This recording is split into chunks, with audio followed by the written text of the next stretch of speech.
How's it going, Miles?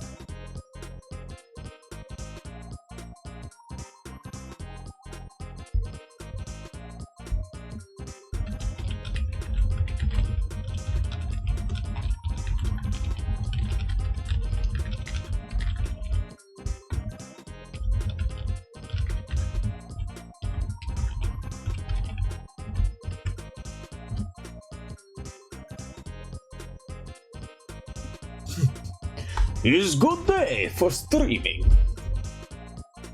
New year, new streams. Woo woo woo.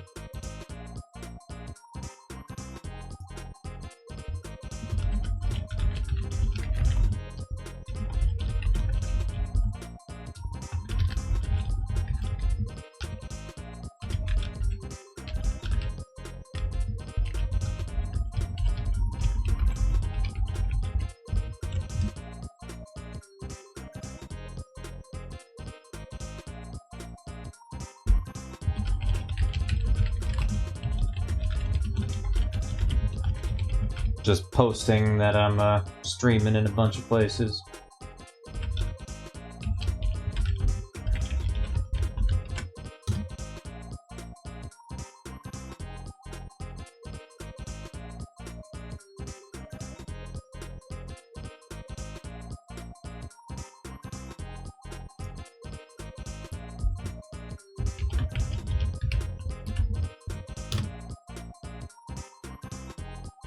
Okay. So I believe last time we were getting pretty close to finishing, Nightwing. I think we just have a few more campaigns with Nightwing we gotta do, and then, is all good in his neighborhood. Yeah, we got 1, 2, 3, 4, 5, 6, 7, 8. Yeah.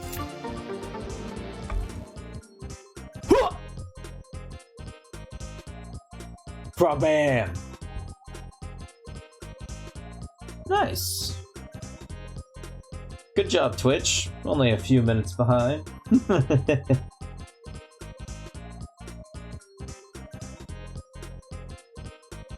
All right.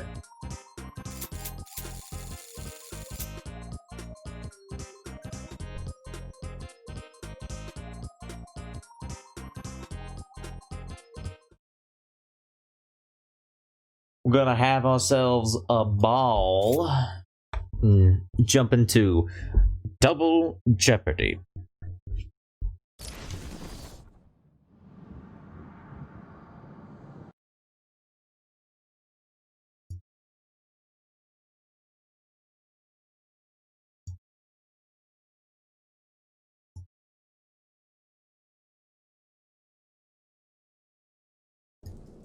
Let's see what we got here. Got a bunch of modifiers we can pick. This one's got 2 stealth predator maps, so gadget malfunction we definitely don't want. We want to save gadget malfunction for combat, because detective mode being scrambled is a pain. Increased aggression. See if I can save that for combat. I want to save that for combat too. Ooh, these are all terrible. I don't like any of these. This arena is super hard with mines. But I gotta pick at least one. We'll do takedown projectiles. Pre-mine spots. This is like mines on the ground. And we're playing as Nightwing. Nightwing can't fly. But yeah, you know what? Why not?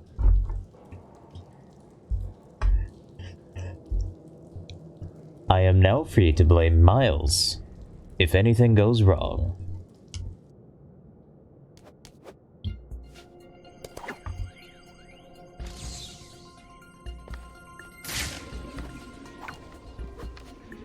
Let's see. Sneak up behind a henchman and knock him off a walkway with the electrical blast. Use the backlog to disarm a henchman, then take them down. Take down all the henchmen without taking damage. Okay. So... this is gonna be a little tricky.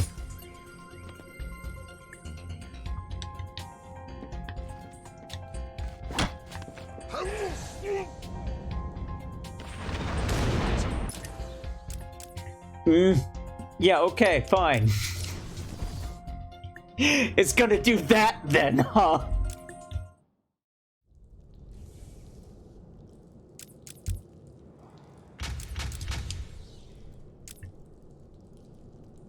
Well, if the guy's sitting on top of the mine, though, he just fell to the side, he just fell far enough away from the mine that the mine exploded. I hate that. So I'm gonna use free metal on this one.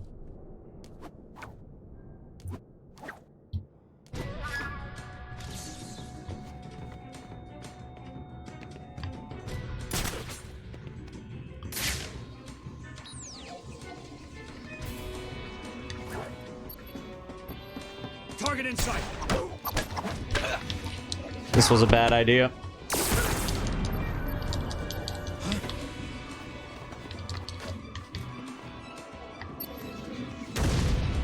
This was such a bad idea.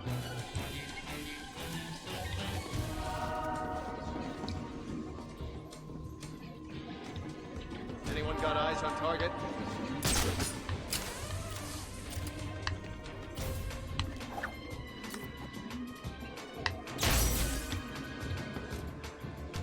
How did nobody hear that?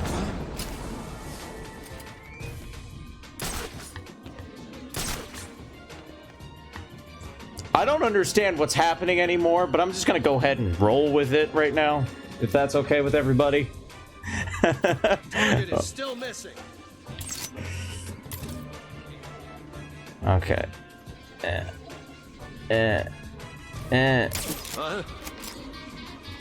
Huh? I forgot that Nightwing isn't silent while running. I thought he was, but I guess not.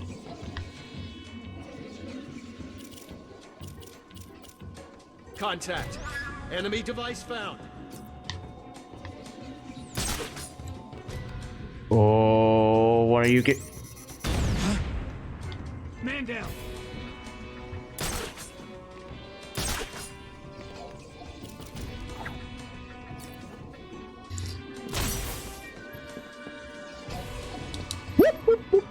Oh! Oh! Oh! Nope. I'm running out of time, patience, and by the apparent collection of broken, unconscious losers he is leaving in his wake, people to stop him. All units should target Nightwing. No, don't target Nightwing. That would be rude. Do not do that.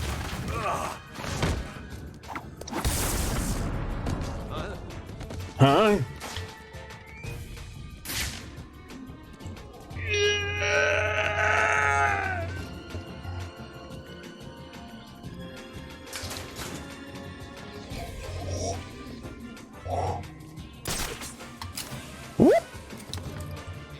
Okay. The fools are performing at a level significantly below what I had expected. All units should target Nightwing. Okay, sneak up behind a henchman and knock him off the walkway with the electric ball. Okay.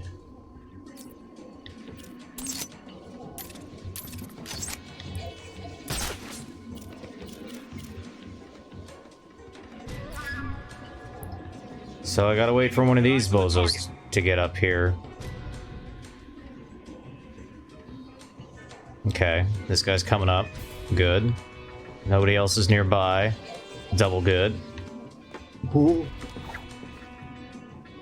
Oh, that the mines. Are you feeling the pressure? All units should target Nightwing.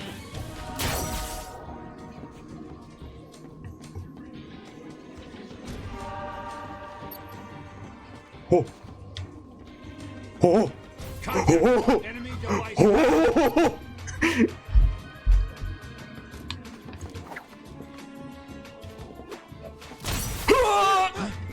Contact! Move!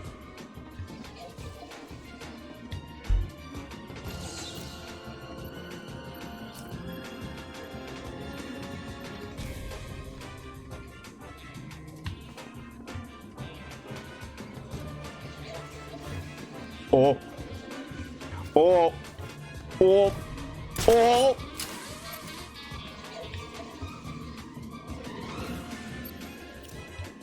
Oh.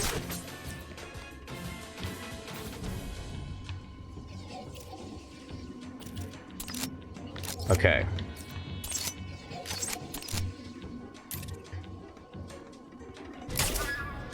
Damn it. Which way is that guy going? Okay, cool. Give me your gun. Death.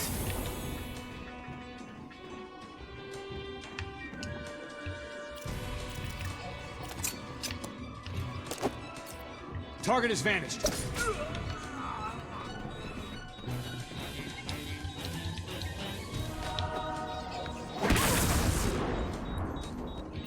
Okay.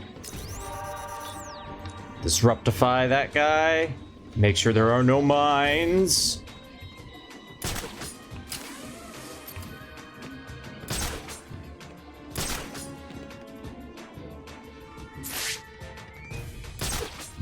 Get behind that guy without exploding. Ah! Ah! Yeah!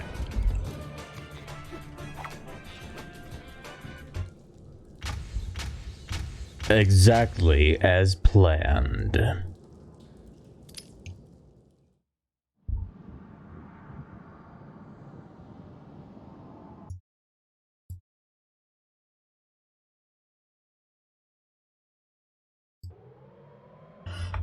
It's time for a rooftop rumble with all three of these bad boys. This is gonna be some bonkers.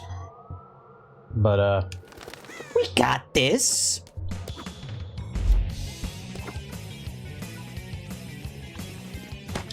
Kill you, Nightwing! The boss wants you dead. We're the ones who are gonna do it. We are gonna hurt you.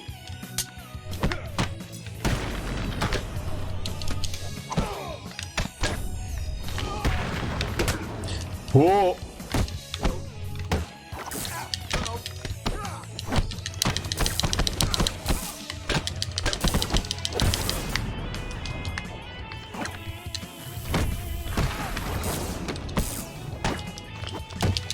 Whoa.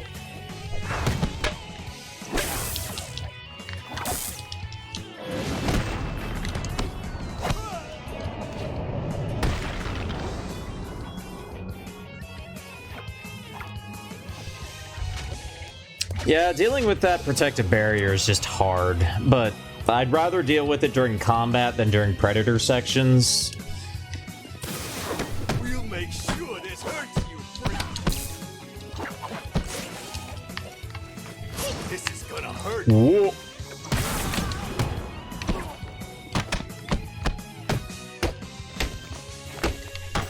Time to get rid.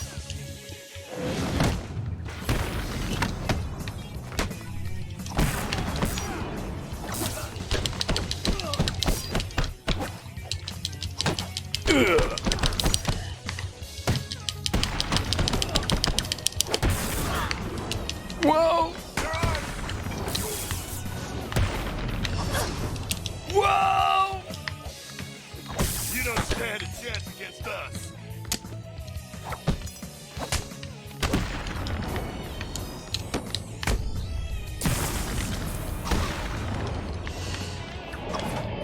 I like that having the red barrier protected him from the, you know, the thing. That was the instant takedown. That was some BS right there.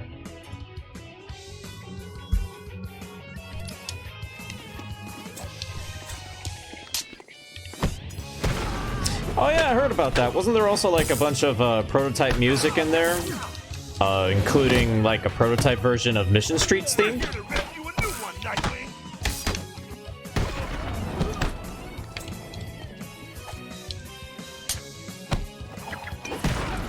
But I do like that it doesn't just straight up cancel it and break your combo. That's awfully considerate of them. I'm done.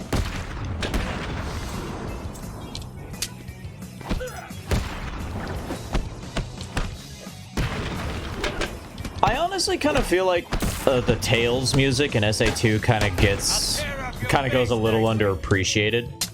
You know what I mean? That's nasty. Cover him.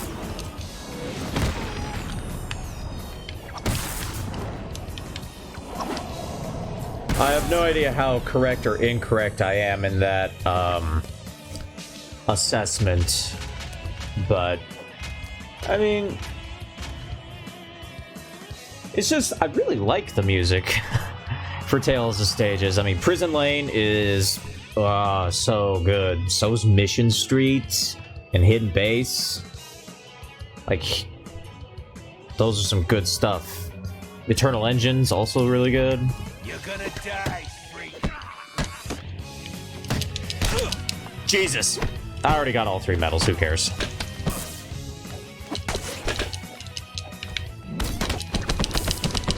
Gonna carve my name in your face.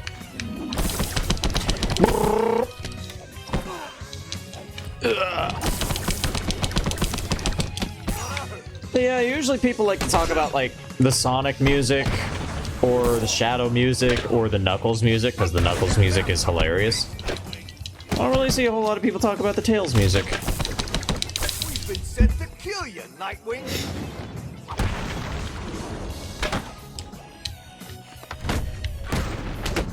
We're gonna make you wish you'd never been born. This night is so.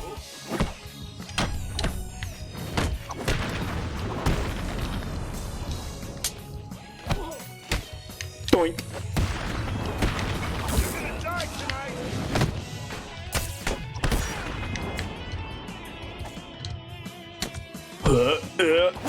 Hadouken!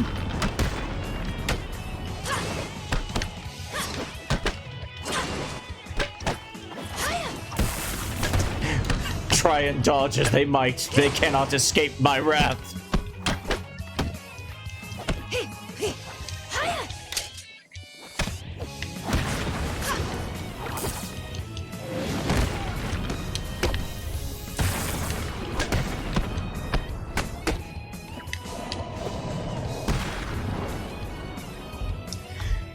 That is actually one of the changes I'm glad was made from City to Night was the free flow focus thing, because free flow focus in this game is way too overpowered. It's just a little OP. Just a bit.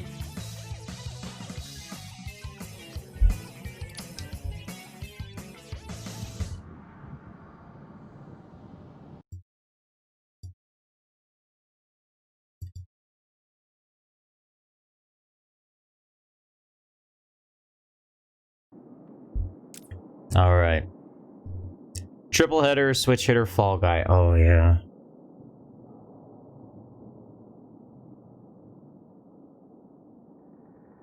Oh. This is the one where I gotta hit like a bajillion T dudes with the line launcher. Okay. Okay.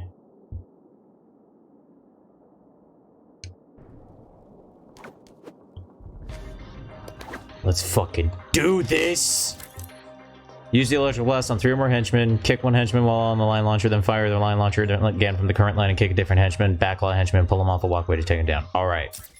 Let's fucking do this shit. Let's see how you microscopically Oh yeah. brain automatons And there's perform. Jammer I'm too. expecting great things. Nightwing's mine. He's yours if you're a bitch. And they're all armored. Screw anyone else who thinks they do.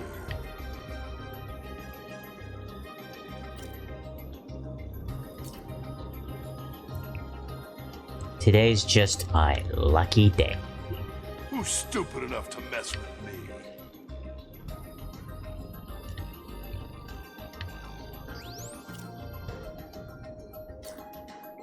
Alright. What we got going on here? Got a pretty good spot for a 3 right here. You are all incense compared with I, the rich. Hadouken! Don't let that upset you, though. You were the best I could find.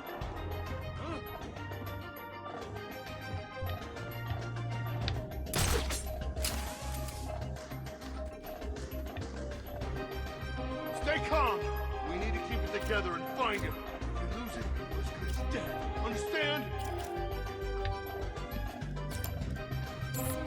I do not pay you to get nervous. I pay you to provide a small distraction to a man who, though no challenge to me, is so far beyond what you Cretans can understand, and is very likely to break a large number of bones in your bodies. Yeah, that's right. Found someone. I think they fell. Y'all just a bunch of punks. Oh yeah, this is the extreme version. Come here. Who's screaming? He's making us look stupid. How's he doing it? Leave. Got more important things to be looking out for. It is not hard to make you grunts look stupid. Over here! Now! I found someone!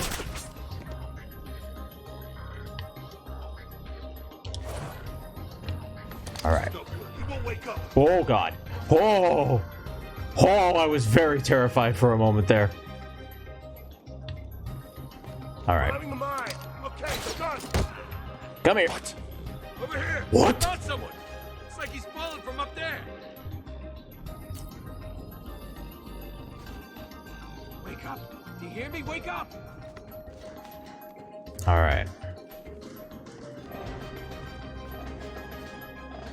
How's he doing this? We got at least 4 guys left. Looking or we're all dead. What's wrong? You too scared to show yourself? Yes. I've succeeded at 2. I need 1 more. I gotta kick a dude while I'm on the line launcher, and then change gears and kick another dude on the line launcher.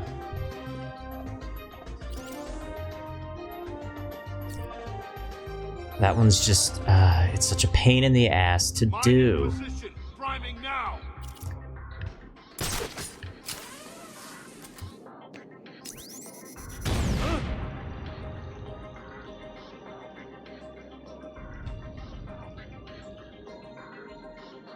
I was really hoping that would lure a couple dudes, but I guess not.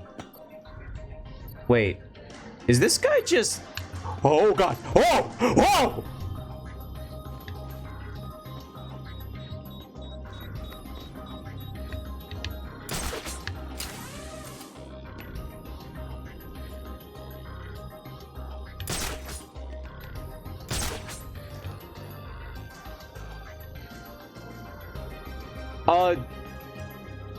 Did, like, nobody give a shit that I knocked that dude out?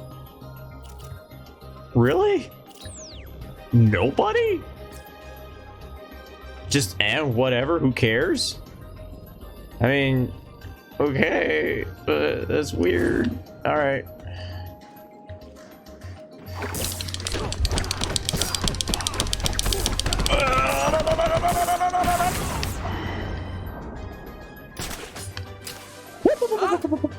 Nope. You did not see me. You saw nothing. God! Everyone, get your asses over here now! He was but a figment of your imagination. Wake up, man! Come on! Wake up!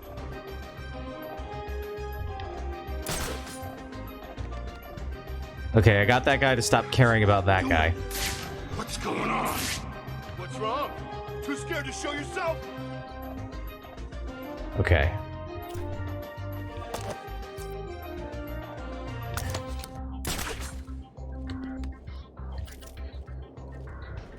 Okay. That guy turns that way. I may have... Nope. Okay. Nope. Oh, wait. I may have something here. If I can do this, if I can time this right. On me! Shit!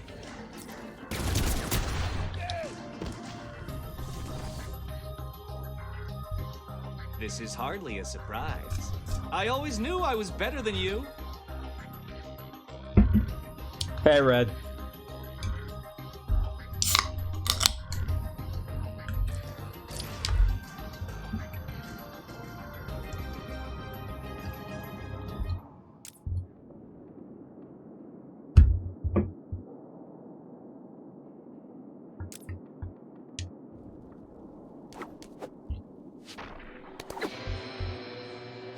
This is gonna be a tricky one. Arkham City. Huh?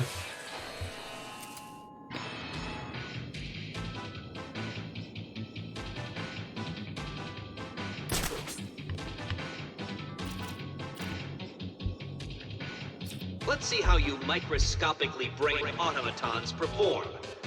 I am not expecting great things. Nightwing's mine.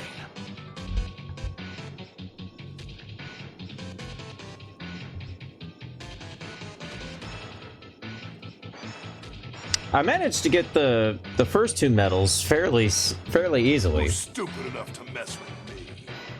I usually go for the triple knockdown. Because that's way easier to do at the start just by doing a little bit of that. Who's screaming? Get over and find out who's screaming! A little bit of that. Everyone, get your asses over here now! Oh, that actually knocks somebody out too. Someone! Come on, wake up! You hear That me? is Wake useful. up! Okay. Keep doing this! Shut the hell up. We need to keep looking or we're all dead. What's wrong? You too scared to show yourself? All right. Also, yes, Happy New Year. Oh, this is very exciting. Who will win? Well, obviously that will be me. So, who will lose first? You or the rats running that maze like their lives depend on it? Okay. Hey, wake up, man. Come on, wake up.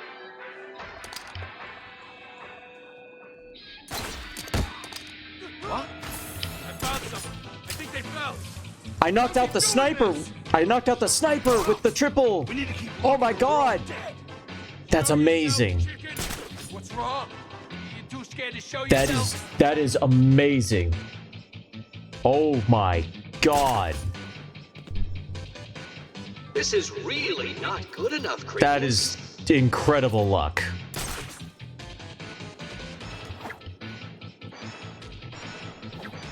Where do you think he went?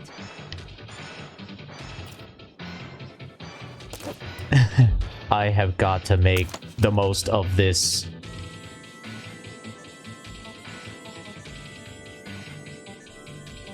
I'll find you. Can you hear me? I'll find you.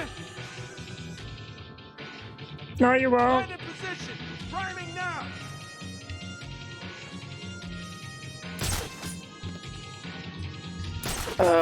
Man, what I wouldn't give for the Sonic Batarang.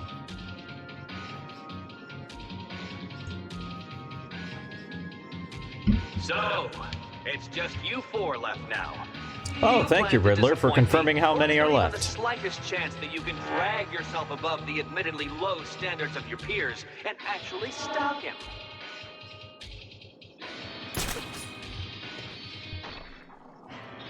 That was very handy, Mr. You're Riddler. not getting away from me. Yes, I am. You can't stop me. You're just a big dumb... Explosive set. I'm primed over here. Huh? Primed for failure!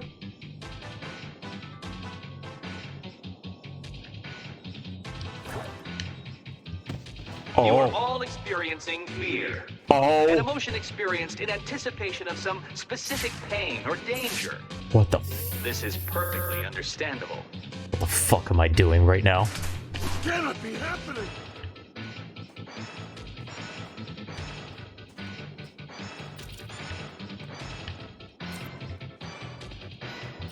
What the fuck am I doing right now? Guys, I don't know. What the hell are you? What am I doing? Where am I going? And why am I going there? Huh? That dude straight up almost saw me. Yeah.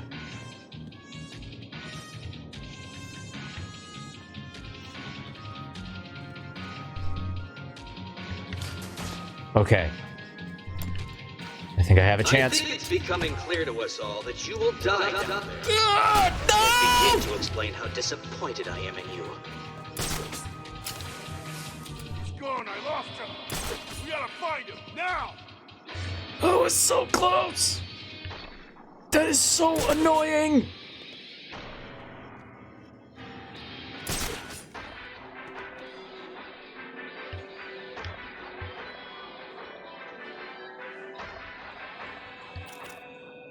What are you? Angry. That's what I am. Okay.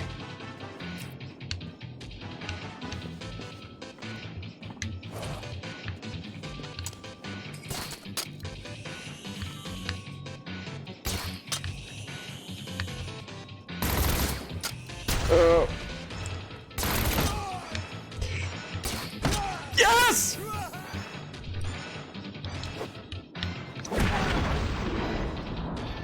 Yeah!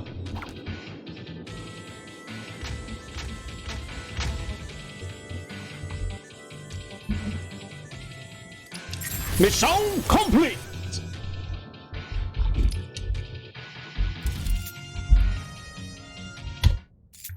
Oh, that felt good. Some good stuff right there, yeah.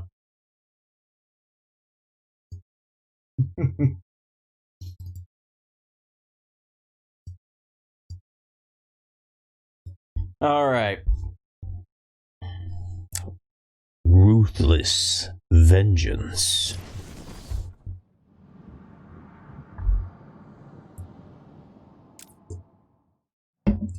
Alright, here we go. Combat. Yeah, you know what? I'll go with one hand tied.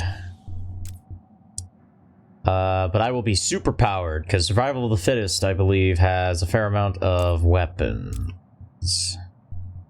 Actually, no, wait. I think the next combat map has more weapons, so I'll save that for then. I'll start with reduced health. And, do a time limit, too. Why not?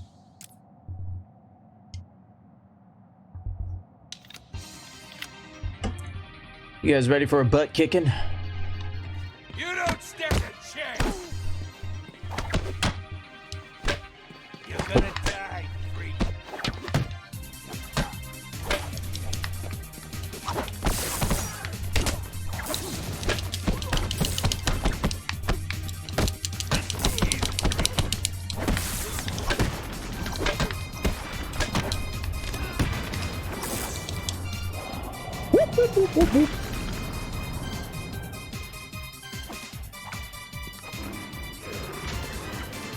I was genuinely afraid I was gonna die if that guy managed to hit me with that shotgun one more time. I should have used the disruptor on him, but I was like, oh man, this is a chance, I gotta go for it.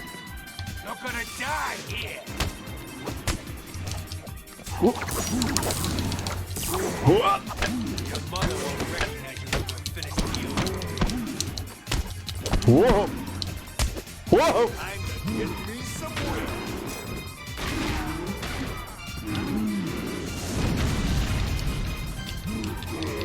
Slam the ground a few times.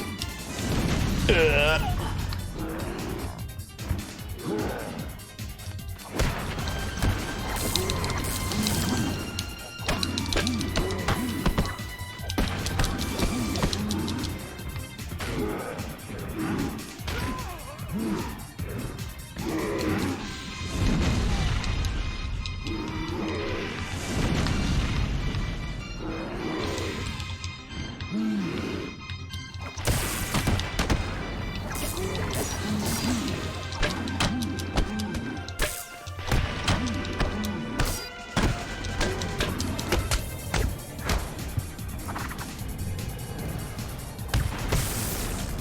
That is such an awesome takedown animation. Whoa.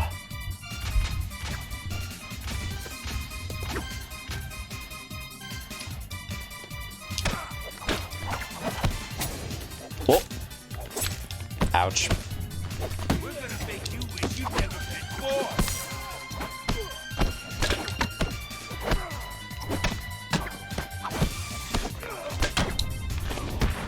We're gonna rip you off.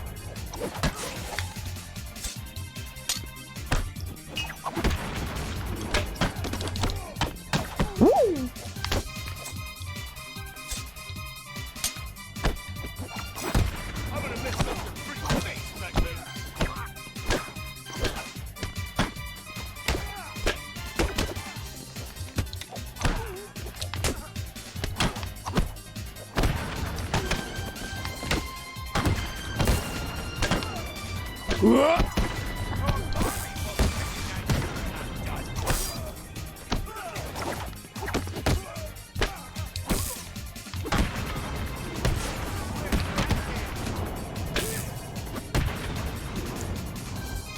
Bada bing, bada boom.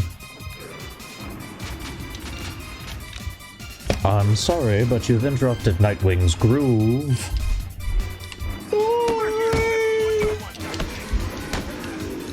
Whoop! Oh! You're gonna die tonight. Gotta get focus up. Whoop!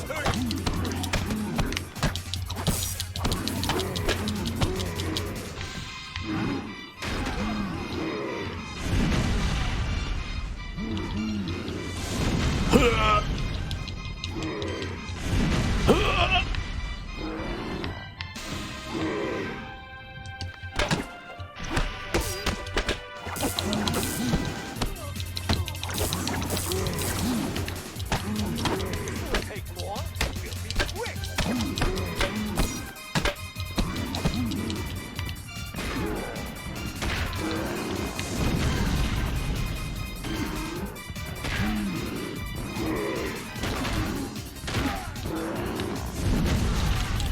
Damn straight.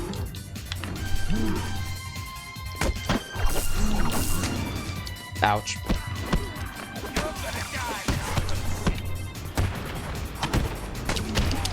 Whoa.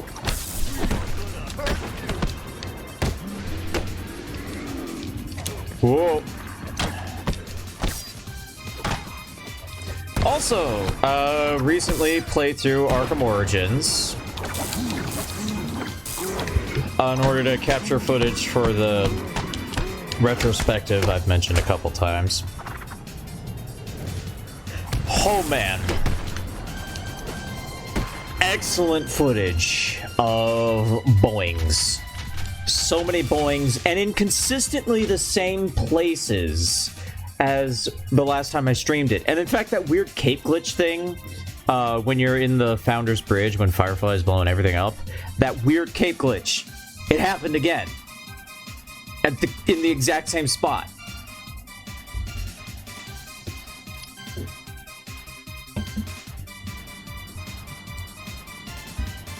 Also, there is at least one point where, like, the, I don't know what you call it, the anti-goon fall-off force field, I suppose, completely failed, and Batman straight up just murdered a dude in my playthrough. Like, a dude is dead because of the Batman. So anyway, let's see. We got triple headshot, which I believe is Ricochet the Eskrima stick off of 3 goons at once. Feet first, which I think is pounce on a dude. and Mind Your Step, which is I gotta blow up a mine under somebody. So, let's see. I barely use the vantage points in this one, so I think it's safe to go with that. But I'm also going to go with superpowered so that I can move faster. So boings, as I refer to them in the Arkham series, is when physics completely screws with a guy and he just gets sent flying for whatever reason when he's hit by something that should not send him flying. Like,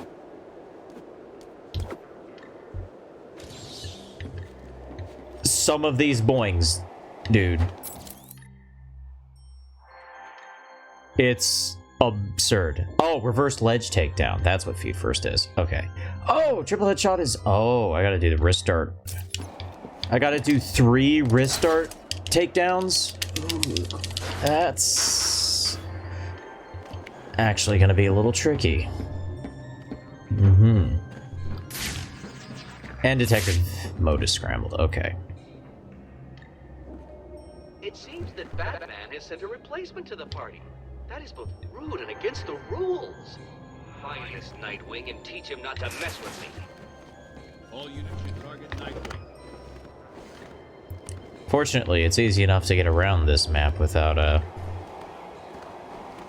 the vantage points. I mean, I could, but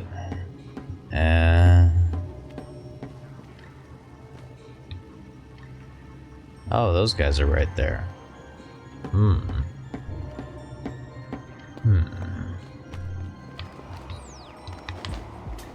This room contains the cream of what is available in this godforsaken cesspit of a prison. You ignorant buffoons should consider yourselves nearly as intelligent as a retarded monkey. That's not very nice, Mr. Riddler.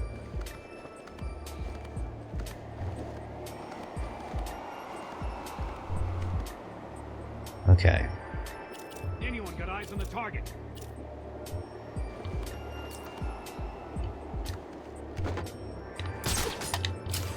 I've got a visual on target. No, you don't. I'm over here now. Bye. Jesus, look at him go.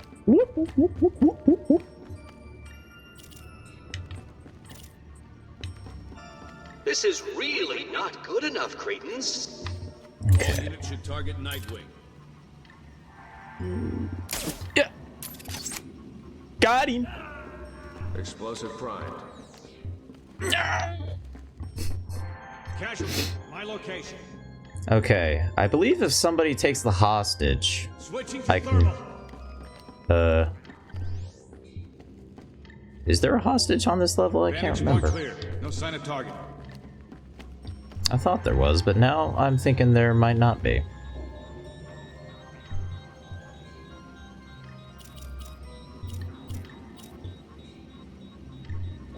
So that's 2 of you down.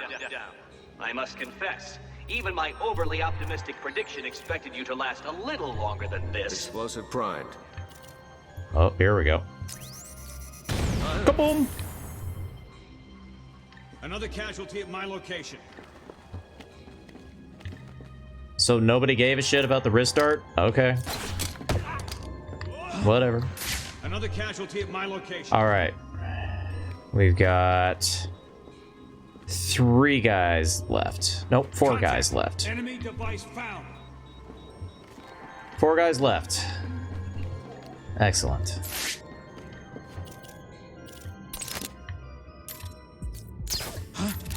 Shazam!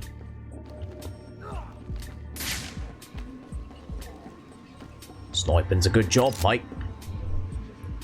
Contact. Enemy device found. There are plenty more fools where that one came from.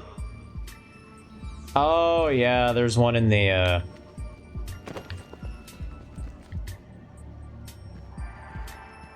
There's one in the regular version of this map. Come this way, please. Even I So expected more than this. Not Okay. much more, granted, but still. More intellectual prowess than you are currently showing. Oh! Target Nightwing. Wow, he saw me.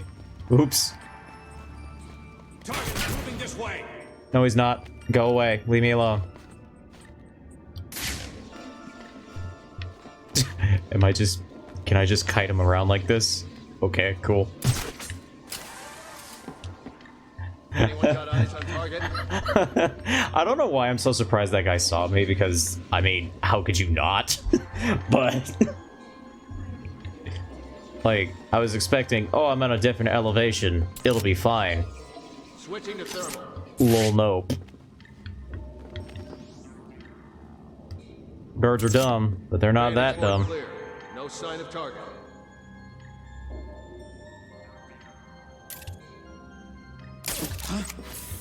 Headshot. Excellent. Now I just need to get the reverse ledge takedown and, we're golden. Enemy device found. Switching to thermal.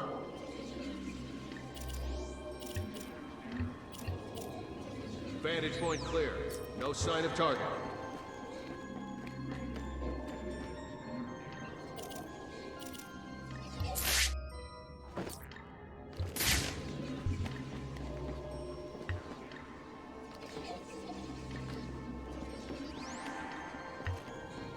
Oh, this is very exciting. Who will win?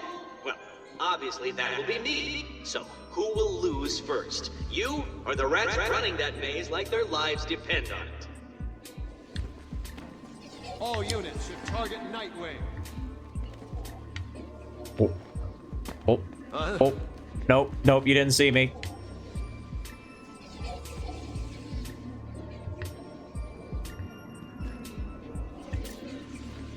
Switching to thermal. Ass. I don't want this guy to be here. No sign Oh. of target.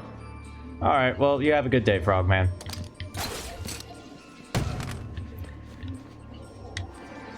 Yes!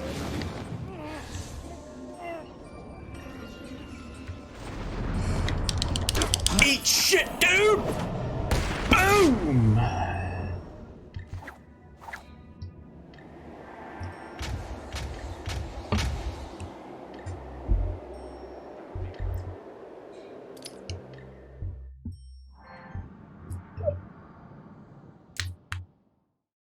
Yeah, baby. That's how we do things.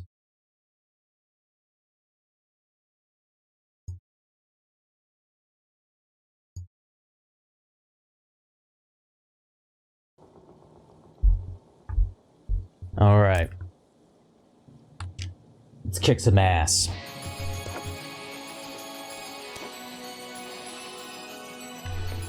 We're gonna make this hurt.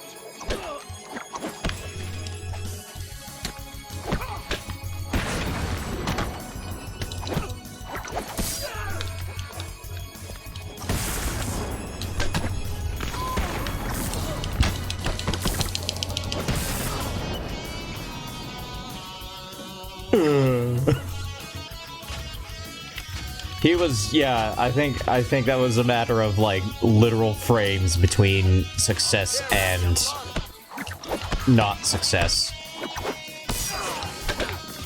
Oh boy. I had a feeling something like that was gonna happen, so I'm very glad. Oh, there was a bowling! I think? Or was that just debris? I can't tell.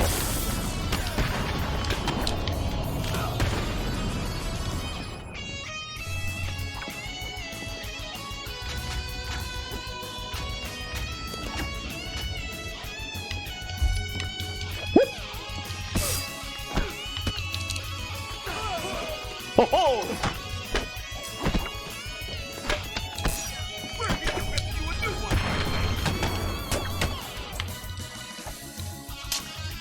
Yeah, I think it was probably a piece of wood, but still. It is always amusing when the boing.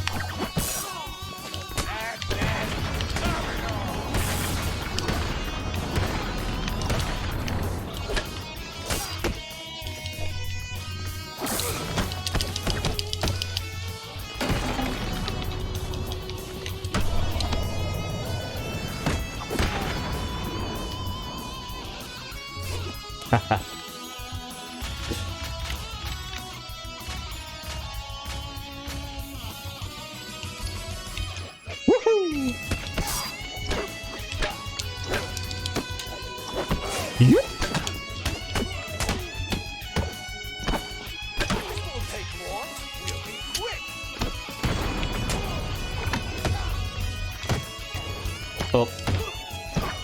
It's okay. I just need like a couple hundred points. And boom. 3 medals. It's all good. Woo! Hey, hey! Ooh. Ooh.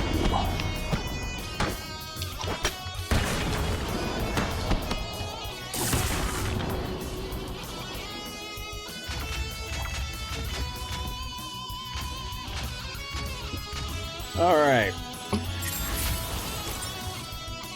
Yeah, the combat maps are definitely the easier medals to get. But that's why it kind of adds that interesting bit of strategy to, like, picking medals based on what maps you think you're going to be better at. Now, the next campaigns are the straight combat and straight predator maps. We got Combat Expert, Predator Expert, Combat Master, and Predator Master. We're going to do Combat Expert and then Combat Master, just to get the combat out of the way, because we know Predator, especially Predator Master, these are what separate the, oh man, end of the line extreme again. Oh, yeah. Because Predator is just so much more challenging as anybody who isn't Batman. You know what I mean?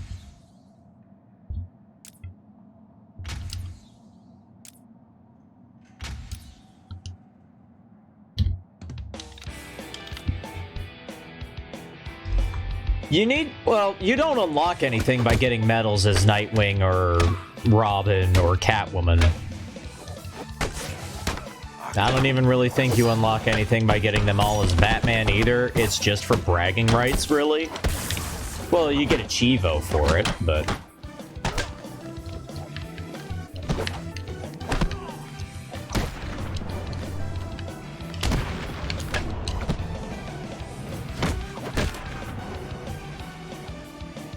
Well, yeah, sure, everything is harder if you aren't Batman, but Batman just has so many gadgets and, like, the best, like, general mobility out of everybody. Like, he's not the fastest character, but he just has, like, a gadget that can respond to everything, and he can glide, and detective mode is the most powerful, like, second vision mode, because it highlights things much more clearly.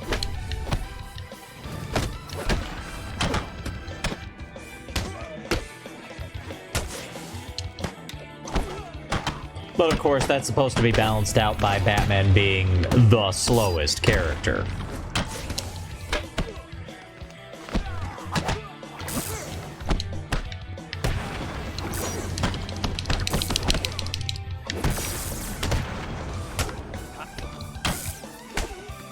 Your mileage may vary on whether or not that's successful, but...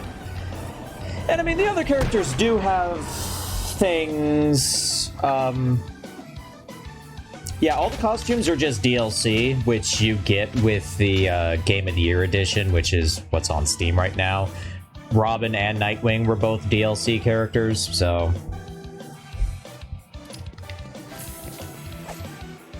Like, originally, all the unique costumes for Batman were, like, pre-order bonuses. Like, if you pre-ordered the game here, you got this costume. If you pre-ordered the game here, you got this one. And then they eventually just released a costume pack, which had them all, and also included an extra one, just because the game did, like, oh my god, we're so happy you guys like Arkham City, so here's another costume. And then, of course, the Game of the Year edition just includes everything. So, that's the thing. Robin has a version of detective mode in this game that's called explosive mode. The game doesn't do a good job at all of explaining how the DLC characters actually play. You have to actually play as them and experiment with them to figure them out. Whereas Batman's very well tutorialized, none of the other... Batman and Catwoman are very well tutorialized, none of the DLC characters are. So, But Robin's explosive mode is supposed to highlight interactable objects that he can use like explosive gel and his snap flashes on.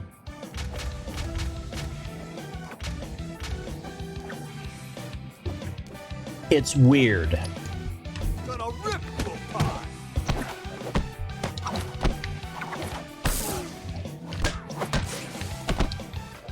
This'll be easy for you. I don't know if Nightwing's vision mode ever got a name, but it does have like a radar on it that can see other enemies that are on like the same level as you,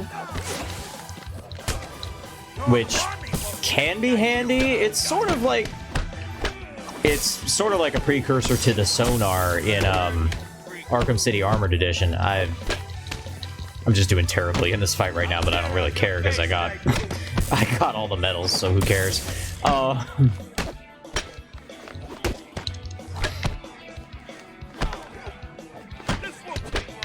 And yeah, Arkham City Armored Edition is its own can of worms. I'm gonna have to get footage of that for the retrospective as well. Yeah, the explosive mode does basically highlight things that, like I said, Robin can interact with using his explosives. Which, okay, there is the thing that, like, the characters that aren't Batman do have gadgets that Batman doesn't get. I mean, everybody has a version of the Batarang, but, you know, Nightwing, he has the Eskrima sticks, which are like a Batarang that can hit multiple enemies and around corners. Because in Arkham City, Batman actually lost his multi-Batarang.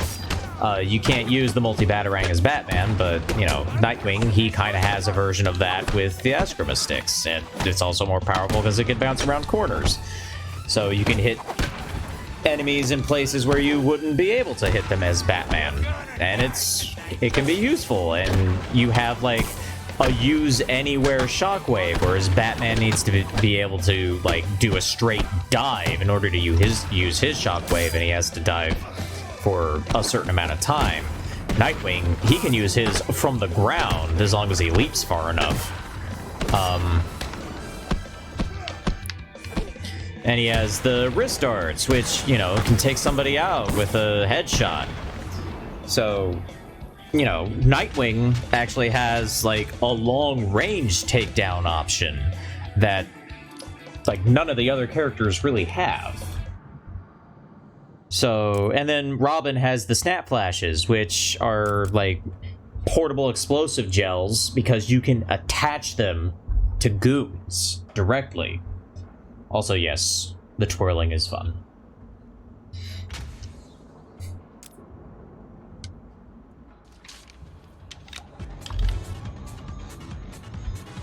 But I mean, Batman just has the biggest range of gadgets. He has the most wonderful toys.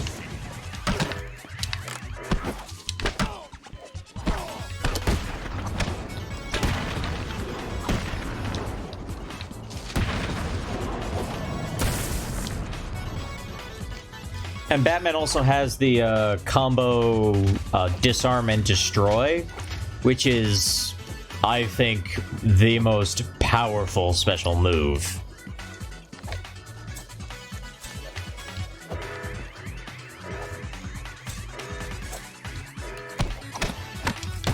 Like, I'm sure there's some Arkham City expert out there who knows more than I do and would say, no, the combo Disarm and Destroy is not the most powerful special move. But, like, seriously, being able to destroy weapons, especially in the infinite combat maps, like the Iceberg Lounge, is just so absurdly useful.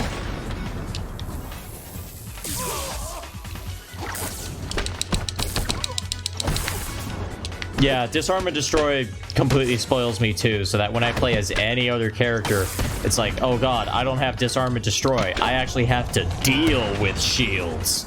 I actually have to deal with shock things. Like, I'm gonna mess up your pretty face, Nightwing.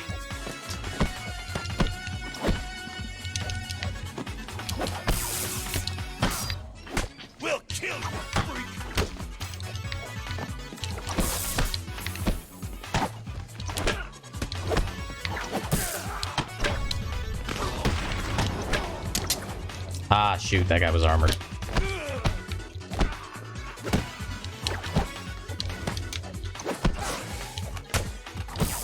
I'm the one who's gonna kill you, fat finger. We're gonna tear you apart, honey.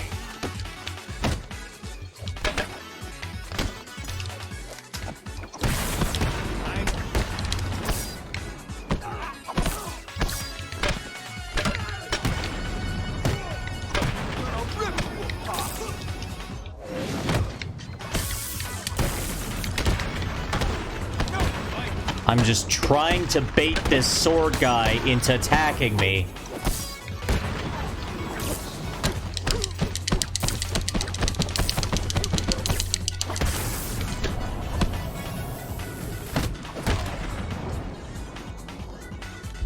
I actually hate the Batman Beyond skin in Arkham Knight.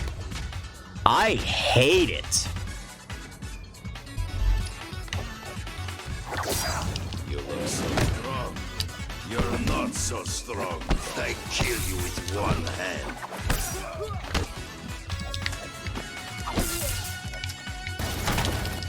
Oh. Your mother won't recognize you.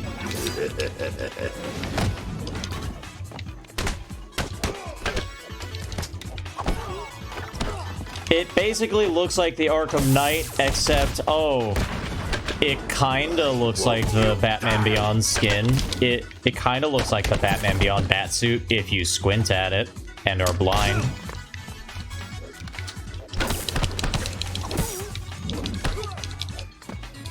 Your mommy won't recognize you when I'm done.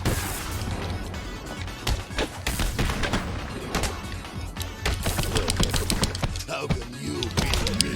God damn, this guy keeps hitting me. Shit, kill you.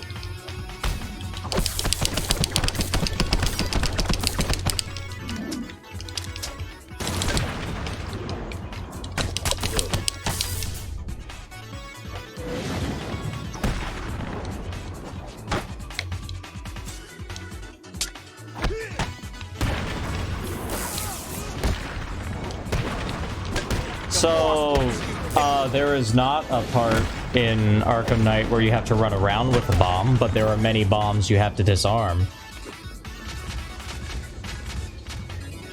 Well, no, I understand that it's supposed to be a, you know, Arkham-verse take on the Batman Beyond suit. I just hate it. I just think it looks like... I just hate it.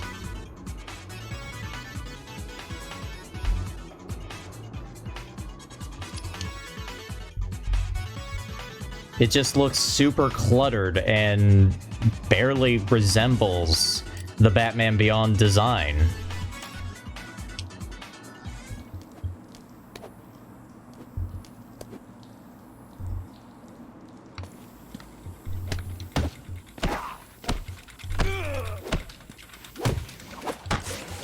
Like, if you didn't tell me that it was supposed to be the Batman Beyond version of Batman, I wouldn't guess that it was supposed to be an homage to Batman Beyond.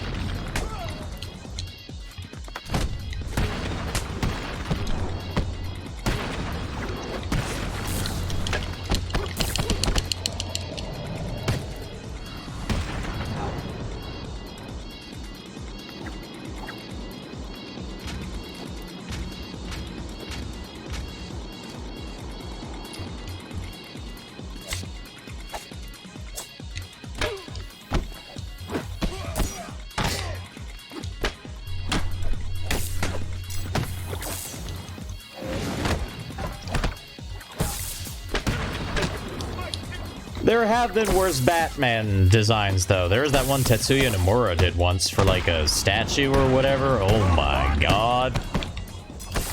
That design was pointy as fuck. Boing.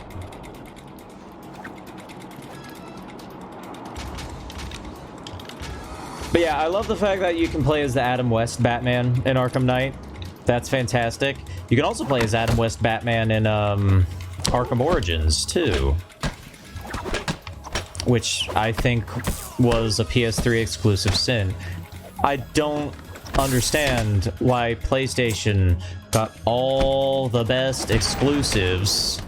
Hey, PlayStation, you get to play as the Joker in Arkham Asylum. Oh, hey, PlayStation, you get to play as Adam West Batman in 2 out of 4 Arkham games. Now, fortunately, there is an exploit for the PC version, which lets you play as Adam West Batman with extreme ease. Like, literally all you have to do is copy and paste a file, and you're done.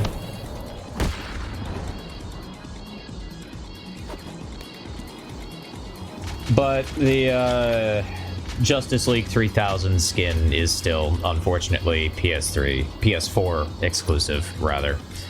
There's no similar exploit for that. You'd have to use, like, an actual mod to get that in.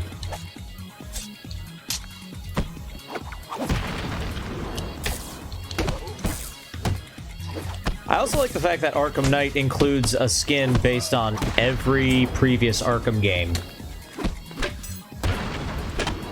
Like, not only do you get, you know, the Arkham Knight skin and, like, an updated version of the Arkham City outfit, but you also, they eventually added, oh, hey, the original Arkham Asylum skin and the skin from Arkham Origins, which is pretty cool.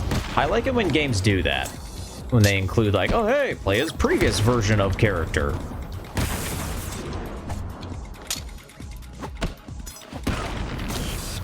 Oh, wow, that guy picked that up fast.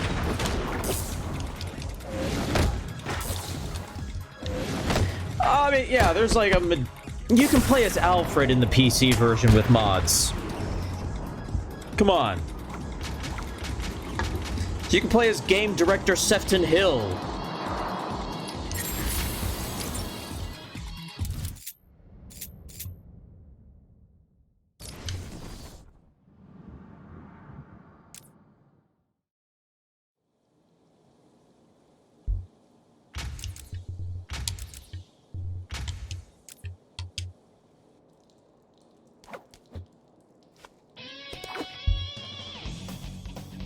This'll be easy, freak.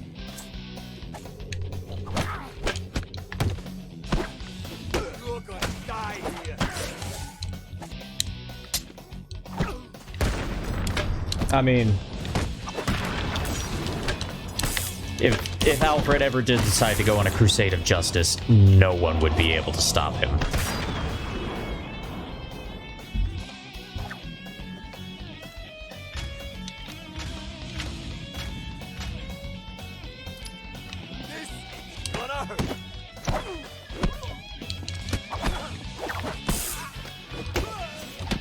Boing. Oh, that knocked him out. I wonder if a boing would break through the protective barrier. If only I could test this for science.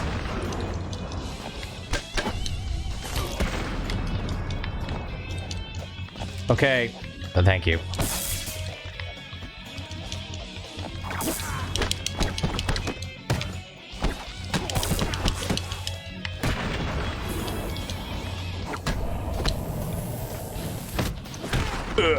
Whoa! Whoa!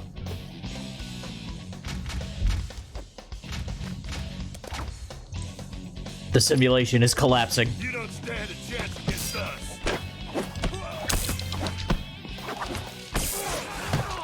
We've been sent to kill you, Nightwing.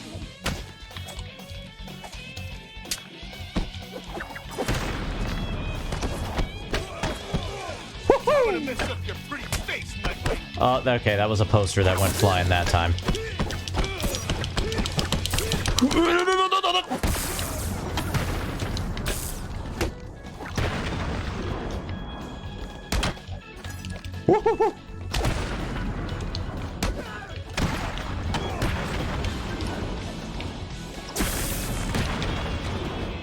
Oh.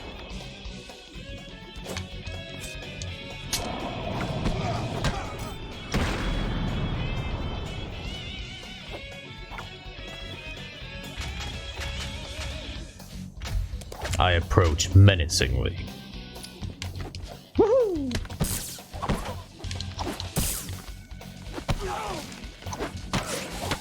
All thanks to the power of physics. Your mommy won't know who you are when we're done.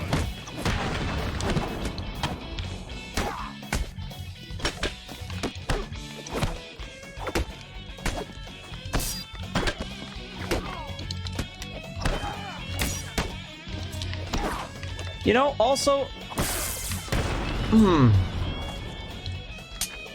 I've never tried it. I probably should try it sometime. I wonder if all the boing is related to physics being activated. Whoa! Whoa! What? Whoa! What was that? That was... What?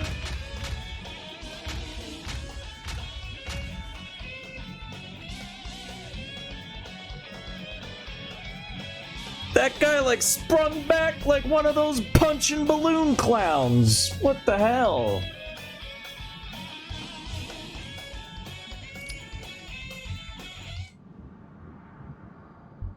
Some weird shit starting to happen, guys. I'm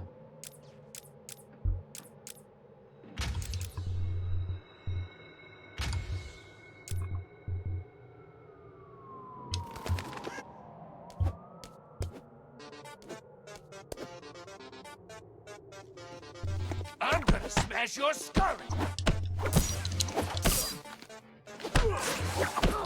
Arkham City is gonna burn.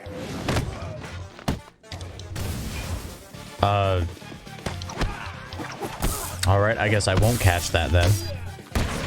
And I guess it won't hurt me when it explodes right next to me? Cool, whatever. No biggie.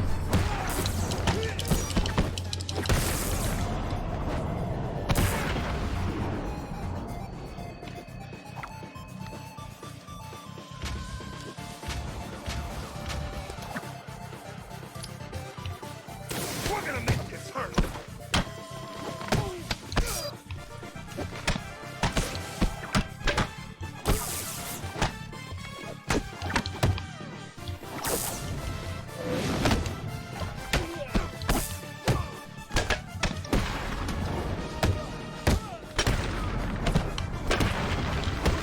We're gonna make you wish you'd never been born. You're gonna die here. Oh, nope, I was too far away for that one.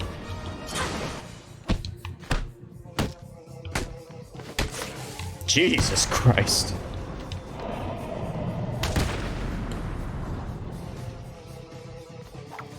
Yeah, I figured you'd like this one.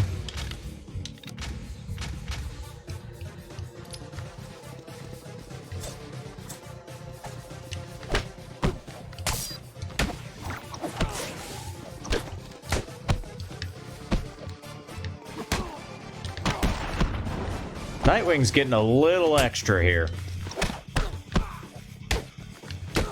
That's this. Okay. Fun game, mister.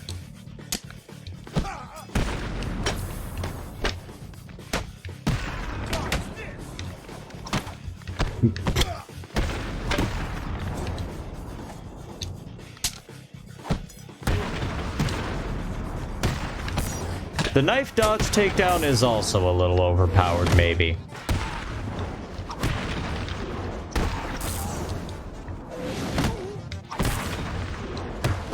Coming through.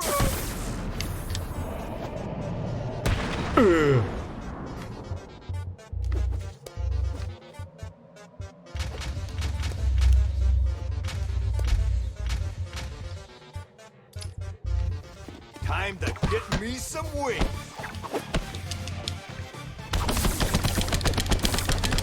Sure, this hurts you.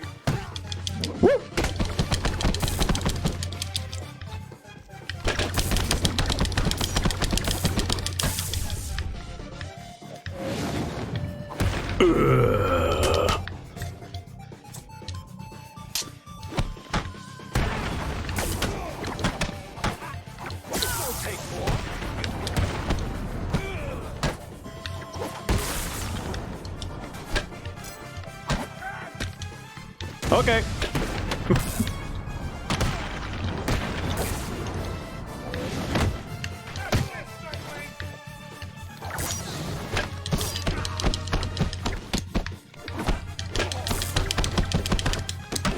Aren't ninjas supposed to show up in this round eventually? Yep, there we go.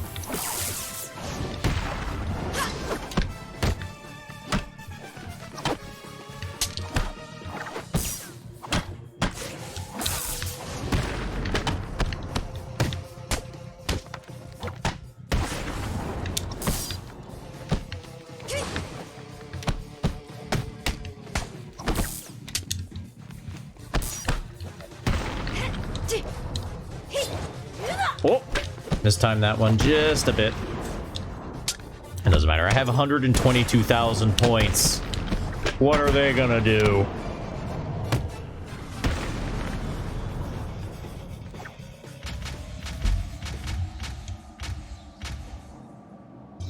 I have not seen the movie Batman Ninja. I do have the DC Deck Builder expansion based on it, though.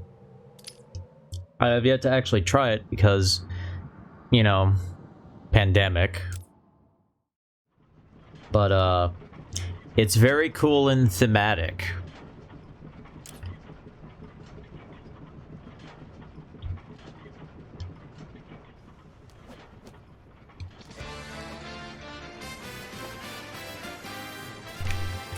You scared?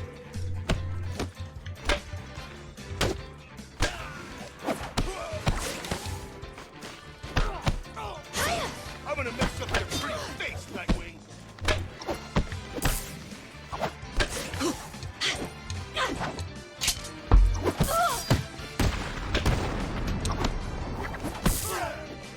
We're gonna hurt you. Oh, it's bad? Okay, cool.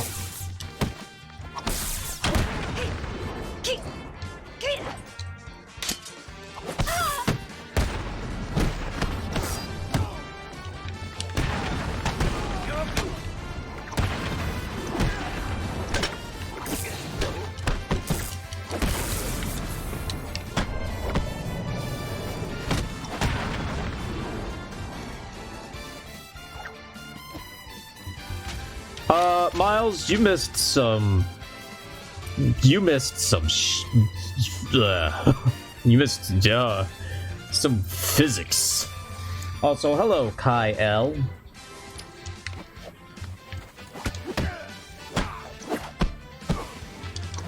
Whoop!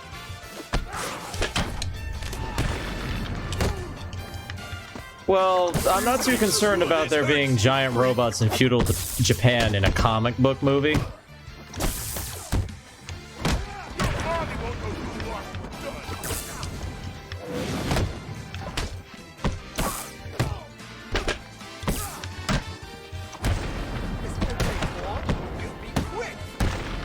As long as it does something fun with those giant robots. Like, if the giant robots are boring, then, well, yeah. But, I mean, how do you make giant robots boring? Chicks dig giant robots.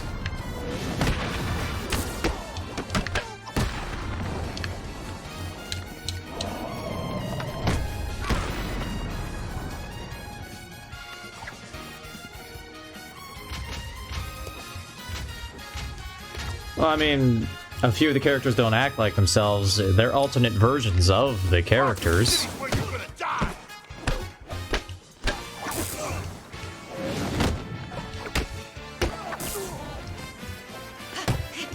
Whoa!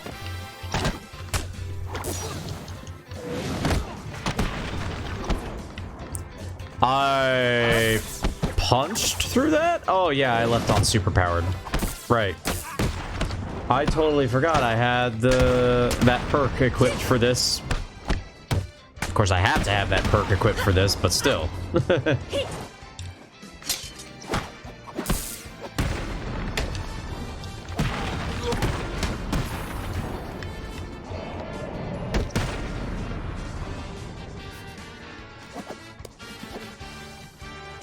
Again, it's not Damien, it's Batman Ninja Damien.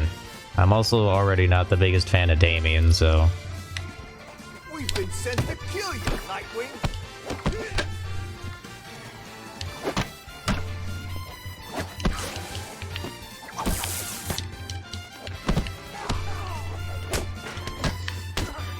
I'll have to see Batman Ninja for myself, but yeah. This is gonna hurt, freak.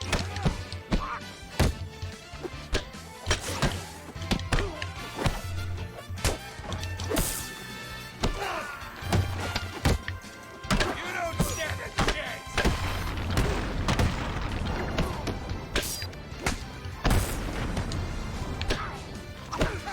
Arkham City's gonna be your grave. It'll probably be some time before I ever see Batman Ninja, just because I have so much other stuff I need to catch up on.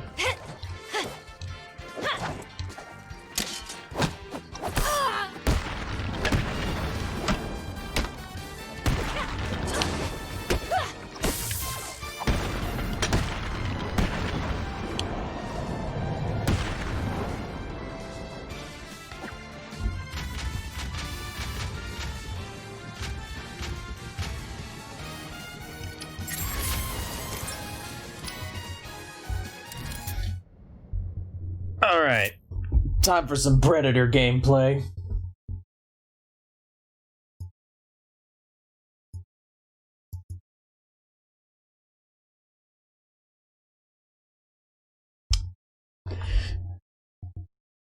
It's gonna be fun!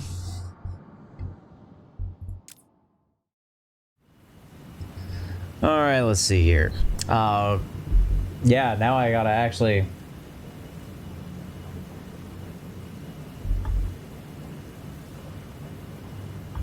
I thought the whole point of Batman Ninja is that it's supposed to kind of be anime Batman, though, isn't it? Like, it's an alternate interpretation of Batman. It's not main universe Batman, it's Batman Earth 570,002. You know what I mean? Like, you cannot honestly tell me that you think Batman 60s TV show Batman and Arkhamverse Batman are basically the same character, 'cause they're not. They go back in time in an alternate universe. The DC universe has many Earths. Some might say infinite Earths, on which there are many crises. It's not Arkhamverse Batman, though. Arkhamverse Batman is a distinct character from comics Batman, who is a distinct character from... There have been so many different distinct comics Batmans. You got Golden Age Batman, Silver Age Batman, Pre-Crisis Batman, Post-Crisis Batman, New 52 Batman, and I think they just did another new reboot. And then, you know, you've got the DCAU Batman, like... the DCEU Batman, the Burton Schumacher Batman. Well, yeah, but it's still it's an alternate universe version of Batman.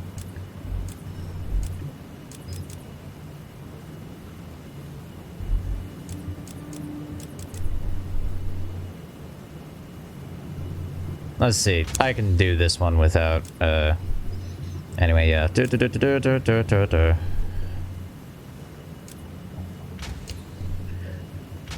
Yeah, these will all work. There are infinite Batmans. A crisis of infinite Batmans.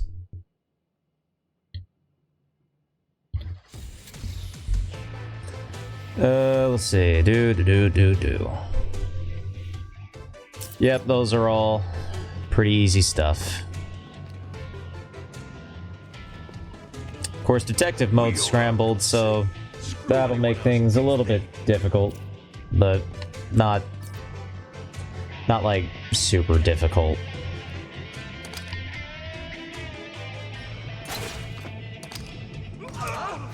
Who's screaming? Someone get over here! Now! I found someone! Puppers. They are adorable and they do require much attention, so this is understandable. Come on, wake up! Damn it, he's He's out cold.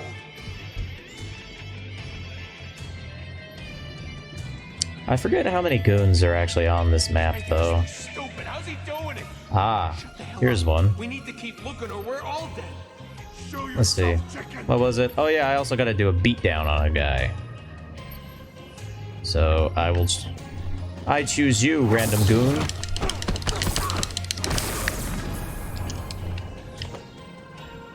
Whoop. Oh god.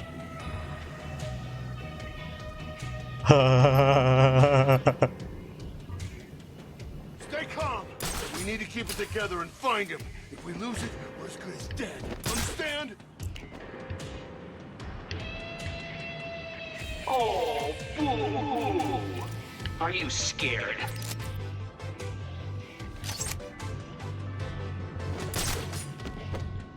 You see him?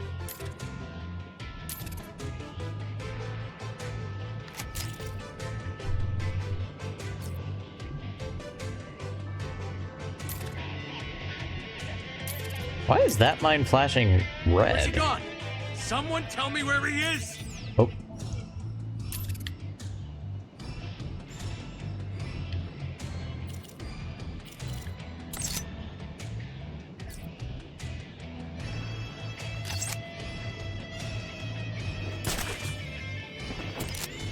So, there are 3 of you left now. Disappointing, but completely predictable. Let's see, that should draw them over to me.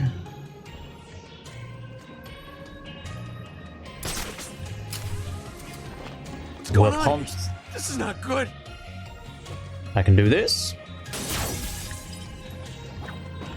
Shatter the glass, of course, because it's cool. Hear me? Huh? I'm about to come near you.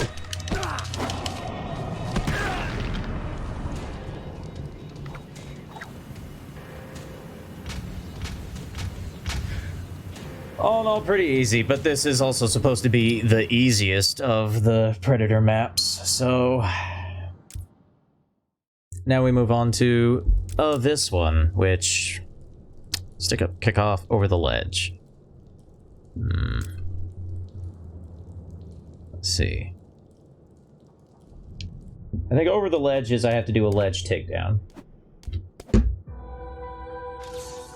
Stick up, I have to knock down a guy with the Eskrima stick? Yes. And then I have to use the launcher to kick a guy off an edge. Okay.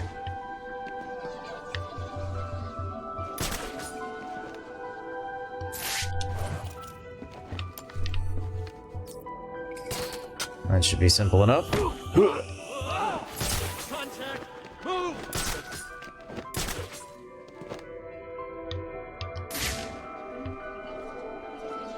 Seriously, one of the most badass things I ever did in Arkham was like the first Arkham City. The first time I ever played New Game Plus. Casualty, my location. In like when I originally got the like 360 version is this is 100% true. Are Like you feeling the pressure? first Predator encounter, Vantage point clear. No sign of target. whoop.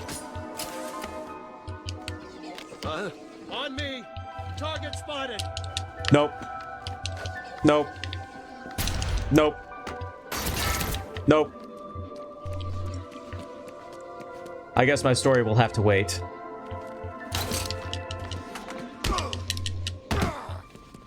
Target is moving this way. There we go.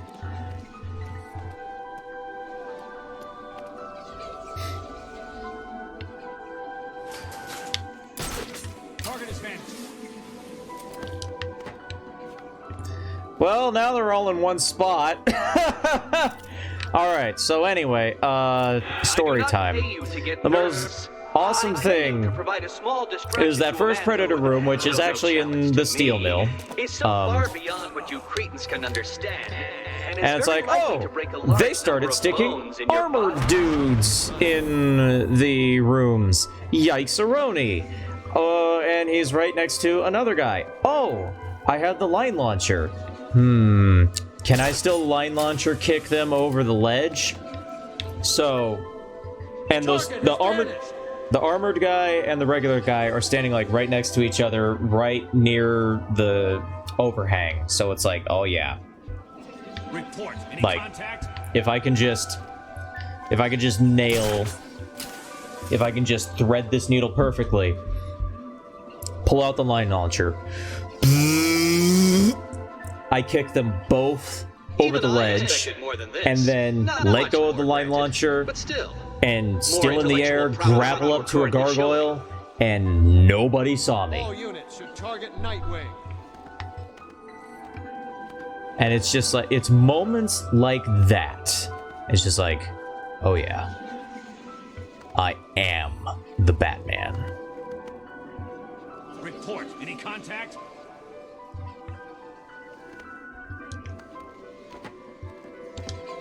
Nope, nope, nope, nope, nope. Oh.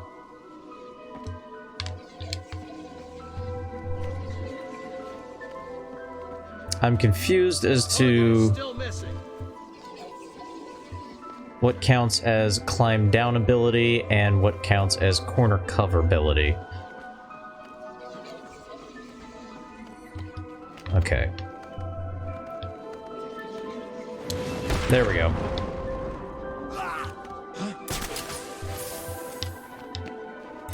All right, got him.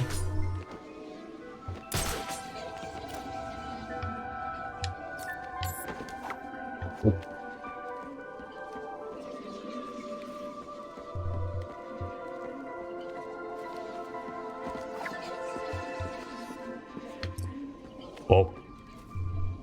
Anyone got eyes on the target? Jeez, these guys are all just best friends. They like to hang out with each other all the time.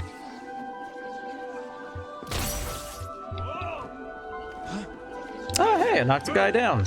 Nice. The target is moving this.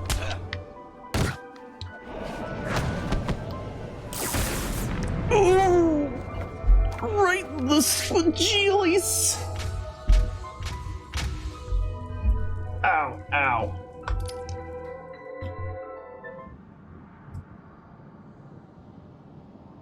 Yeah, the only, like, tutorial bits you get for playing as Robin or Nightwing are on those loading screens, which, PC version, haha, they're short.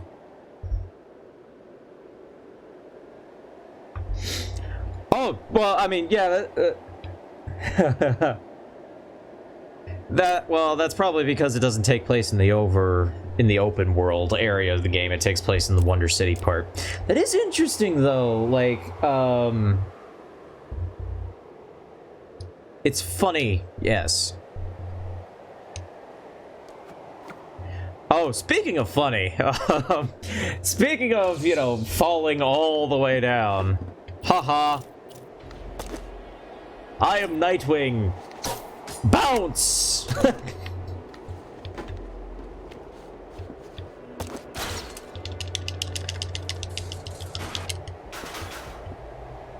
I just find that incredibly entertaining that the Eskrima stick just bounces off of nothing back into his hands. Or if you want to interpret it, bounces off the ground all the way back up. Nightwing, I've developed your Eskrima sticks.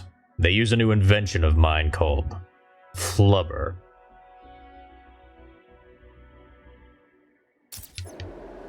Alright, the floor grate one is easy.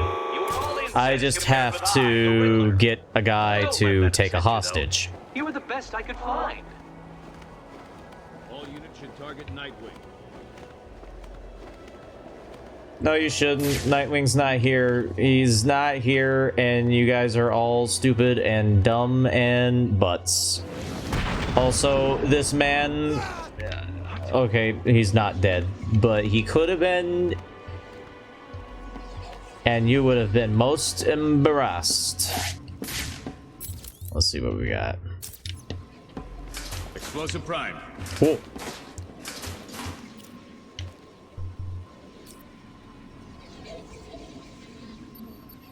I'm in a very precarious Target is still position. missing.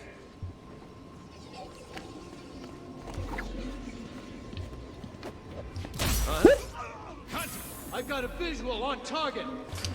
No, you don't. Screw you, I'm gone, baby.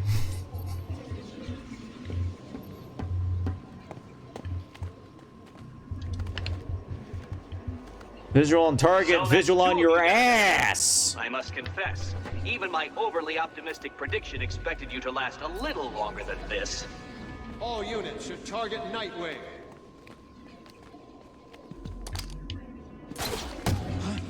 Contact! Move!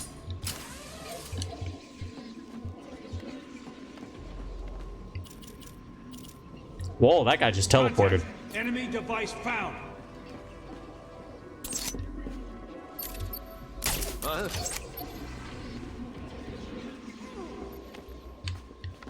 I mean, yes, we do have a visual on Nightwing's ass. Contact. As lovingly Enemy rendered as a device Metal Gear found. characters. Alright. That guy takes a hostage. Yep. Alright. Oh yeah. It's all coming together. I like how part of my plan involves putting a human being in danger. Oh, I want to save this guy for last, actually, just in case. Because you never know. Things might go horribly wrong and I can't get a great takedown from there, but I should be able to.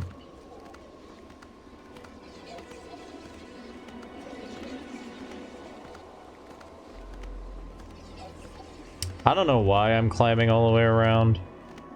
Because I can use the vantage points this time. I didn't mind them. Alright, here we go.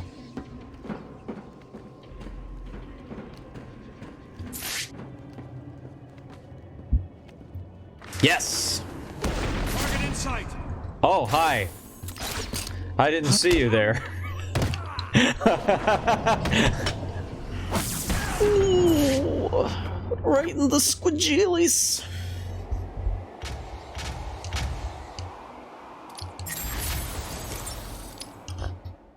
So, Predator Expert, not too bad, honestly. Predator Master.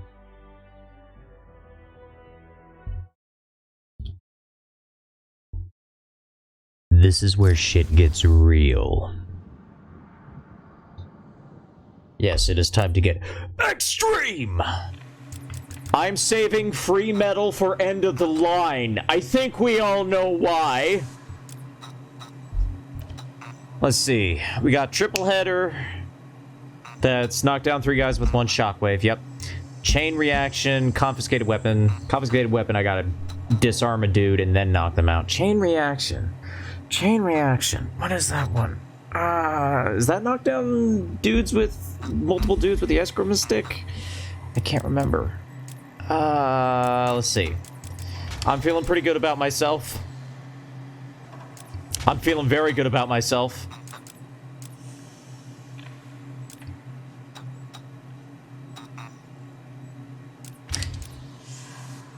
Yes.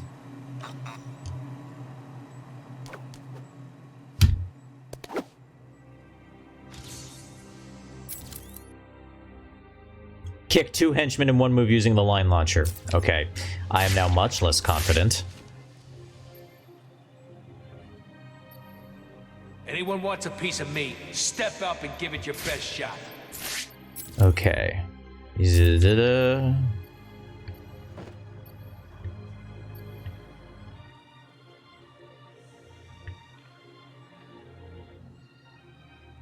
So, you are the best. How unfortunate for me to have to rely on you to get this done. Thankfully, you still have me to guide you. Without my help, I fear you would already have Whoa. lost. Nightwing's mine. All right.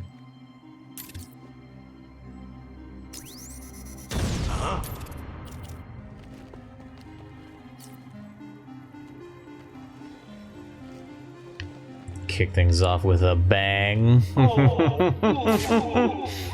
Are you Also, that scared? makes this a lot. Whoa! Oh! Oh! Oh! Whoa, whoa, whoa, whoa, Rick's whoa. here. No, he's not. Go away. Leave me alone. Oh, you think you can hide up there? Think again. Well, dang. That guy's got my number. I love the stupid taunts these guys give. No one's on this one. Yes, no one is on that one. That is true. Definitely true.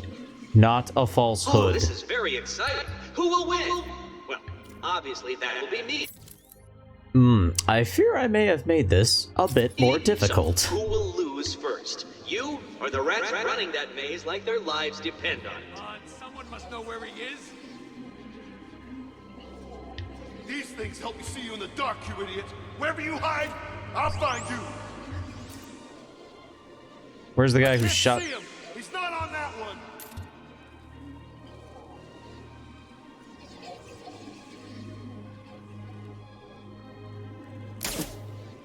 Headshot. Jeez, it's you. I could have killed you. You need to stay focused. Okay. There are plenty more fools where that came Everyone, from. get your asses over here now!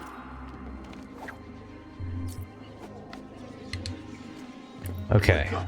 Do you hear me? Wake up! Yes. That's it. We're Yes!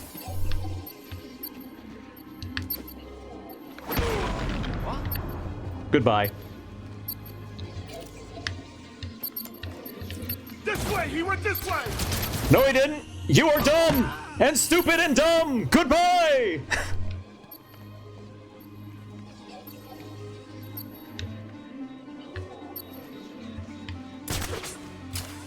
I lost him.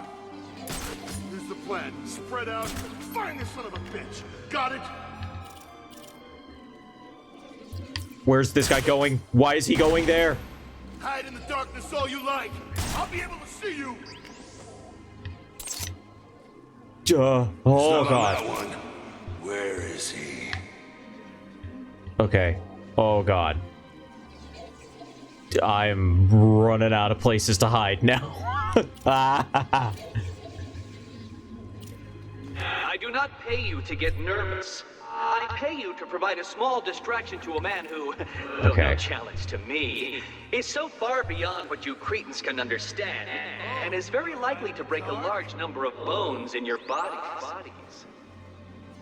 No one's on this one. Silent takedown, please. Thank you.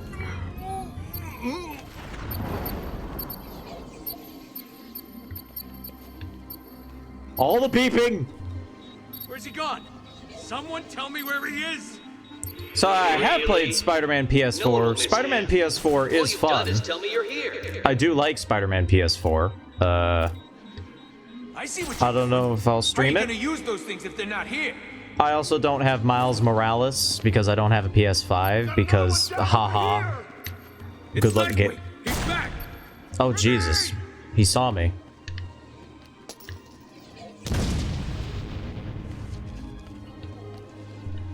Yeah. Zoop. And it's like I was Oh, you never think you even can hide here. up there? Think again. Jeez, that guy is just wrecking my. Come down here and fight us like a man. That guy's just wrecking my vantage points. Ow.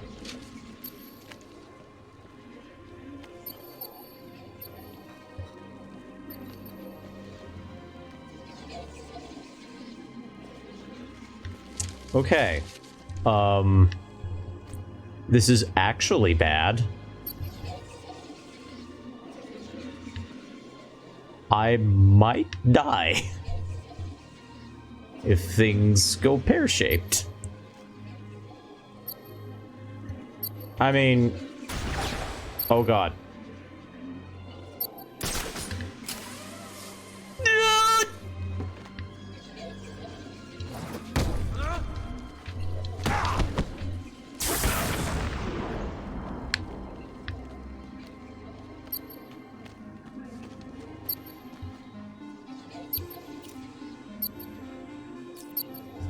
I mean, I know it's on PS4, but, I mean...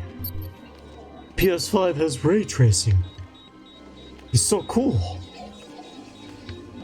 Get away from me! Whoa! Damn it! Son of a bitch. I needed that guy to not fall through the glass ceiling.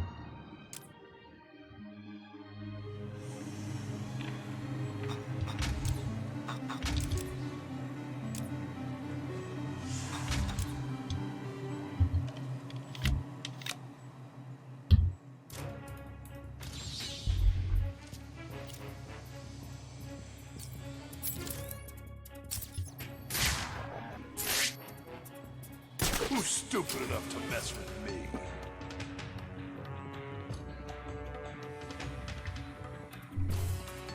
I mean, yes, it was most amusing. But, yeah. This room contains the cream of what is available in this godforsaken cesspit of a prison. You ignorant buffoons should consider yourselves nearly as intelligent as a retarded monkey. Who the hell is Nightwing?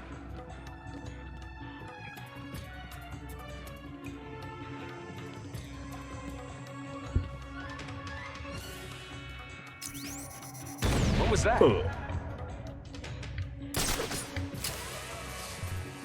Alright. Let's try this You one fools more are performing time. at a level significantly below what I had expected. If these guys are performing below Eddie's expectations, that's pretty bad, because Eddie has very low expectations for his goons. Hiding in the dark, huh? You wish. It's not on that one. Where is he?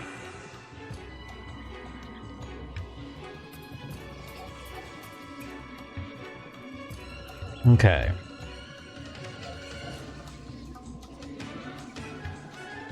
Even I expected more than this. Not much more, granted, but still. More intellectual prowess than you are currently showing. Ah, man, that guy seemed like he was cool as a cucumber just patrolling around.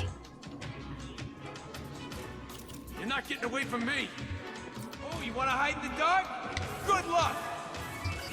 I think I might be able to. Not on that one.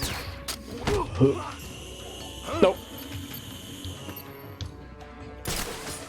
What the fuck? How did I do that?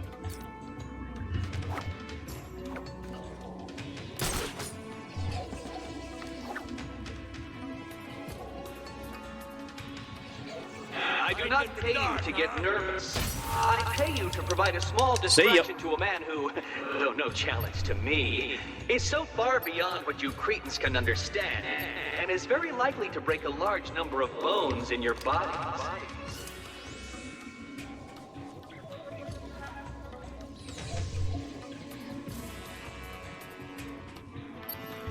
Whoa! How do those guys follow me? How are those guys following me? What?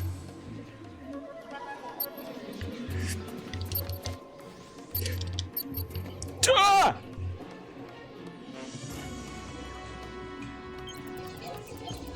Oh god, I forgot about the time limit! You're not getting past... Shit! Well, well. So the shaved monkey has failed. How utterly, utterly expected.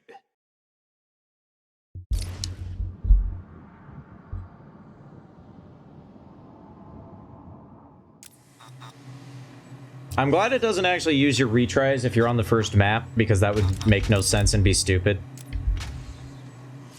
Okay, I'm not gonna turn on mines because this level is just way too stressful with mines.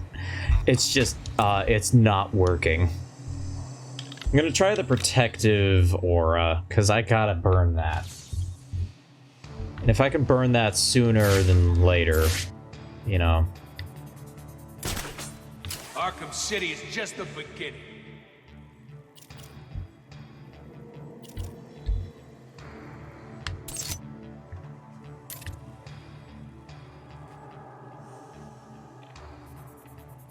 The performing monkeys currently searching for you, Nightwing, will find you. And they will kill you. I got someone here. I was about to say, if that doesn't count because the fucking protective aura gets him at the last second, I was gonna be so mad. This is no good. He won't wake up.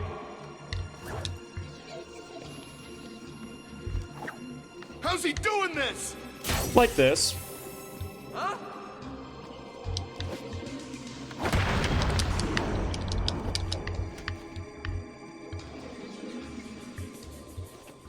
Nice.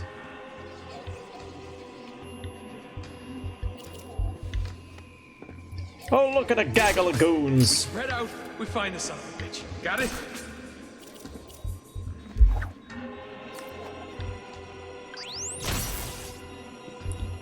With a hearty hey hey and a ha ha ha ha. Alright, now I wait for them to get up. Huh?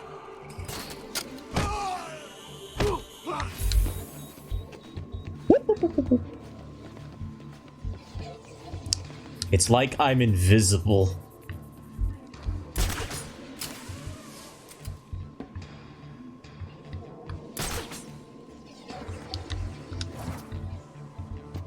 Two down, all of you to go.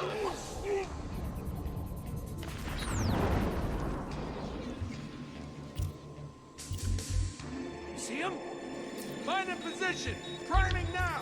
Please don't think that was some sort of victory over me. It wasn't.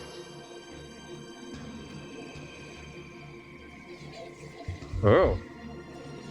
We're right. I found someone.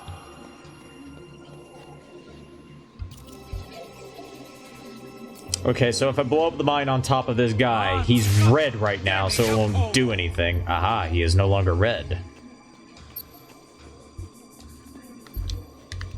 We're dead. We're gonna die in here, and there's nothing we Nope, can do he's about still it. red, apparently. Leave him. Got more important things to be looking out for. Show This guy yourself, is just chicken. gonna be red forever, apparently? Okay.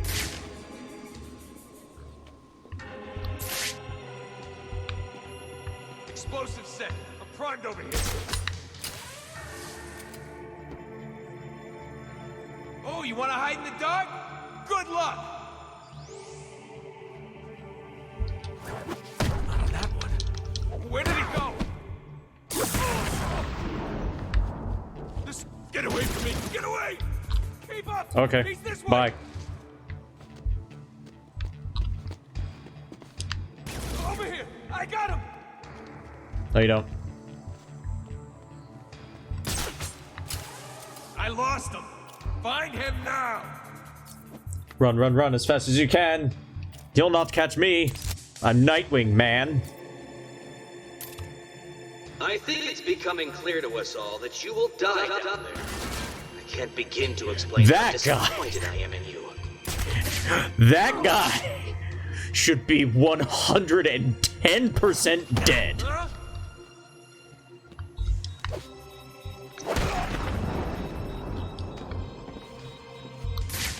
I'm king of this mountain.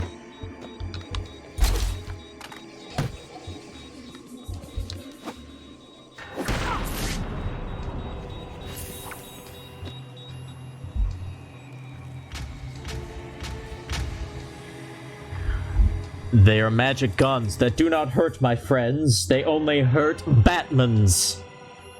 And Batman-like people.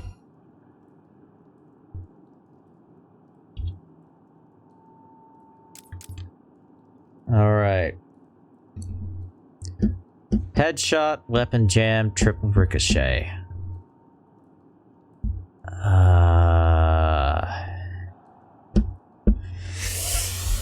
Oh, this...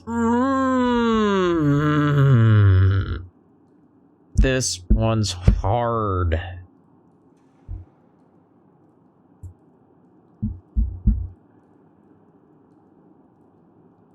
I need the mobility on end of the line. I need the mobility on end of the line.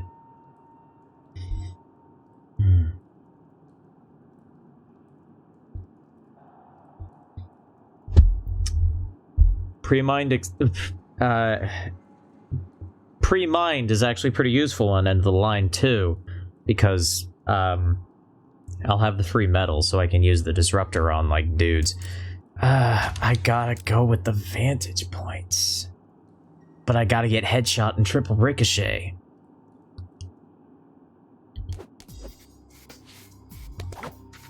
This is gonna be hard. I hope we can get this over with quickly, Nightwing. Your presence here has already bored me. Nightwing's mine.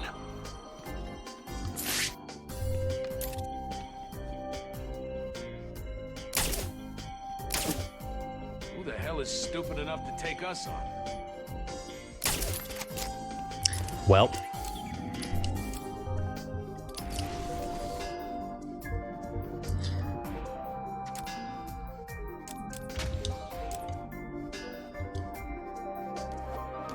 All right. Let's see. Who's stupid enough to mess with me? I have detective mode.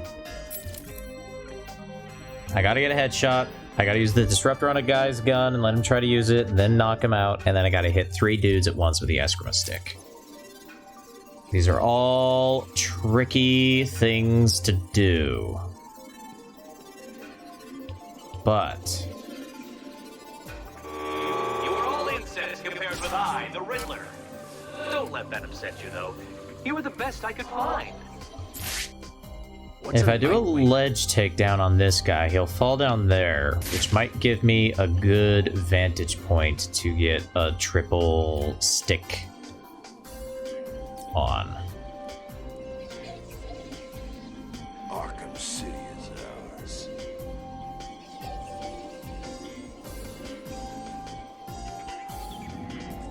But I gotta do it over this end because the front end has the mammoth head.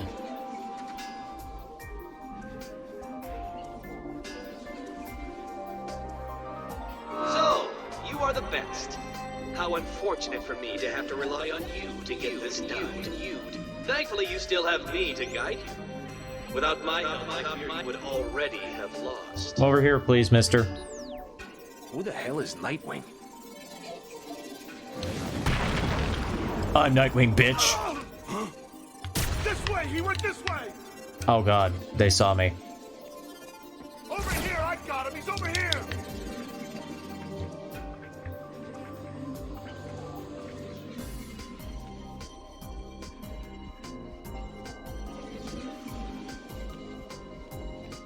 Okay, time for a change of strategy. Him?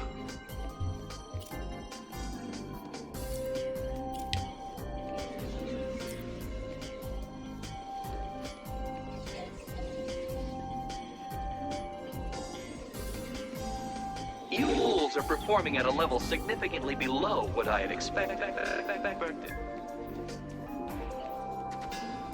Aha. This guy I can use.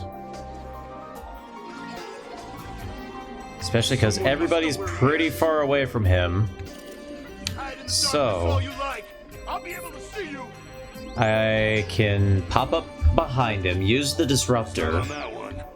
Where is have him try to shoot me, then hit him with a beatdown.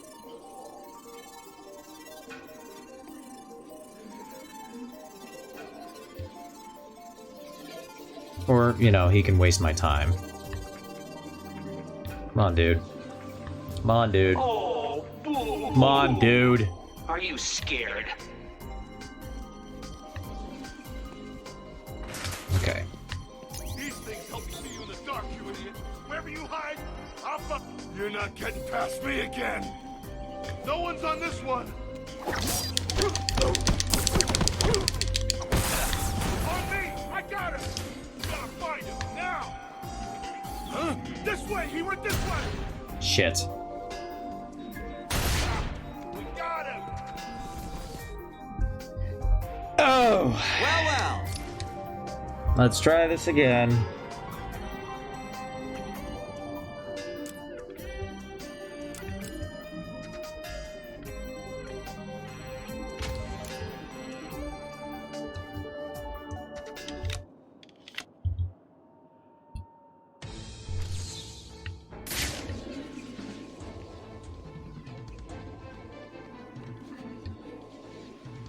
own Arkham City. Anyone else who wants a piece should come and see me.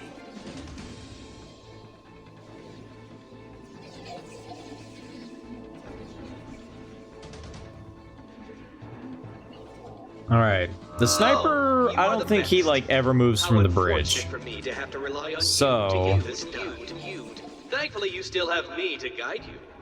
Without my help, you would already have lost. Nightwing's mine.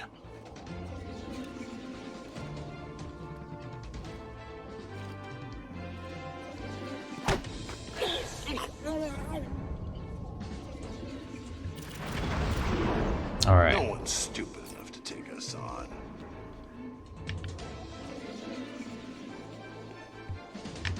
Please don't think that was some sort of victory over me. I need an It escape wasn't. route.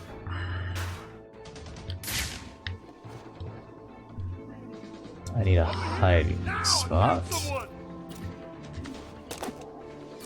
And I need Come some on, wake up! goons. Damn it, he's out cold. 1, 2, 3. Came from over here. I'm sure of it. Aw, shit, one of them's armored. I'm not scared, you hear me? I'm not scared of you! Come on, where are you?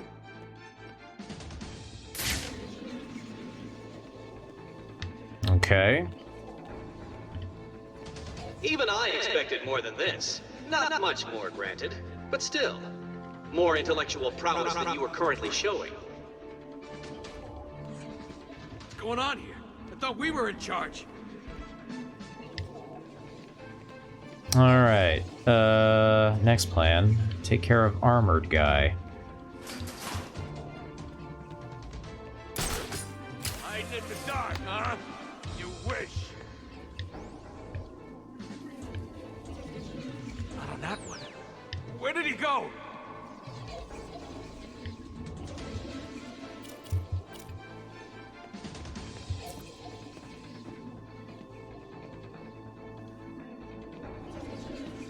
I do not pay you to get nervous. I pay you to provide a small distraction to a man who, though no challenge to me, is so far Oh, beyond wait. what you cretins can understand, and is very likely to break a large number of bones in your bodies.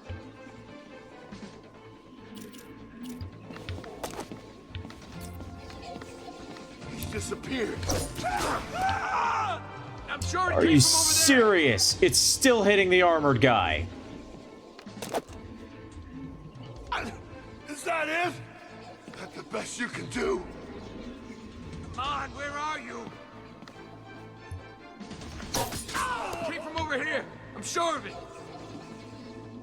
I just gotta keep doing this until I get 3 dudes. Is that supposed to scare me? Well, that is the idea, yes. Come on, where are you? I'm sure it came from over there. Yes. Finally. I'm not scared, you hear me? I'm not scared of you!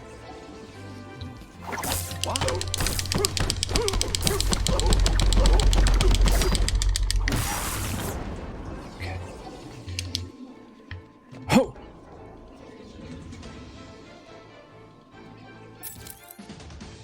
Alright.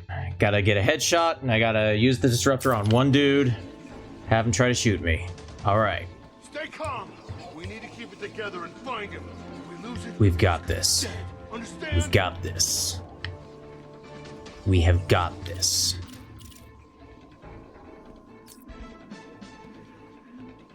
This is really not good enough, cretins. This is some intense shit. Oh, you want to hide in the dark? Good luck. Damn it. Can't shoot around corners. It's not on that one. Where is he? Whoa. Oh god. It was a little scary. A little scary right there. Mine in position. Priming now. Oh.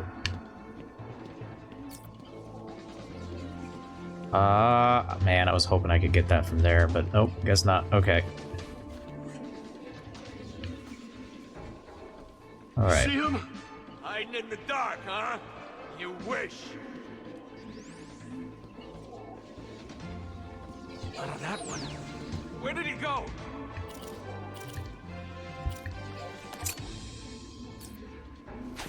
Huh?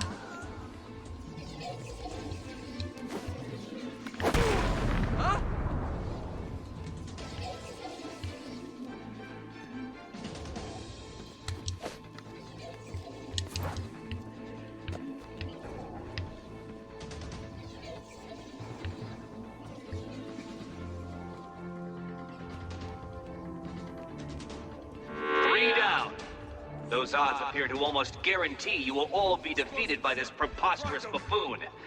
Prove me wrong.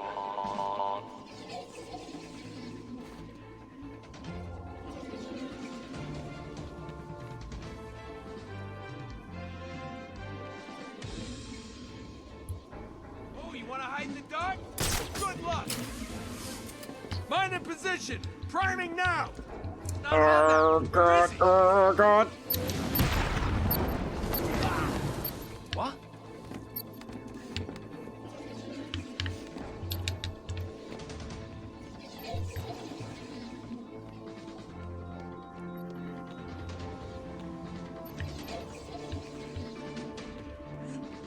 Okay. Where the hell So did he go? far, so good.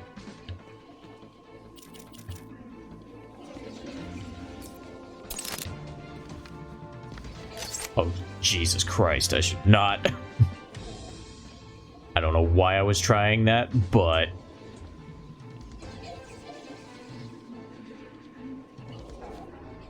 Hiding in the dark, huh? You wish. Can I just, like, get up right in the dudes? Where did he Yes! It's easy to get a headshot if the head is the only part of their body you can hit. Really? No one will miss him. All you've done is tell me you're here. Okay. Last guy. Stand down! Stand down! Don't come near me!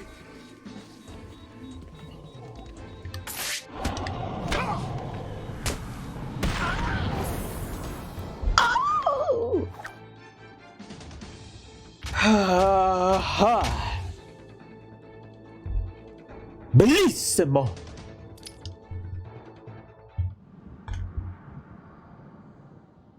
It's the end of the line.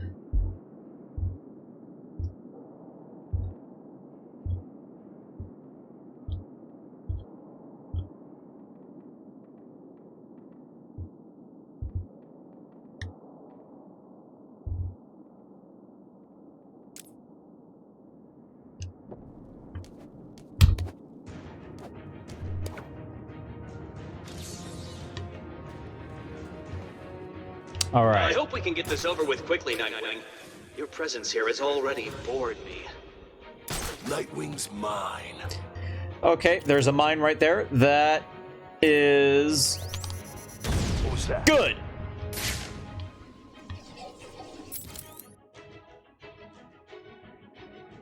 I just have to use the electrical blast on 3 or more henchmen at once, and then kick one henchman while on the line, or no, backclaw a henchman and pull them off the walkway. These are all easy things to do. Do you really think that you are enough to defeat me, Nightwing?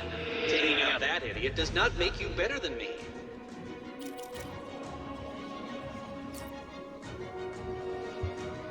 Because basically, all I gotta do is get up in this guy's business. Huh? You didn't see me. Nobody saw me.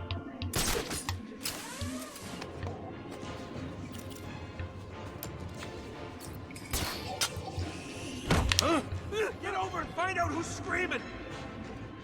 All right. That guy's business officially gotten into. All right. Once everybody gets over there. Or once Wake up, man. Come on. kind wake of people get over there. What? Who's screaming?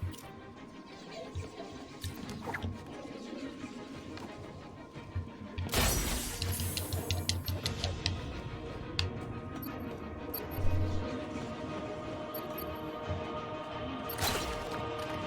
Keep him over here. I'm sure of it.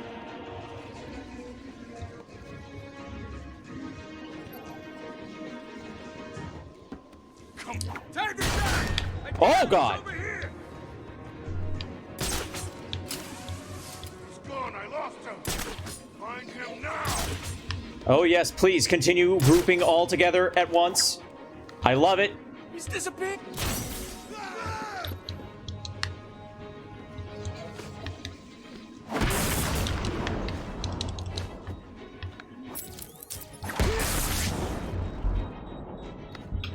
That's how we do it, baby!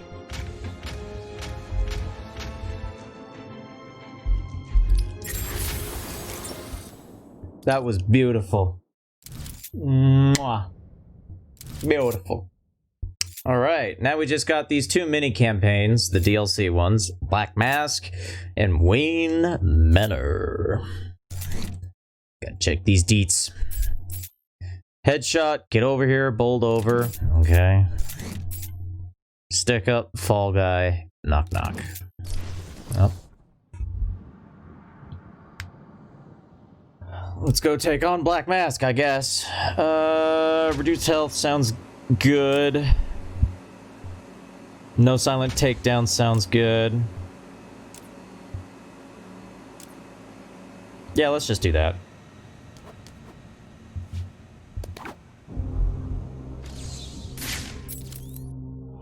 Headshot, get over here. Oh yeah, I got a backlog guy through a window. I'm not scared of no one. That's honestly kind of dumb and I hate it.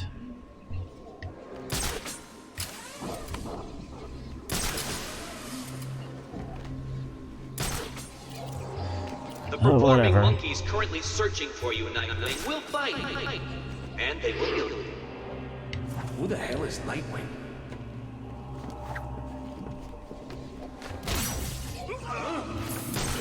Over here! Found someone! That guy went over that railing so cleanly.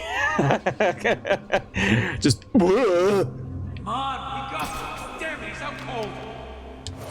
What? What's wrong? You too scared to show yourself? You ain't getting away from me! Grenade!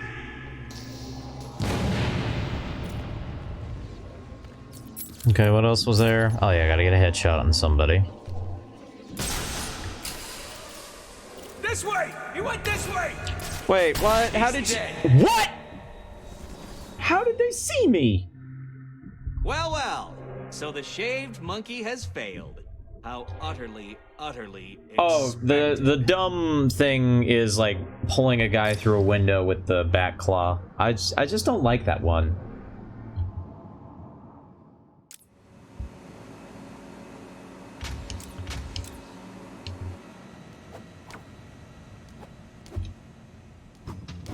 No one's stupid enough to take us on. Like, it's just way too reliant on, like, super specific positioning and is kind of gimmicky.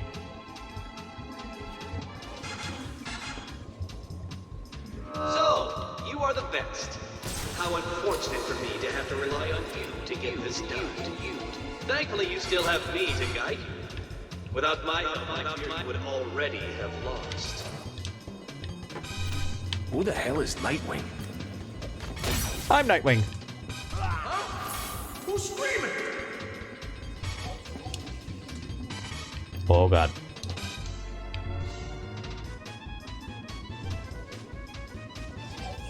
Oh God! Everyone, get your asses over here now! Hey, wake up! He's back! Oof. I thought that guy was on the other side of the wall. What's wrong? Okay.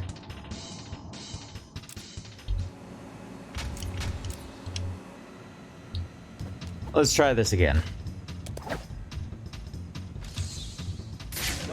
stupid enough. Right, I start with 0 health. Okay.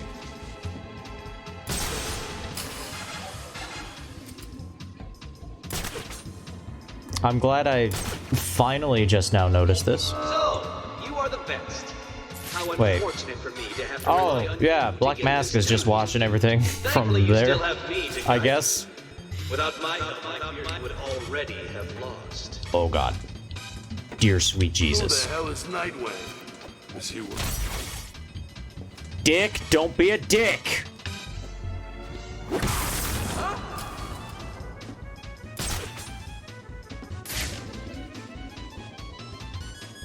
What are you gonna do when you ain't got nowhere to hide, huh? I'm gonna come down and I'm gonna do this, you son of a bitch.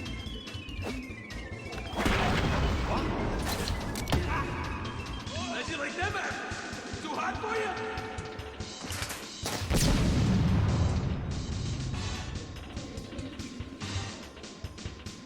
There's someone over.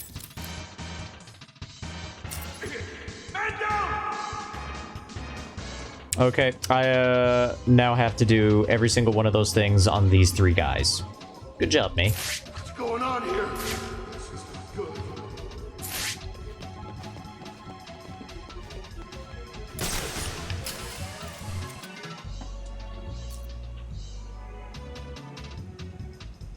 This is not what I expected. Even from you.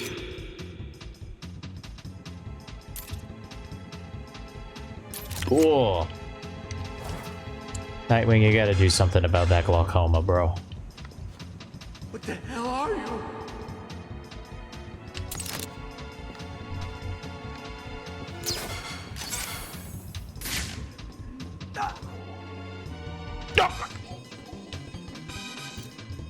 Okay, good. One of them went down.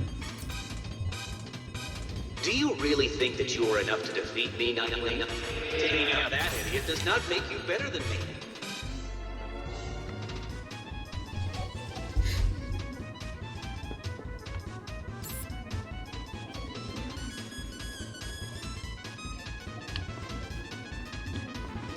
You are all experiencing fear. An emotion experienced in anticipation of some specific pain or danger. This is perfectly understandable.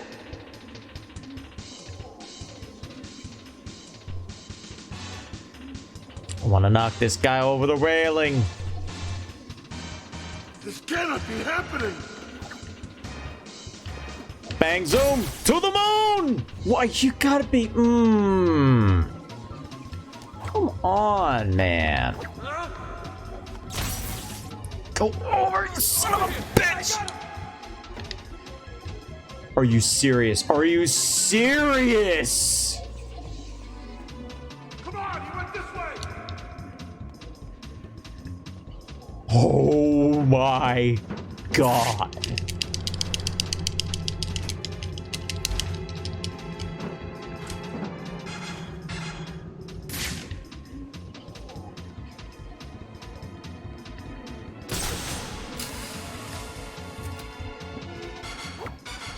I think it's becoming clear to us all that you will die. I can't begin to explain how disappointed I am in you.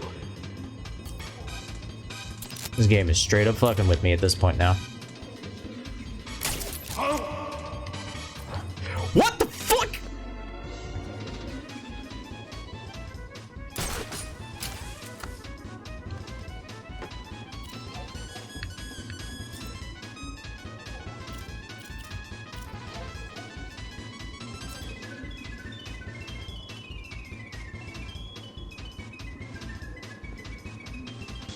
What are you, Nightwing?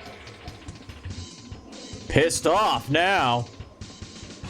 Maybe I can get the pull this guy through a window one though. That's definitely the more bullshit of the ones. Nope, please. Please do the thing. Do the thing. Alright. Thank you very much. And walk. Alright. Don't hurt!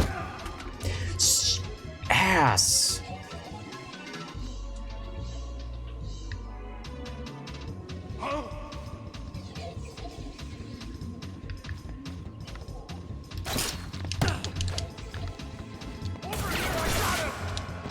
damn it!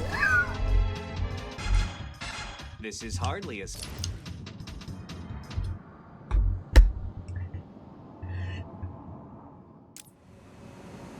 Okay. Let's try this again. Arkham City is just the beginning.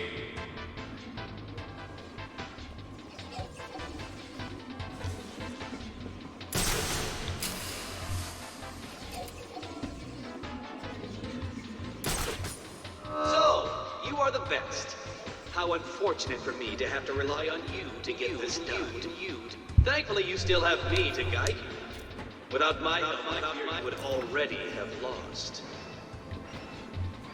Who the... Are you serious? Are you serious? Are you absolutely serious?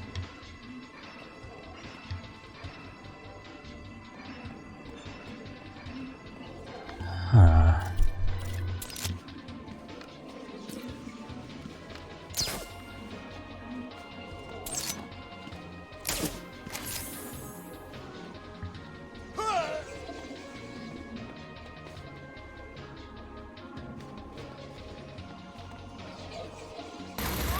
I got him! Huh? I lost him! We gotta find him, now! Stay calm. We need to keep it together and find him. God! Everyone, get your asses over here now!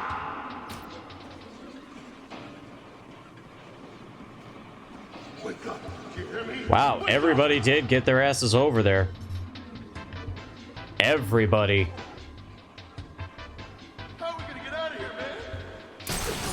We need to keep looking or we're all dead. What's wrong? Alright, the nanosecond somebody climbs that ladder. Because I know somebody's gonna climb that ladder. This I'm is gonna be really ready not for them. good enough, Cretans. I'm gonna be ready for them.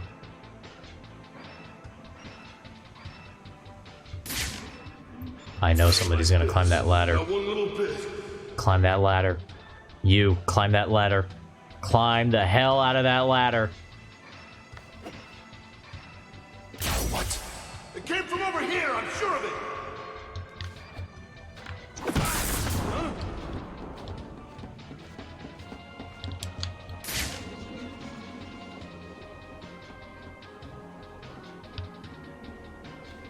Stay calm. We need to keep it together and find it. If we lose it, we're as good as dead. Understand?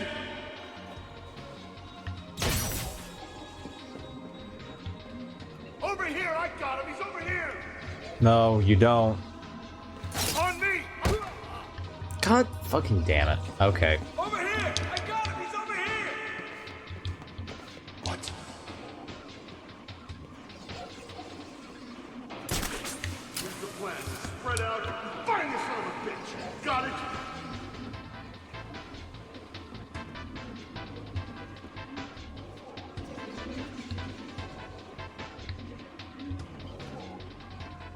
You fools are performing at a level significantly below what I had expected. Spicy renowned lasagna TF2, John, huh? That's it's quite a clip name. See him?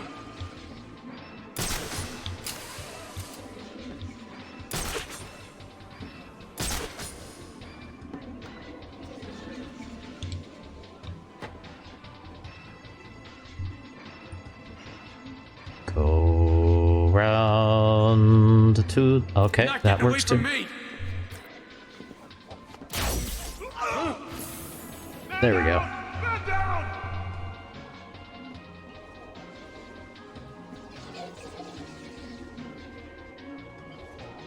You are all experiencing fear.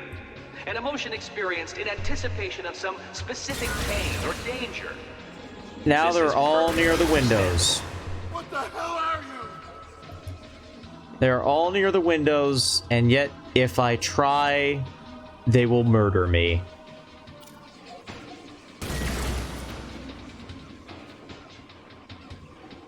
Nightwing? Can you hear me? What are you?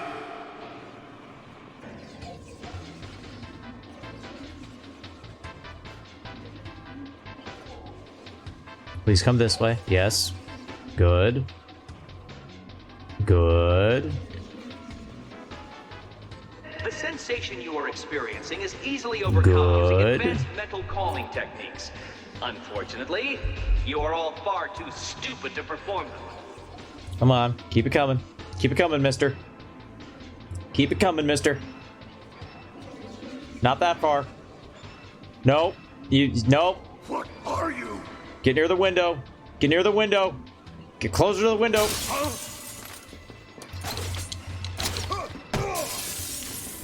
That'll work. Whatever. Who cares?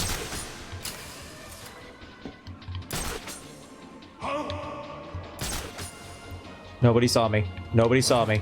Nobody saw me. Oh.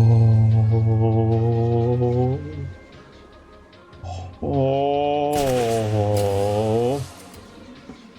Oh. Okay. Didn't get a headshot. Don't This care. is not what I expected. Even from you.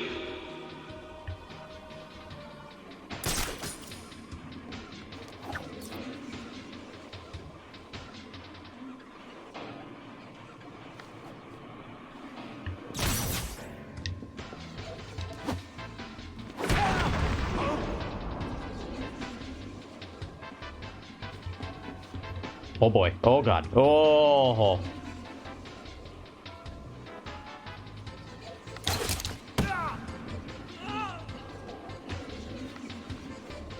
Where's this guy going? What are you staring at? What are you staring at? What's going on here? Yes! I'm getting out of here.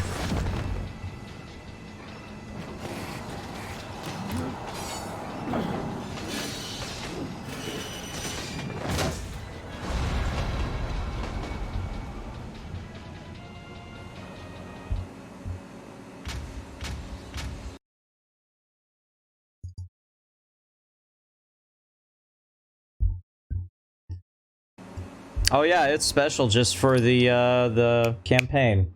You even get it as Catwoman, which is funny. All right. Freight train, baby. Whoop whoop.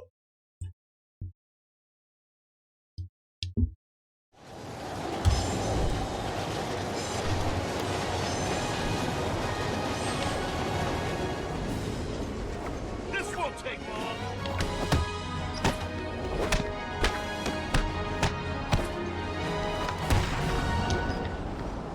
This won't take long. Quick! Indeed. Buttocks will be kickaged.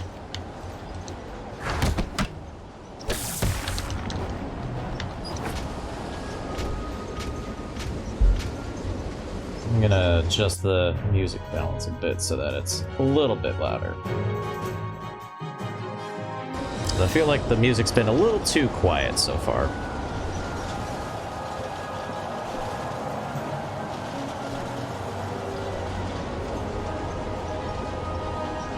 Arkham City is the last thing to see.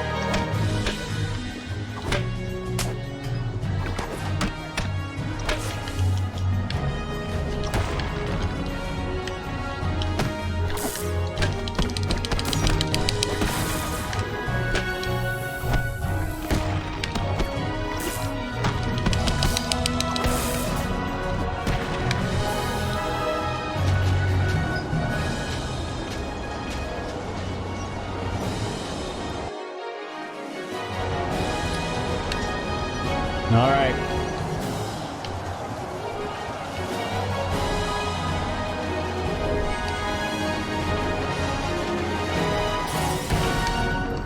We've been sent to kill you, Nightwing. Look around, you're fixing to the ground, Nightwing.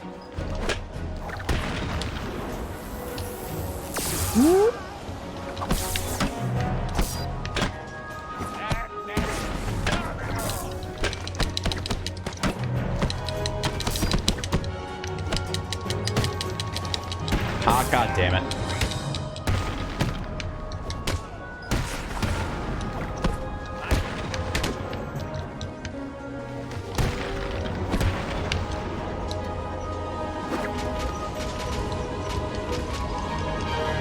That combo break. Arkham City's gonna be your grave. Ooh.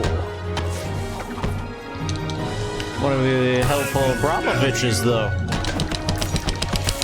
Get my combo right up there. Oh.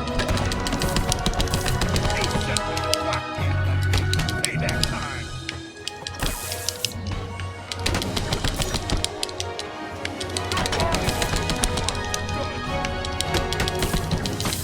There we go. 3 medals just like that.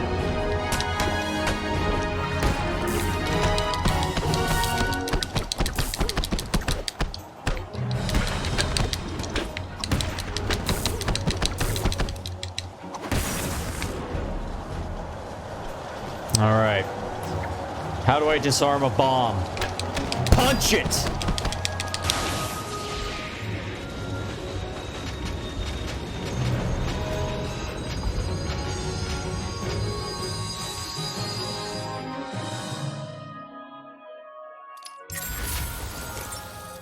I mean, hey, what works, works. Alright. Now the Wayne Manor campaign. Master Wayne.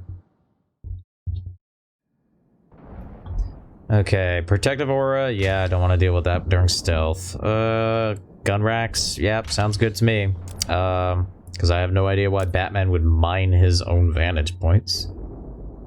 I'm going to put mines on the gargoyles I keep in my mansion.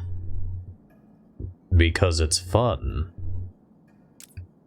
And then, scattered weapons, why not? It's just, boom!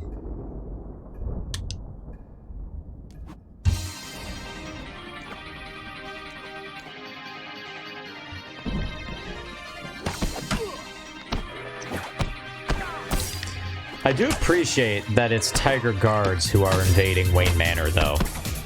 That's a nice detail.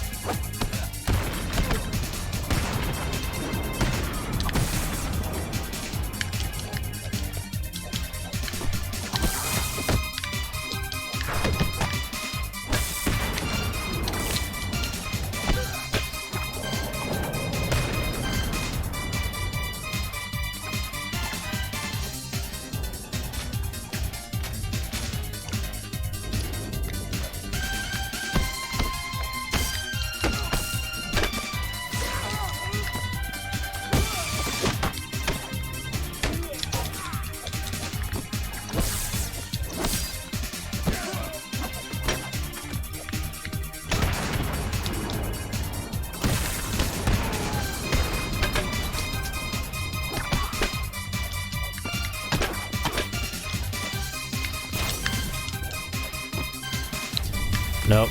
Get out of here, gunman.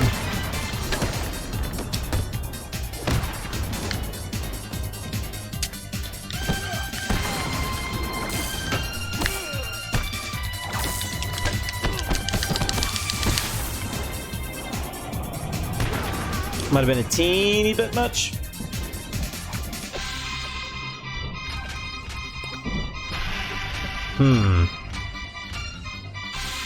Like, is it overpowering the game, or is it overpowering me? Turn it down a little bit. Turn me up a little bit. There we go.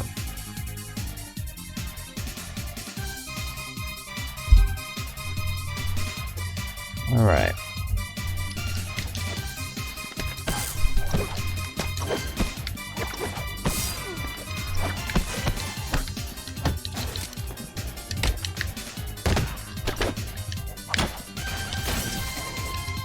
Ah, dang it, there was nobody around me.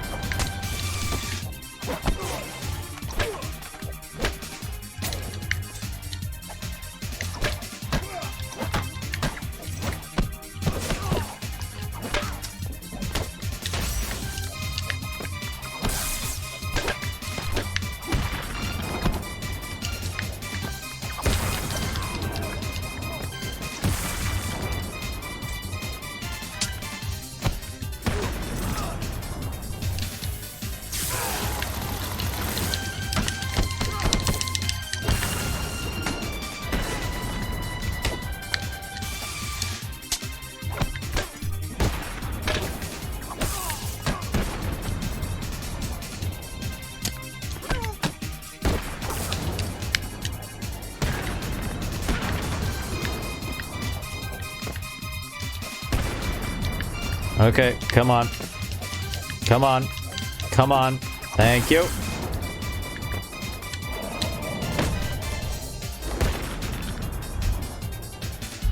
I mean, I could make a public list of these busting tunes. Oh, that face. Oh, that face. Nightwing. Hey.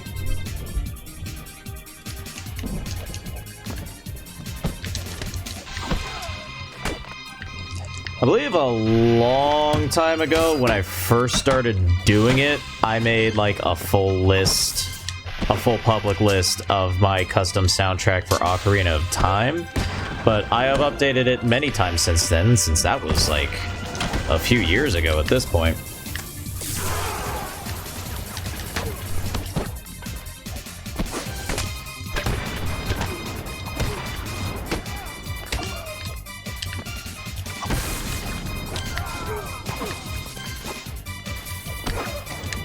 Oh, there we go. All 3 medals, so who cares what happens now?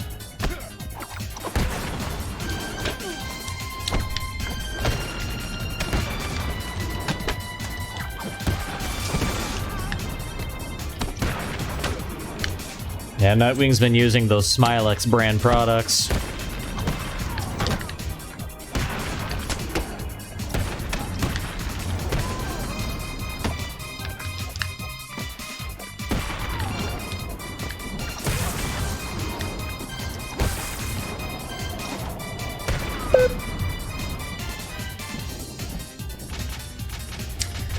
You know, an interesting quirk about like combat in this game is that like the redirect aerial attack where you do an aerial attack on a guy and then you say, nope, I'm actually hitting this guy. Like, enemies can't do anything about it. They fixed that in Origins by making the redirect version of the aerial attack take a lot longer.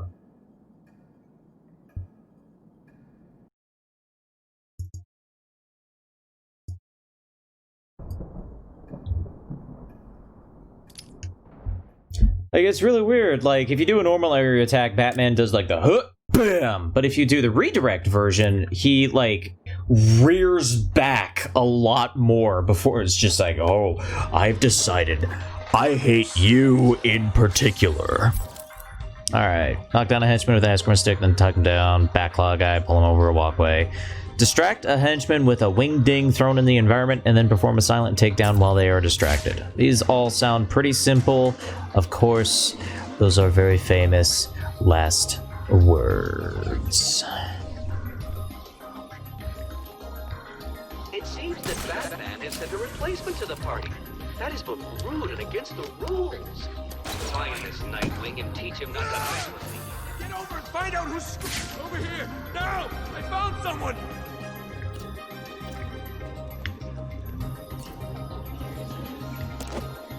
Hey, wake up, man! Come on, wake up. Whoop. I want to be careful. I want to get seen. Yeah, I don't know if it's like a glitch or not. The whole like it grabbing multiple guys at the same time. It's really weird. What? I found another one. It dropped in from right above me. It's kind of freaky. You too? What I'm happened? not sure how to feel Just about wake it. up, come on.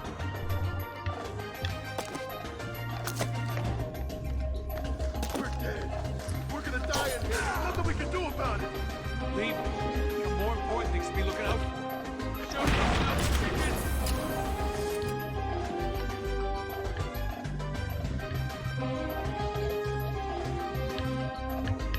You're not getting away from me. Alas, I will not be zipping into space in this episode.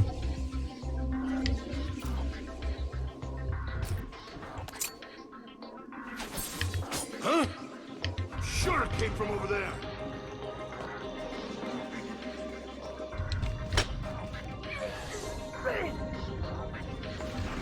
Got him. Oh, nope. What? Ah! Get over and find out who's screaming.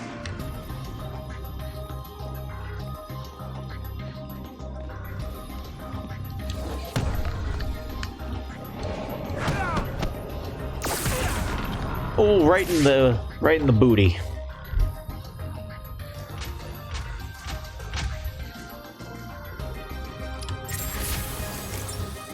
Campaign Nightwing. Achievement unlocked. All right. Yay!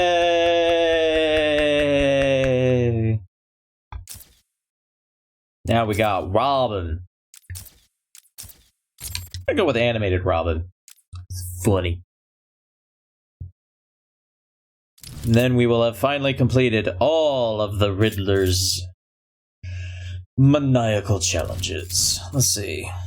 I already did both of the infinites as Robin, but I'm gonna go ahead and do a quick warm-up of the Joker's Carnival, just to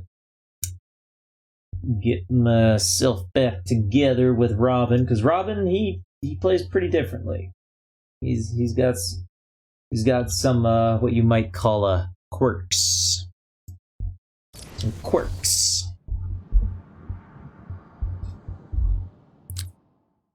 Soon to be dead corner tonight.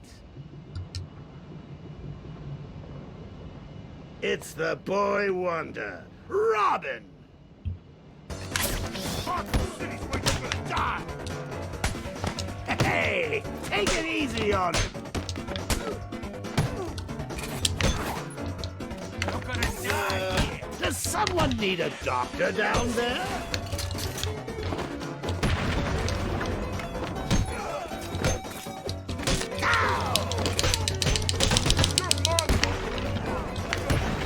Oh, boo! Level 2.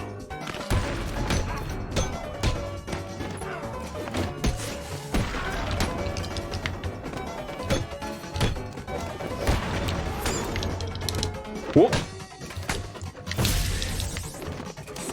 Someone's on a roll here. But can you deal with ninjas?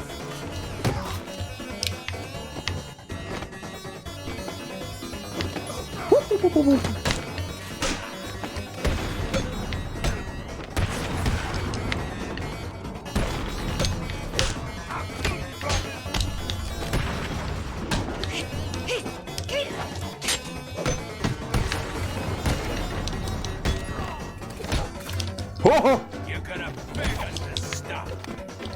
I almost went right into that guy's shock Level 4. prong.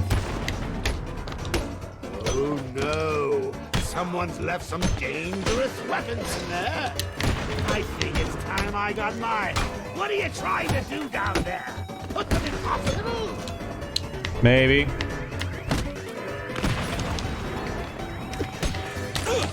Ow, I got hit. Damn it. Well, this definitely ain't gonna be one of my best runs.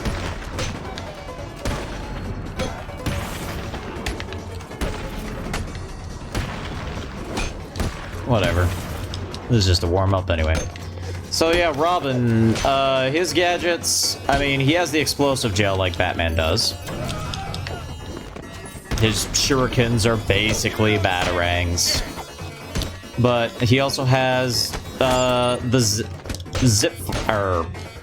zap flashes. You can plant them on a guy and they can knock down multiple guys, and I believe in Predator gameplay they count as an instant takedown, or they do at night at the very least. He also has a bulletproof shield, which you can just bash people with. Very entertaining. And instead of a back claw, he has a zip kick, which pulls him towards enemies, as opposed to enemies towards him, which is pretty interesting. His special combo moves are also like a wide sweep, which is activated by much the same as the other wide sweep commands, just A and X. And then he also has a throw move.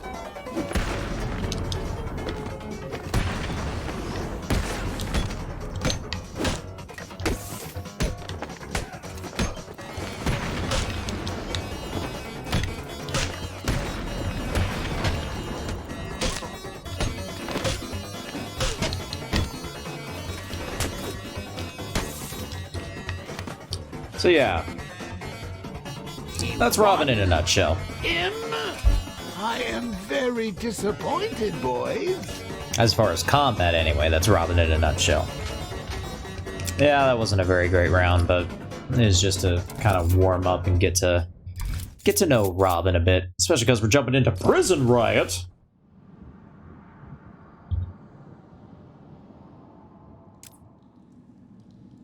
But yeah, I kind of like the zip kick in concept just because it's the Bat Claw, but different.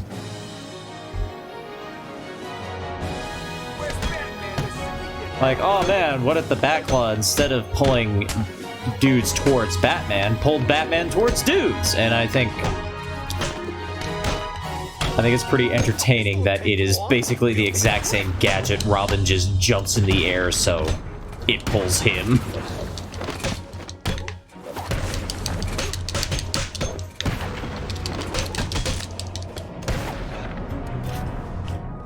Also, the staff sounds super crunchy when you hit people with it.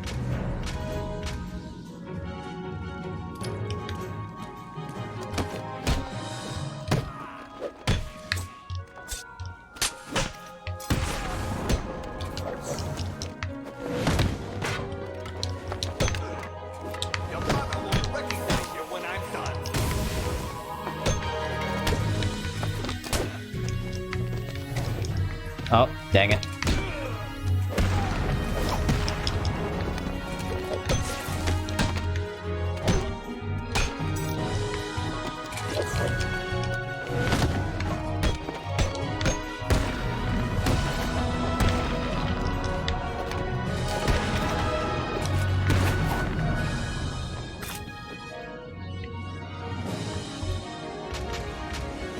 It is very satisfying. Oh, pupper time.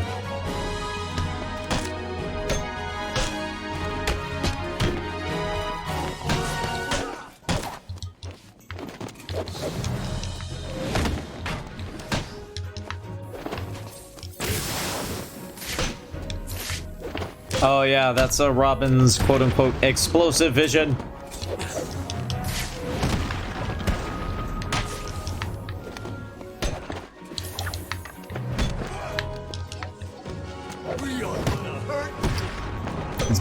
Basically detective mode, except not.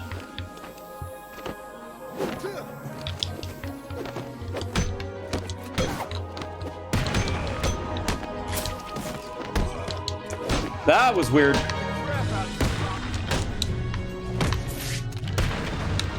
Also, all of Robin's instant takedown moves are...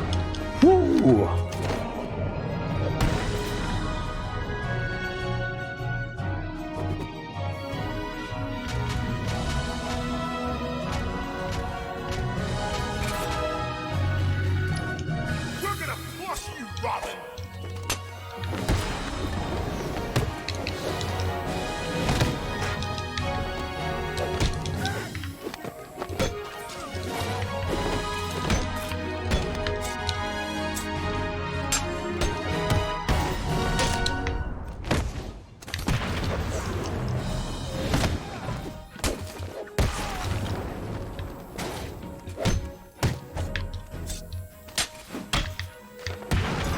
I'm not really too concerned with getting, like, stupid high scores on all of these. I'm really just looking to get all the medals. If I really... Oh, whoa, boy. That was a close one. Disaster almost happened there.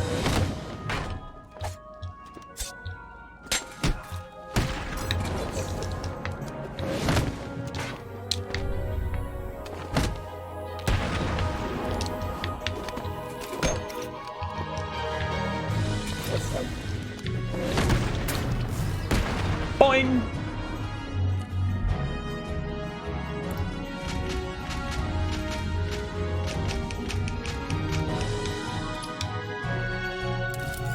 Alright. But what is Robin like when you're sneaking around as him? I mean, come on! Well... I'll jump into a stealth predator map real quick. And you can have a look. So, bullet shield, you can hold it, obviously, and it'll block bullets completely.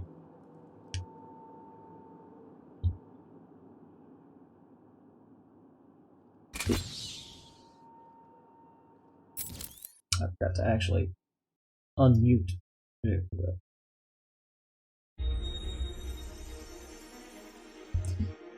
So, No costume fool is taking this place from us. So Robin, he has explosive gel. He has remote-controlled shurikens.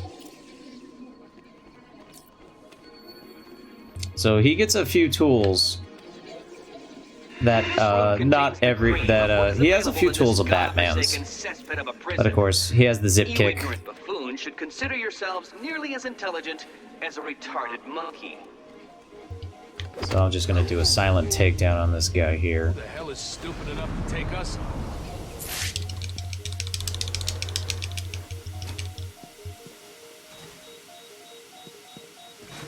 Really? No one will miss him. All you've done is tell me you're here. He sprays his explosive gel as an R.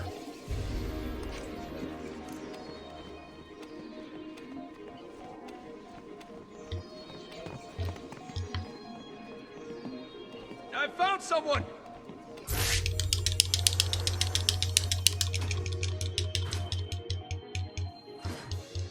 Wake up! Do you hear me? Wake up! But he also has the snap flashes, which you have 3. You only get 3. He's making us look stupid. How's he doing it? Shut the hell up. We need to keep looking or we're all dead. Show yourself, chicken! Huh? Got an... It's Robin. He's here. This way. He went this way.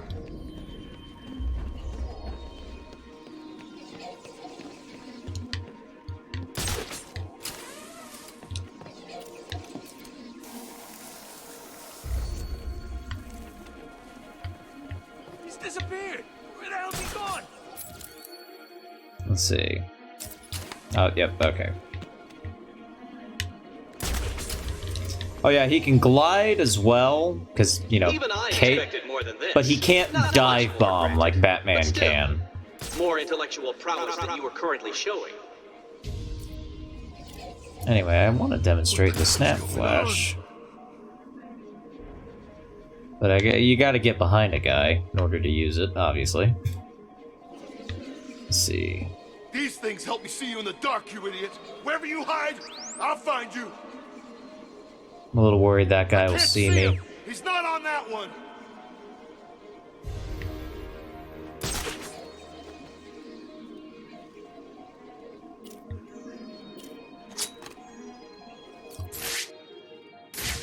I do not pay you to get nervous. Also, I don't know why they're called shurikens, because... No challenge to me. Have you ever seen a shuriken Is that so looks like far that? beyond what you cretins can understand, and is very likely to break a large number of bones in your body. I'll find you. Can you hear me? So yeah, I'll find you. I have now put a snap flash on that guy's Hide back. in the darkness all you like. I'll be able to see you. Oh yeah, you can also use the zip kick from Purchase. Whereas the back claw you cannot use from Purchase. Zip kick you can totally use from a gargoyle. Oh. Get over and find out who's screaming. There's someone over here. Man down.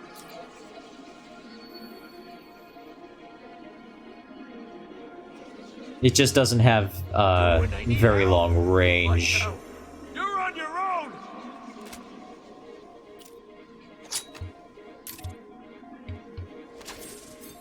Huh?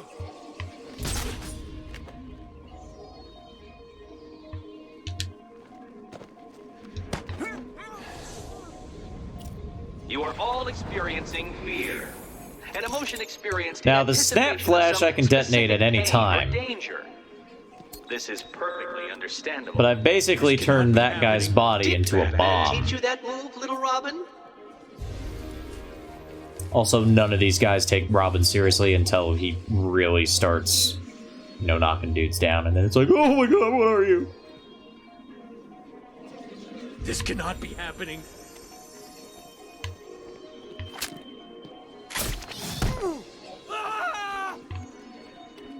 Oh, that one didn't count.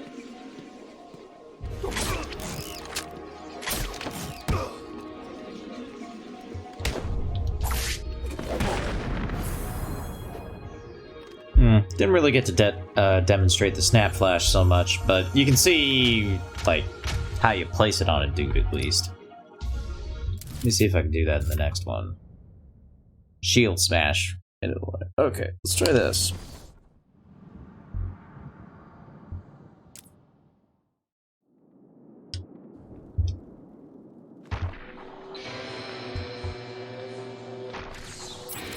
Alright. We own homes. Anyone else who wants a piece should come and see.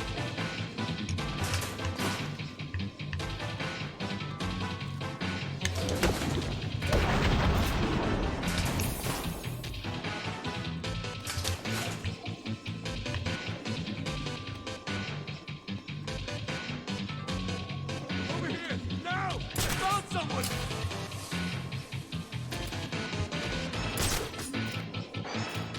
So yeah, the shield bash can send dudes flying pretty far.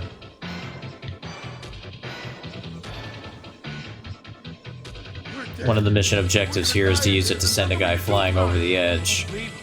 Got more important things to be looking out for. What's wrong? You too scared to show yourself? Now, snap flashes you can't set in the environment, though. Like, you can't just place them wherever you want. This is really not good enough, Cretans. In these campaign maps, you can really only place them on top of dudes, which is kind of disappointing. In Harley Quinn's Revenge, there are like environmental objects that are specifically designed so that you can put the snap flash on them. Eh. What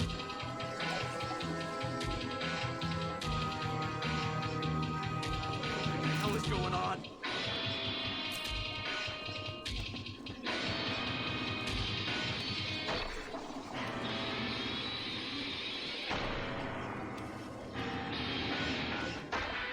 Oh yeah, I think Robin can also do inverted takedowns.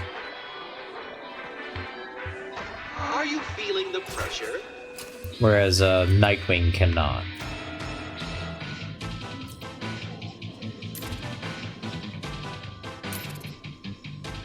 Those guys went into that side of the... Oh, that's weird. They don't normally do that. What's going on here? I thought we were in charge.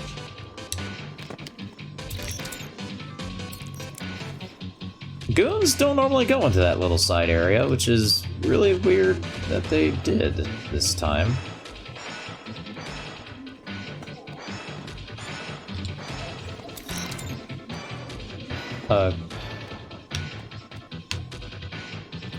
Oh, this is very exciting. Who will win?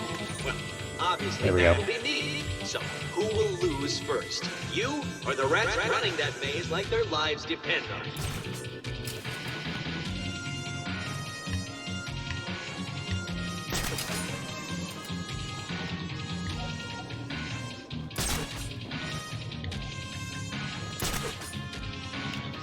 Come on, someone must know where he is.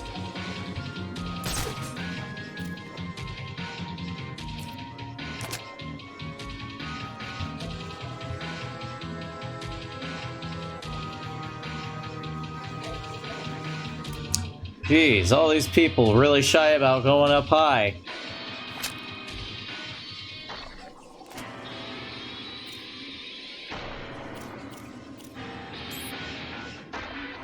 There are 5 of you in there.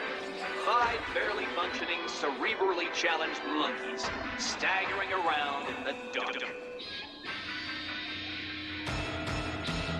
Oh, here we go. Nope, they're not quite close enough.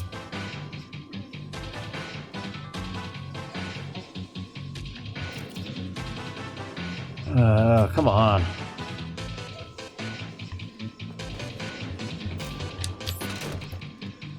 This is not good. What? Get over and find out who's screaming. There we go. What's going on here? Okay, so in this game, they just knock dudes over the snap flashes. They do not actually knock them out completely.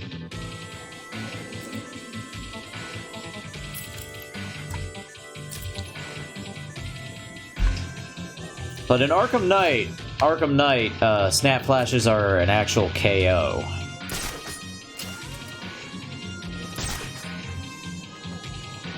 Which is weird that they boosted them that much. I guess I can't do inverted takedowns in a city as Robin.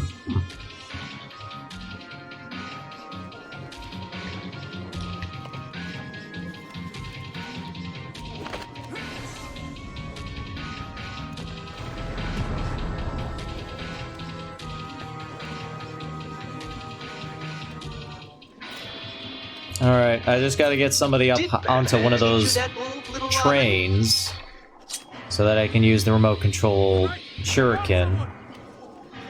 Knock them off. You do also get the reverse shuriken upgrade, which is nice. He won't wake up.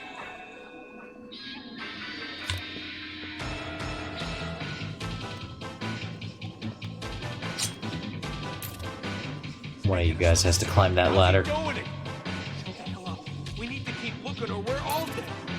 Am I gonna have to come over there and show you how to do it? I'm gonna have to give these guys some motivation. Looks like you're my hostage.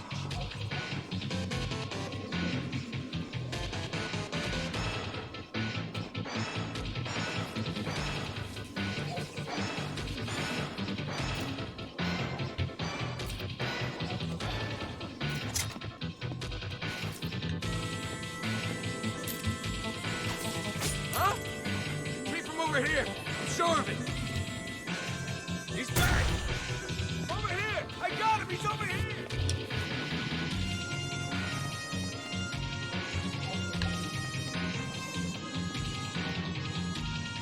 Yeah, that's right, follow me.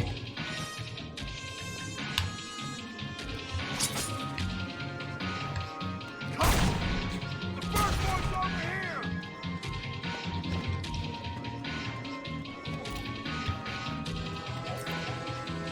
Disappeared. Where the hell's he gone? Where'd it go? There's a ladder here. My brain hurts. I'm sure it came from over there.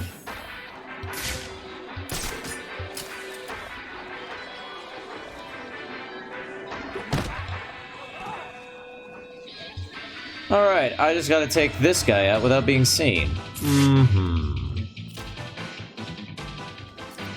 How to do.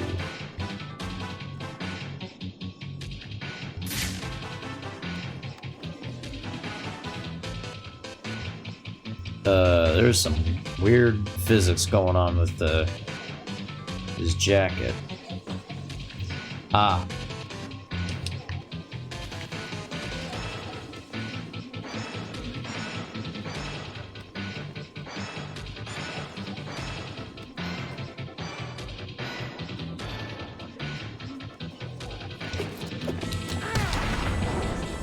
There we go.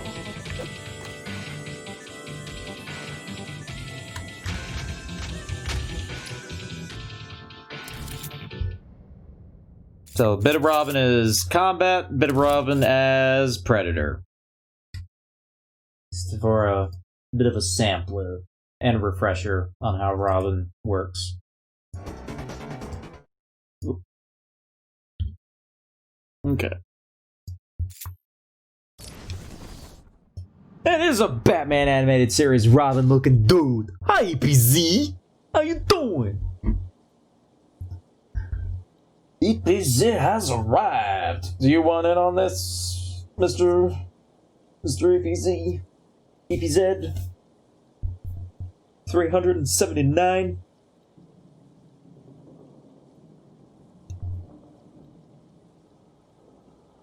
can get down with this? Alright. I shall start the call.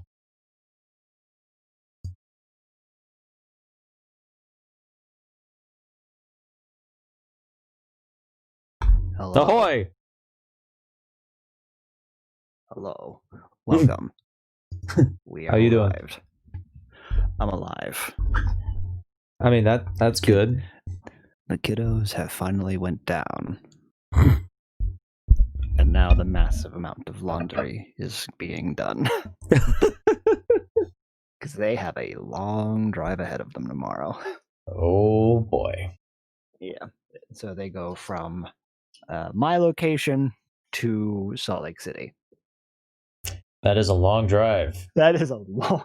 That is a long drive. All power to them. Yeah. And they're going to need it because, wow.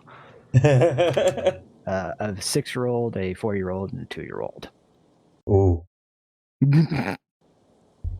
They're basically, we were looking at a map earlier and just like, okay, where are all the places that we will be stopping for gas? Where are all the places that we will be refueling our coffee supply? And where are all the places that we will most likely have to eat at because we need to have flexibility? It's been a long, loud couple of days. I can imagine. But it is over. The holidays have finally started to wrap themselves, which, you know, how was the New Year's situation for you? I went and I got a bucket of KFC, and that was New Year's. Bucket of KFC. Bucket of chicken. I got a bucket of chicken. Welcome 2021. Please don't suck. Please. Please. Yeah. We for everybody that was still awake when the new year tipped over, we just went outside, looked at, watched fireworks, and then we all collectively screamed into the void as loud as we could. And then the abyss screamed back. Yes. Stop yelling at me. Sorry, we're just like I'm very sensitive. I'm very the universe is sensitive. I mean, it's not my fault, I'm always expanding. God, I still can't get over the fact that put the animated series models in this game. Yeah.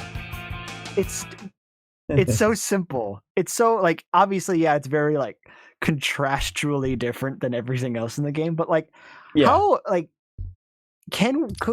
who do we need to talk to to get a proper cell shaded, possibly style Arkham-esque-ish game, but it's just the animated series universe?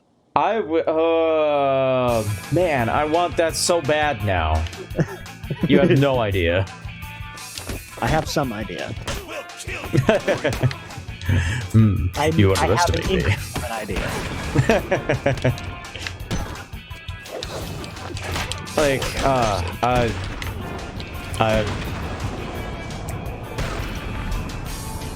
I just want that game. I just want. There's something of that. Do that with Batman Beyond. Oh.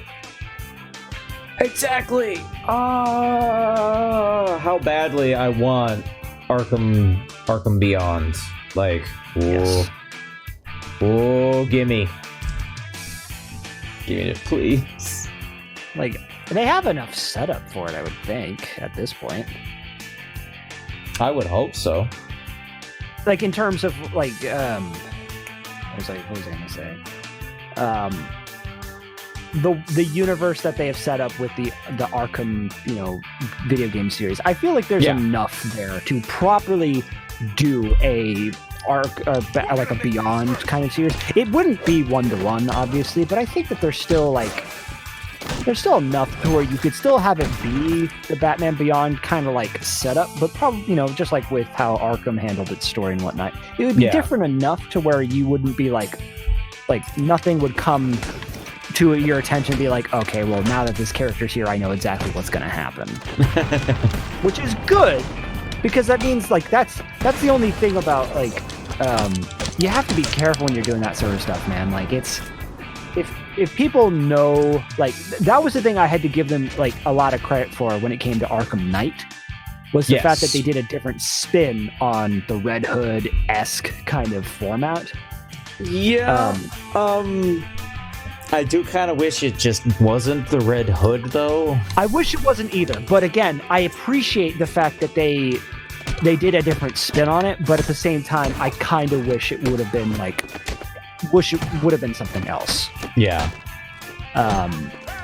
You know, I don't know if they should have done something like absolutely different, or, you know, done what they've done previously, which is take the basis of what a story had been told previously in a comic, a graphic novel, a movie, or show, whatever it could be, and then just give it a different twist, a different flair, a different example. But I feel like the Arkham series has done like a decent enough job giving us kind of like it contains the same general details of what the original comics may have had, but they do it different enough to where it feels fresh enough. See, now it's interesting, because, especially if you look at, like, when the original Arkham Asylum was coming out, they weren't really talking about creating an Arkham universe. They wanted to create, not at all.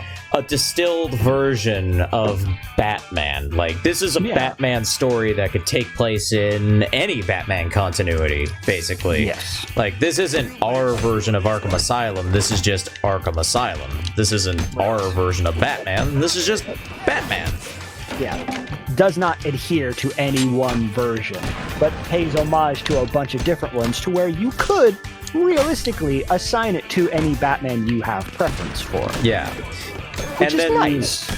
City is where they started deviating from the comics universe and really made Arkham their own universe, which, you know, a lot of people like to mention the villain profiles that you find in Arkham Asylum don't always match up with the villains who appear later in the series. Mm-hmm.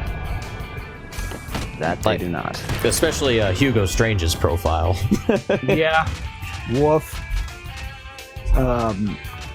But I think what the Arkham series has, or more, I don't know if I can say has or had or whatever it could potentially be. It's it established itself first as something that could be an addendum, right? An appendage to any other version of Batman. Yeah. But with City, they took it in such a way to where it's not like it was doing anything like wildly devilishly different in terms of like how it was setting itself up and whatnot, but it became like there was a reason why it was now from this point on referred to as the Arkham series, not just because there were multiple entries, but because it was establishing itself as its own continuity. Yeah. Which, you know, say what you will about it, I do appreciate a lot of things that have happened throughout the series. I feel like the majority of us have kind of come to terms with how they handled the final boss in Arkham Asylum. They're like, you know, I mean, Super Titan Mohawk Joker. Yeah, of course. That's my favorite character, Joker. The clown bane of Gotham. What? I'm going to fight you, Batman. Just kidding. I'm gonna jump up here and send my goons to fight you. Yeah. Listen, I might be roided out, but look at me. My muscles are actually exposed. You throw sand at me and I'm screwed. Oh, God. Pocket sand. Knowing Batman, I wouldn't doubt it. I mean, that's basically what the smoke grenades are. Yeah. What's the name of the contingencies that Batman has for every Justice League member? Don't they go by a certain? Yeah, they have a particular name. I can't remember what it is. Batman contingency clan name.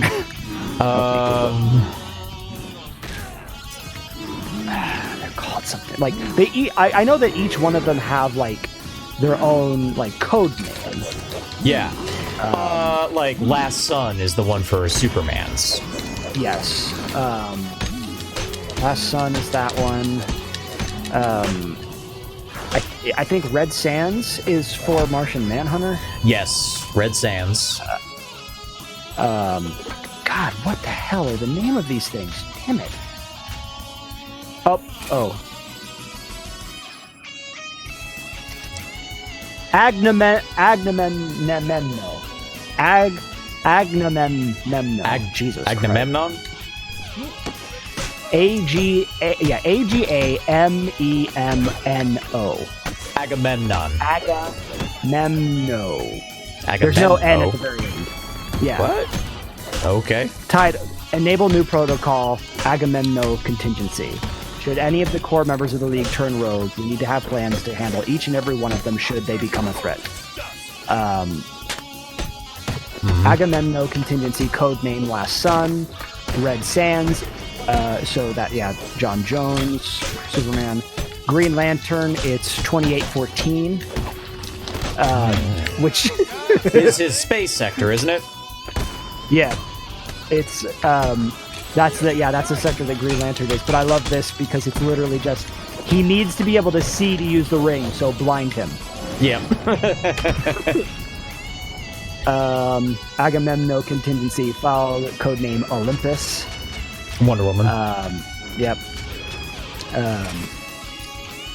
The following strategy could be useful. If she is convinced that she is fighting an equal, then she could then be theoretically trapped in a non-ending cycle of combat against a phantom opponent. Must investigate feasibility of neutral virtual reality technology. What's great about all these contingencies is they got Kevin Conroy to voice like each one. Yes, in a I special did watch for... those. I watched those. It was phenomenal. Polymer, which is Plastic Man. Yep. Friesen. Flash, it's Paralysis. Green Arrow immobilizes arms. Zatanna, trachea trauma. A timed blow to the neck would do the trick. I think the same thing for Black Canary, too.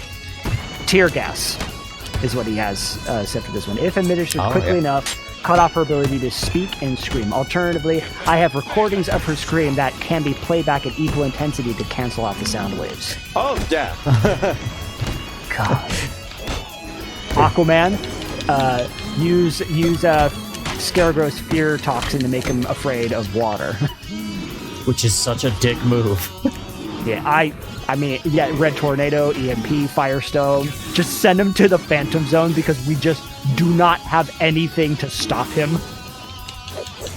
It's like, apparently if we just send him to the Phantom Zone, he won't have any materials to convert. Yeah. Which could either go really well or really badly if you think about it. Because the Phantom Zone would probably contain a lot of materials and elements that he has never seen before, which given enough time he might be able to synthesize into some crazy shit. Yeah. Well, I mean, the Phantom Zone also has a lot of Kryptonian criminals as well. Exactly. Oh dear. Yeah, then finally, Agamemno contingency, codename Detective. Talk about his parents. It's take hostages. But I love that it's at the very end of it, think carefully before you do this. It's like, listen, I'm writing this. You now know my weakness, but know that I know that you know my weakness. So really consider what you're doing. Head of the curve. Good Lord.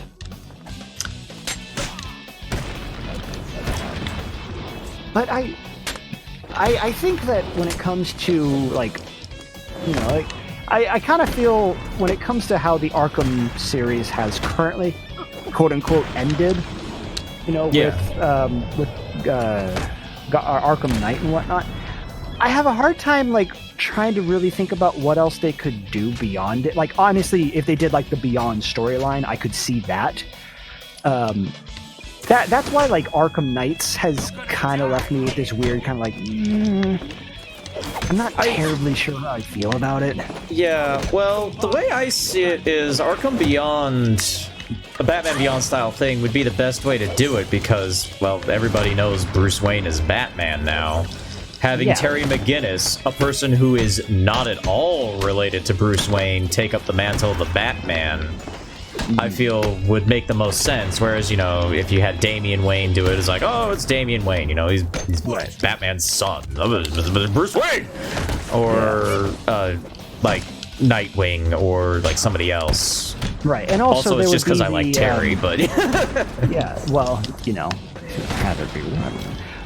But with correct me if I'm wrong, because it has been a good minute since I've really pondered it. At the end of Arkham Knight, he quote unquote dies, doesn't he? He blows up quote his mansion? unquote dies. Apparently, the ghost, the giant freaky bat thing that shows up in like the special 100% cutscene, that's supposed to be Bruce Wayne. He's you know, supposed to still be alive, and he's just become something worse to defend Gotham. Right. But that's going based off of, I believe, what the developer said. The developer also said they were trying to hint at, like, the Joker, like, mind control poison all the way back in City. Yeah, like I get why they did that, but at the same time, I'm like, I don't know how I feel about that. Apparently, the part where he hallucinates Joker while punching Mr. Freeze is supposed to signify the Joker crazy toxin thing, and I'm just like, I mean, sure, you can say it means that now, Mr. George Lucas, but I'm not so sure I believe you. Okay. I mean, sure. You can do that. I don't think that's the best idea, but you are more than welcome to do that. Yeah. So the idea of it being like, again, we have an older Bruce Wayne being the mentor to Terry and whatnot, like that makes sense because no one would suspect that he's back from the dead, quote unquote. Yeah. But like you said, like with that whole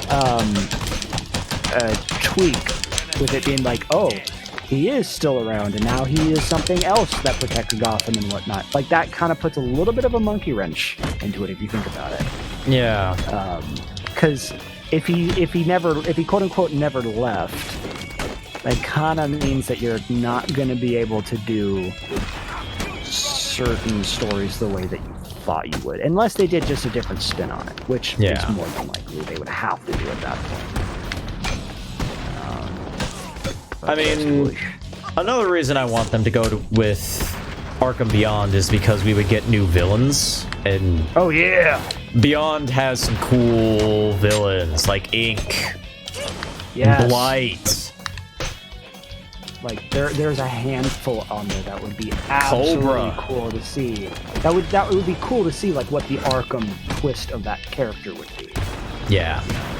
Because, like, let's face it, like a lot of the characters that exist in the Arkham series, at their core, are the same to a degree, but they are still something else entirely. Like, you know it's Poison Ivy, but it's not the Poison Ivy that you like watched in the show or read in the comics. Like it was a different version, which you appreciate. You appreciate when they give you something like that because you know that you're going to get the essence of what this character is without it just straight up being like, you know, the same thing, which makes it nice and refreshing. I also actually kind of like the sacrifice that Poison Ivy makes in Arkham Knight. Yes, like that was a great turn of character. Like that actually was like, you could see that there was a lead up to that didn't feel like ham-fisted. Which again, when you do that well, we as audience members really appreciate it. Like we love it when you're able to do that. Because again, I'm a very like as much as I love storytelling, like there are some times where like you'll see something start to happen and like I get upset because I'm like, oh god, they're doing this, aren't they? And then like that starts happening, you're like, ah, god, man, come on, like this is like it's the way that I feel about twist villains, you know, like, I'm your best friend in the whole wide world. Psych, I'm an asshole. It's like, oh man, come on. Like, it would be different if it was like, if Well the done. intention and the execution was different. I feel Right, like but that just having sort of... a character that just is like, I was always against you, but now I'm going against my character that I've established this whole time, because I gotta twist things up. I feel like that sort of character would work better in a series as opposed to a movie. Because a movie Yes, only has so absolutely. much time to establish a character and their friendships. Whereas Yes. that would work so much better in a TV show where you have this character that you get to know over the course of like 13 episode season, and then they hit you with it. Yes. We'll make sure this Like, hurts something that, free. like, because you want us to not suspect it as hard. At the same time, you don't want it to be like a brazenly obvious. Because here's the deal: like most twist villains that happen, usually are villains that you realistically could see a mile away, which can lead to some fun hijinks later on in the film. But the ones that get me are the ones that actually do like a complete 180 on who they've been the entire movie. Hold on, I'm eating Reese's peanut butter cup. Crap. I shouldn't have done that. But like, I'm okay with having the character like slowly over time become like an antagonistic force to your protagonist. Like, I'm okay with that. Or the other way around, an antagonist that slowly starts to realize, like, you know what? I'm actually realizing like what I'm doing is not the best course of action. Like, I really appreciate that. For the most part, in a lot of different stories, Catwoman kind of became that character. Like, very like for herself, wasn't really out for like anybody else, but she still has her own motives. But she also understands that like there's some lines I'm not going to cross. She has Like- a sense of morality. Like, she only steals from people who, quote unquote, deserve it. She doesn't steal from people who have nothing. No, like she is essentially like she is a very specific twist on the Robin Hood mentality. Yeah. She's a like, that's- selfish Robin Hood, as opposed to a selfless Robin Hood. Yeah. But like that's the reason why in some interpretations of Catwoman, I really like the idea of it being like yes, she still has it like self like motivation, like she wants to survive on it, sort of an element, but at the same time I also appreciate it when like the writers decide to give her like something to like work towards. Yeah. Like obviously not like anything massive or anything like that, but like the fact that she gives like a small portion of like what she does take to someone or something. Yeah. You know, she's investing in something, but she is like super on the hush hush down low about it. Like that kind of thing I appreciate. It's the same reason why, like, you know, a lot of the Batman villains, you know, like when you have a character that is just straight up like evil for the sake of being evil, like those can be fun to a degree. Like, as much as you look at characters like Penguin and like Joker, for example, these guys are just like they're doing it for a very selfish reason. They're just despicable. Right, they are despicable antagonists to whatever it is that is against a system or Batman directly, whatever it could be. Then you have a lot of Batman villains that are like they're quote unquote evil, or at least they're antagonistic in some way, but you understand how they got there. Yeah. Like, the story of Harvey Dent is such an interesting thing, because in some interpretations, like, there's some people who like got into the animated series and like Two-Face was already a character, right? Like, they got into it a lot later in like the series run and whatnot, so all they had was Two-Face. But when you go back and watch the first season and watch Harvey become Two-Face, that is heartbreaking. It's Especially tragic. Especially because, hey, there were a couple episodes that had Harvey in them before. the Two-Face two-parter. Yeah. Like, What was you actually, what was the name of it? Big Bad Harv? Big Bad Harv, yeah. Yeah. But like, you don't see Big Bad Harv until like the actual Two-Face two-parter. But you see Harvey Dent, he's just like, yeah, you know, let's clean up the streets, all right. And then you know, Two-Face two-parter happens. It's like, oh god.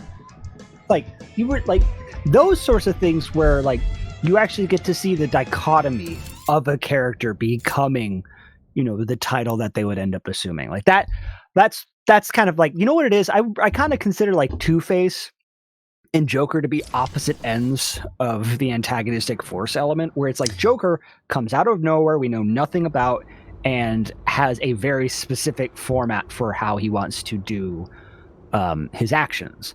Harvey, like, that side of the coin, pun very much intended, is it's a different like setup, payoff, and reasoning as to why he is the way that he is.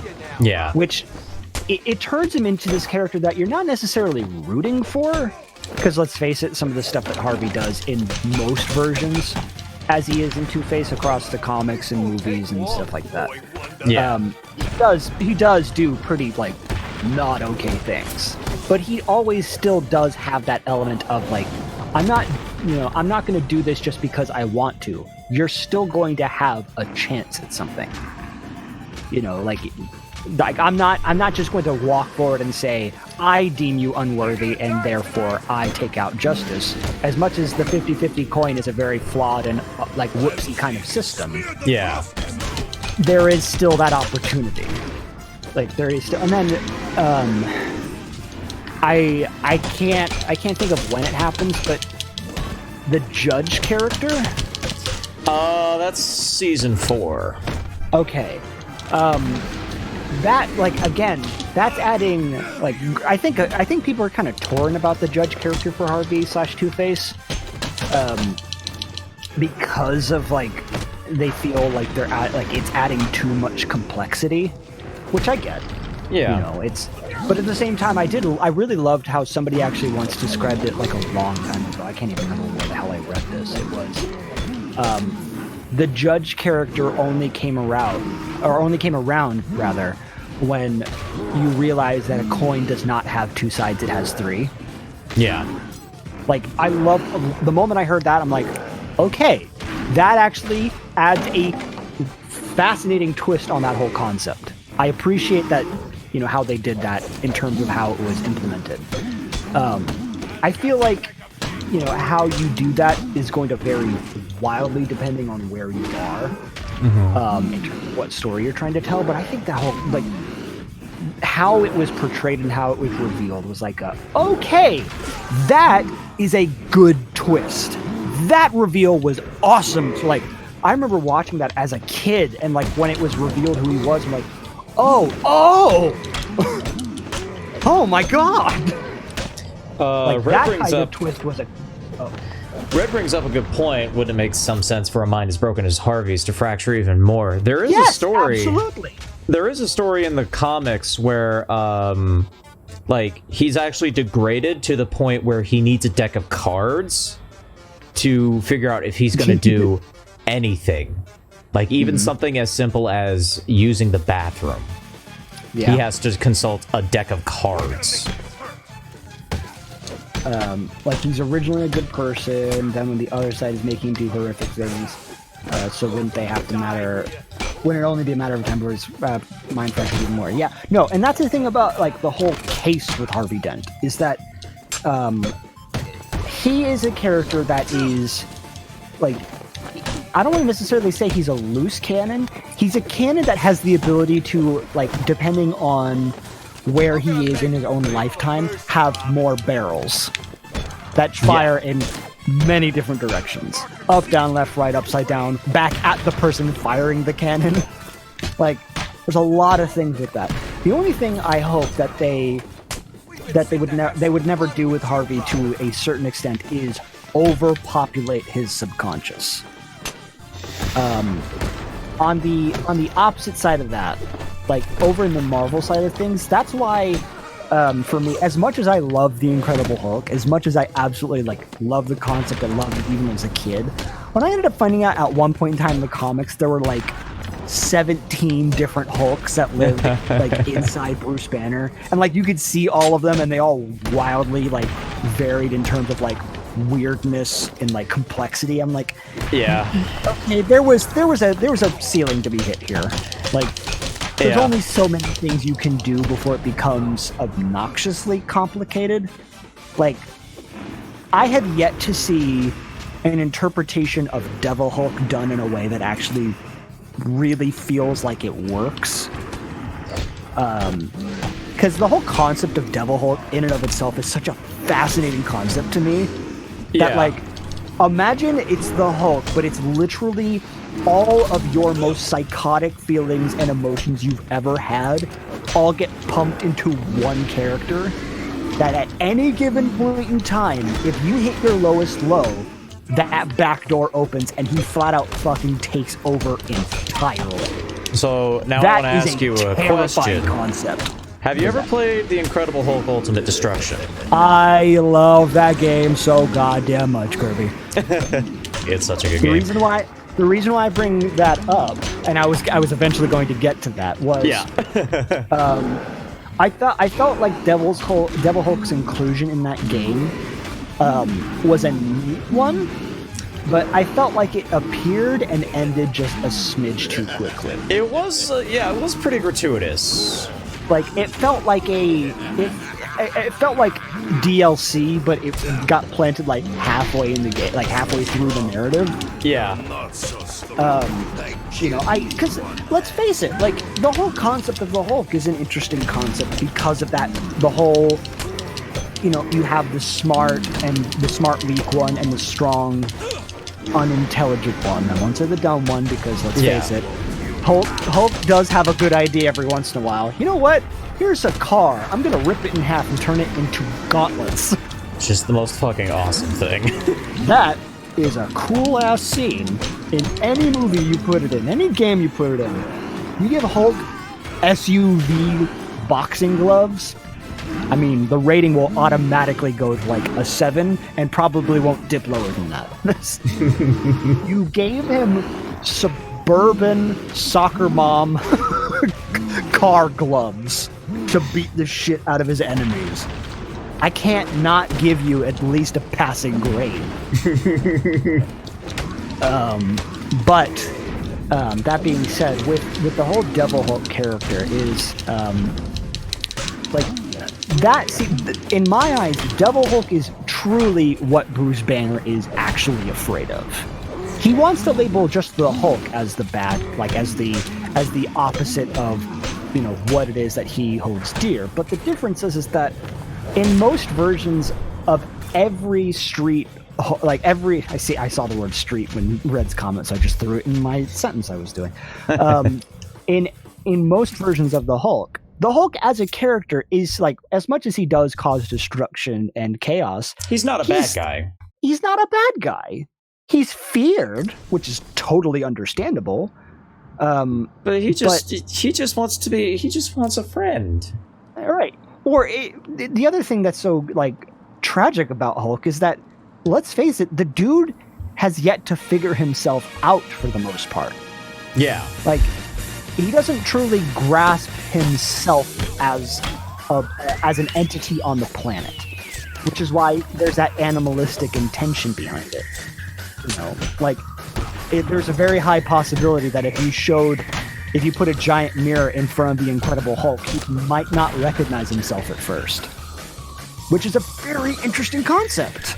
Yep. Like, that is a fascinating element because that's the whole what's that psychological thing called where it's what sets humans apart from like a bunch of other animals on the planet is our ability to look at our reflection and recognize that it's us. Like, I feel like there's a specific name for it and I can't think of what it is. I know what you mean. Right? So Because like that. it's a big factor in terms of sapience and not just Yes. The ability, like, you will almost never be able to teach like a domesticated pet that if they see their reflection, you can't really teach them that is just a mirror image of who or what they are. Yeah. Like, that is a uniquely complex thing for an animal to really grasp. Like, the idea that you can get, like, monkeys and gorillas that actually do eventually start grasping that concept to some degree. Obviously, it's not going to be as intensive because we do not have the ability to interact and communicate with them in the same way as a person to a person. But again, the whole character in and of himself is just, I always found him really fascinating because, well, I don't necessarily think it's a Jekyll and Hyde situation, because a lot of people tend to forget that Jekyll and Hyde are not like, you know, it's not the same kind of story. Like, if anybody hasn't actually read the original Jekyll and Hyde, I highly recommend doing it if you get the chance. How that story is formatted is fascinating. Because it's actually a mystery. Like, it isn't just the story of a scientist that does some stuff to himself and he turns into a different person. It's like a story of, wait a minute, there's this horrible person who this scientist is aiding and abetting? Well, that's the thing that's what's fascinating about Jekyll and Hyde. It's from Jekyll's perspective. So Jekyll's hearing all these horrific stories about somebody going around doing all these awful things, and he has no idea what his actual connection to any of it is. Like, that's fascinating. Like, especially for when it was written. Like, that, it's the same way that you feel about Frankenstein. Like, the realization of how Frankenstein was written was fascinating to people. Because Mary Shelley didn't just write a book and just put it out there. The reason why so many people were terrified of the original publication of Frankenstein was because Shelley was going around telling everybody that the story that I wrote here is a retelling that my uncle told me about his friend named Victor Frankenstein. All I did was take my uncle's story and pen it down. So everybody thought that shit was real. It's the same thing they did with Blair Witch, really. How, like, when the Blair Witch Project came out, do you know about this, Kirby? Like, they pretended it was a real thing. Yeah, they went around towns and put up missing persons posters of the people who were in the movie. And it wasn't like come see this movie. No, they were legit missing persons posters that they paid money from the city to put up around the city. That was brilliant. That shit wouldn't fly today, but it was brilliant. Oh my god. But it is fucked up, Red. It's horrifying. But at the same time, it was a brilliant marketing strategy. Because if you've ever seen Blair Witch, the movie opens with a black screen and text on the screen that just says, everything you are about to see was found in a house, in an abandoned house way out in the middle of the woods.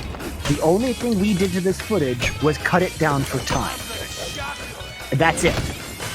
Like, that's all you were, like, there. So there were people watching the movie thinking it was like found footage. I mean, because let's face it, Blair Witch pioneered the found footage formula. Yeah.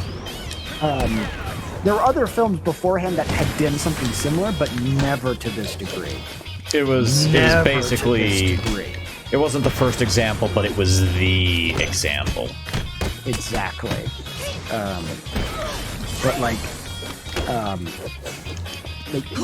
There's only been a handful of found footage movies that I openly recommend to people nowadays.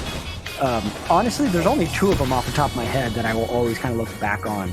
The first one, more or less, feel like how much of a phenomenon it was at the time, but the next one is just how much I love it. So the first movie is the J.J. Abrams horror film Cloverfield. That the whole mystery behind that movie, leading up to its release, was fascinating, especially at the time. I think it was 2009. It was, man. I even want to say 2008 or 7. Maybe you might be right with 8. But the whole lead up to that movie was fascinating because this was one of the first times a movie trailer that was like it was a monster film. At no point in the trailer was the monster ever actually shown. Like even a little bit. But what I mean by that is they didn't do like the trailer Godzilla shot thing where like it's the eye, it's so big. Yeah, they didn't show you jack shit. And for the most part, in Cloverfield, you see the monster's face, I think, twice in the entire film. There's one where they're going down into the subway train and like Cloverfield itself like shows up, roars, and then they go underground. And then the next time you see it is at the end of the movie. That's it. Those are the only 2 times you see this monster. But just the speculation leading up to that movie was so fascinating. The concepts that people were coming up with what the monster could look like were also fascinating. Like, God almighty, like there was concept art of, I can't remember if it was official concept art or if this was just speculation that somebody did.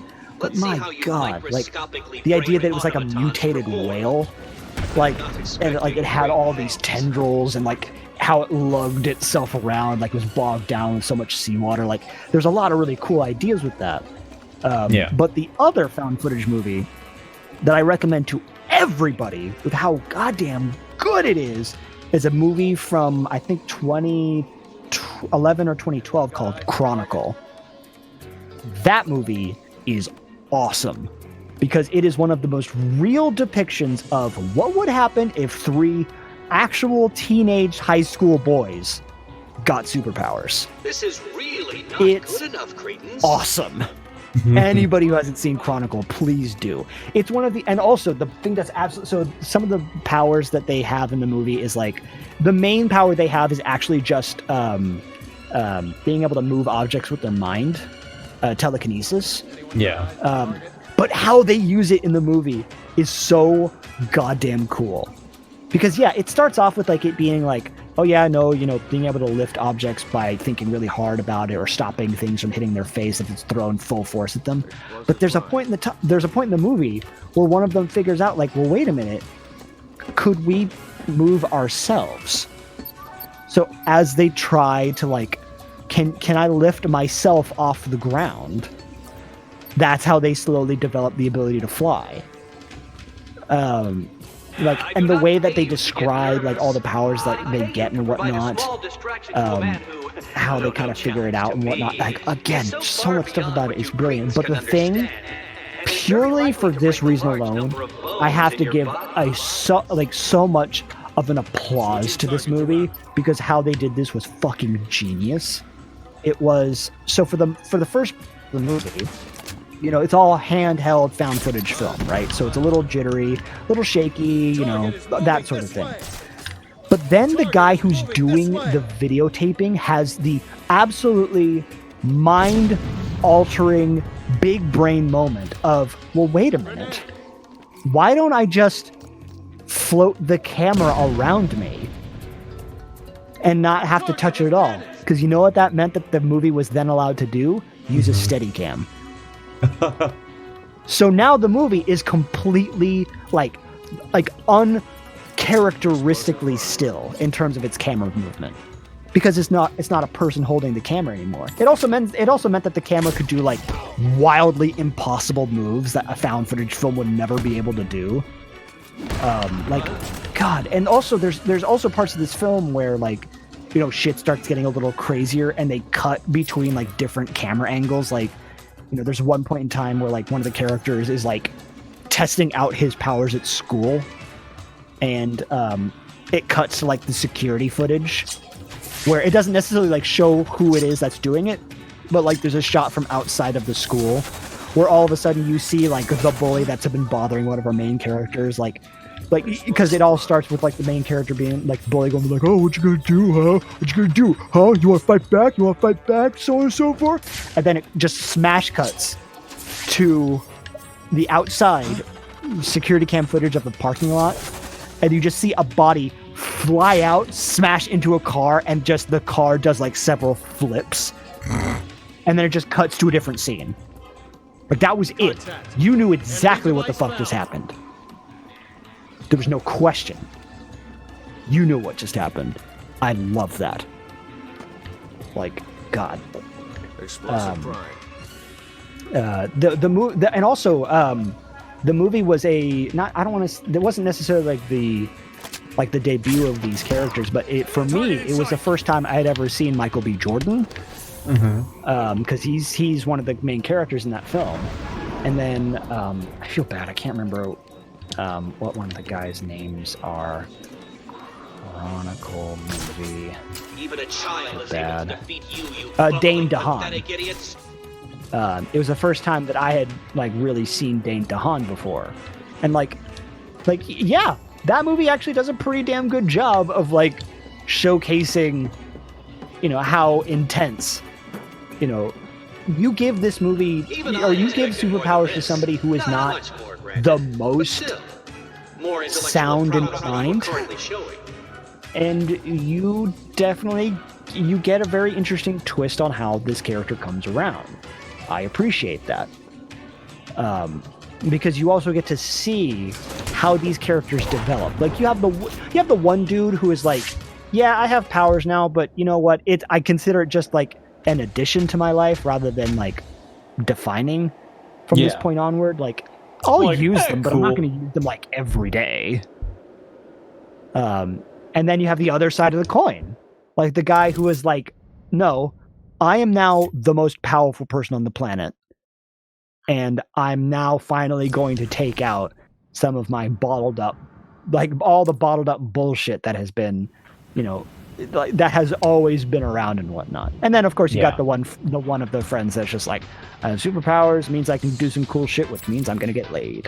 Because there's always one. Yep. Will always and forever be one. My God.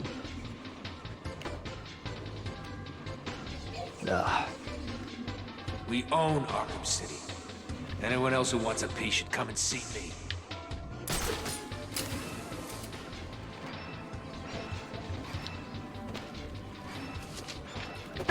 Until the military finds out and takes you out with one of their skilled snipers. Just saying. Yeah. Like, that was actually another thing that they found out about their powers too, was that the closer to their body an element was, the more like control they had over it. Like they could kind of lift something up, like if it's at the other end of a football field, they can slightly raise something off the ground. But if it's right up against them, like they have so much more control over it, which is why at several points in time they basically just showed like, take that fork and stab me.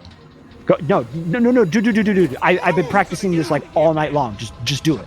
I'm not gonna stab you, man. I'm not gonna do that. No, dude. Trust me. So the guy reels back, stabs him with a fork, and it just completely crimples. And like that was the other thing that was fascinating about this movie, was the fact that it treated the superpower like it was a muscle. Right? This wasn't just something you weren't just immediately like the best at this thing. You had to work at it. If you wanted to get to that ability to like, take a fork and stab yourself and have it just completely obliterate itself, Wake up. That wasn't just something you did overnight. Like you had to like sit there and practice. But God Almighty, man, there's just there's so many cool things like that in that movie that I'm like, God, like reading the script of that movie is also fascinating. How does he keep doing this? Because like there are several scenes from like the original script that were cut. They were like, oh yeah, no, that's too far. That's just a smidge too far. Like some of the stuff that they did in the movie, like at one point in time, one of the characters who had like dealt with a bully character, like he ripped out teeth from like people who had been like bullying him. But then it like again, like in the middle of the hallway, he like rips out the dude's teeth, and like it then smash cuts to him like in the bathroom showcasing a collection of teeth. And like he's describing like the sensation of how you grab small objects. That's the scene that makes you go like, oh no. Oh God. Oh no, you're not okay. Like it's like that's the kind of movie, like that's the kind of scene where like there you could understand reasonably that was going to be the conclusion of some of these characters, like you knew what was possibly going to happen, but wow, it was Arkham City is just the beginning. some of that shit that happens in that is just like, yeah, no, yeah, actually, yeah, no, that makes sense, like, because they figured out that is I love it when any story does that. The ones that actually like flip the dime a little bit. Again, like all of Batman's contingencies, right? Like Yeah. these aren't things that he just thought up one day. This is shit that took a while. Like he had to be with these characters for a long, arduous amount of time to be able to come up with a contingency for literally every single person in the league. Well, so the shaved Like, monkey has failed. Call him pedantic or call him, you know, like Utterly paranoid, but dude did his fucking homework, man. And I mean, dude has a point. If any of those people, he absolutely has a point. Look at the oh god, what were they called? The Justice Lords. yeah, Justice Lords. I mean, that's the whole point of the Cadmus arc in Justice League. Yeah. It's like, yeah, Bruce, I'm not gonna kill the president, not even if the president was Lex Luthor. And like, there's even that moment where like Superman like stops and like doesn't answer for like a split second. And like, and then he answers There's like, no way that you I have would the never mental go power there. to outwit And this like, you room, could boy. tell that even I'll be Batman was sure just to like, tell the Dark it's the fact that Knight you his little hesitated. helper died here tonight. Robin? Batman's little helper? This is gonna be easy. Really? No one will miss him. All you've done is tell me you're here.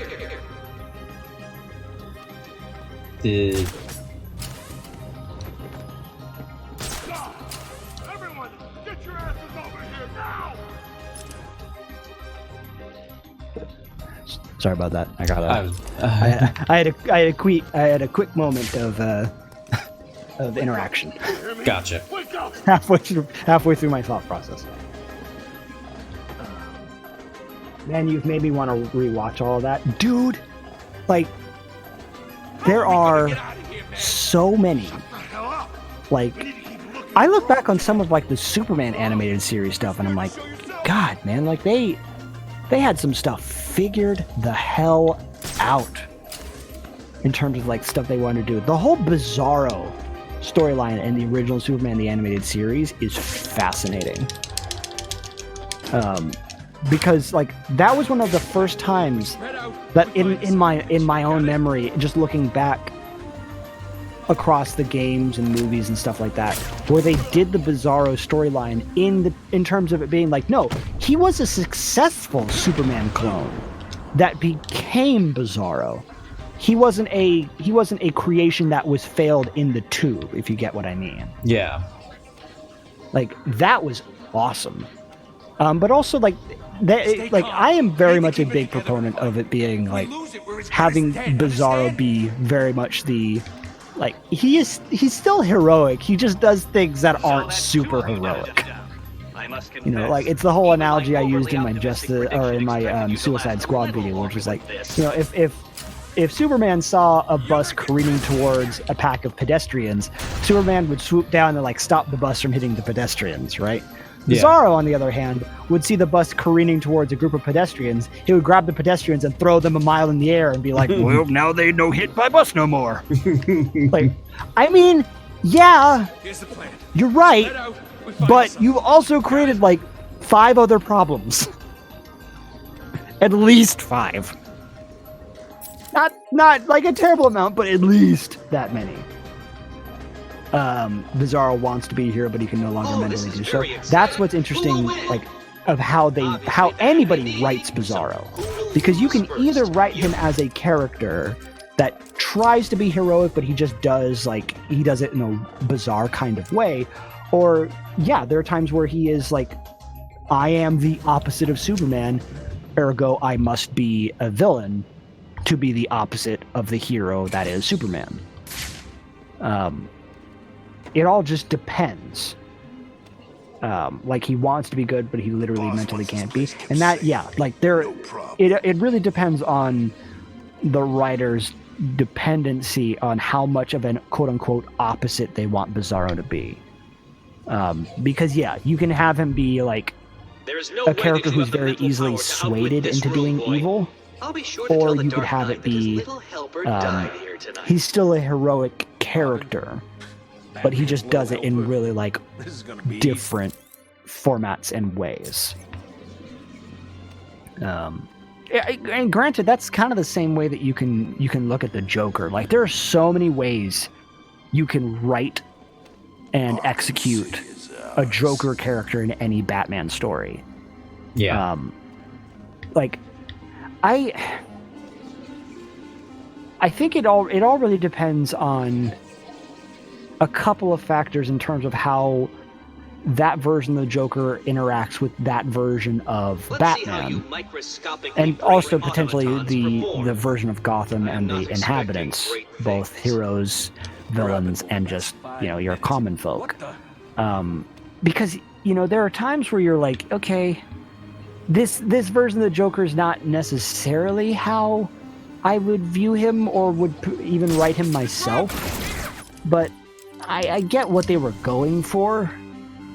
As much shit as any one person can give Jared Leto's version of Joker in Suicide Squad, you could still understand him as the Joker. Like, he was still that character. Like, they didn't turn him into a different person and then just called him the Joker. Like, you could still make that connection, because that's very hard to fuck up that bad. There's realistically, I do like how there are all the different versions of the Joker in terms of you have the psychotic one, the mobster, the gangster, the arsonist, like all these different interpretations of the same character. I appreciate that.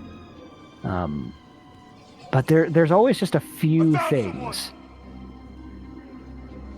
He was a gangster Joker, though. No. That's what I was getting at, was that there are different versions of, the mobster Joker would definitely be like Jack Nicholson's character in Tim Burton's Batman. That version of the Joker is just a different entity, because they gave Joker a very defined backstory. Which, that's also another, hard-hitting thing that you have to be very aware of, is just remind yourself, if you are a potential writer, and you're going to be doing a Batman story that has Joker in it, or at least a Joker revolving story in that regard, understand that giving the Joker a coherent and feasible backstory is going to violently change the outcome of how your character is going to appear in your story. Not good enough, Creepus. Like most versions of the Joker that come out of nowhere have no legible backstory, nothing like that. Also, you just completely you push that man into a different time-space continuum. He merged with the railing. Jesus. If you give the Joker a true, honest, we a diegetic backstory, we understand this, we see this, we understand this. Understand that you're going to have a very different Joker than how most people would do it, which is the guy who came out of nowhere and is just here to fuck shit up. Yeah. The moment you give Joker a backstory like that, the wild card element isn't as usable anymore, if you catch my meaning. And that's why I was so interested when you had people were just like, ooh, what if we get Joaquin Phoenix version of the Joker going up against Robert Pattinson and or Ben Affleck? And I went, well, first of all, the Ben Affleck version already has a Joker, so you're as like love it or hate it, like you have to realize that that's just the way that it is, unless they do the whole like multiple Joker storyline element, which I wouldn't be against, but they'd have to tread very goddamn carefully. Yeah.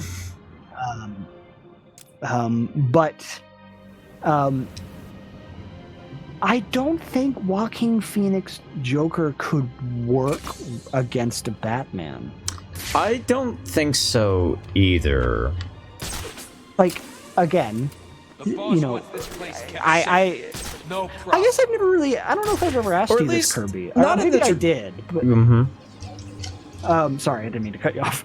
No, that's fine. It was, what is your, as somebody who Does your is, protector know you are who has a very deep affinity for Batman, the mythos, the stories, and Batman's little whatnot. helper. What was your takeaway from 2019's Joker film? I thought it was pretty good. Okay. It was a good movie. It Yes. was an interesting interpretation of the Joker as a tragic character.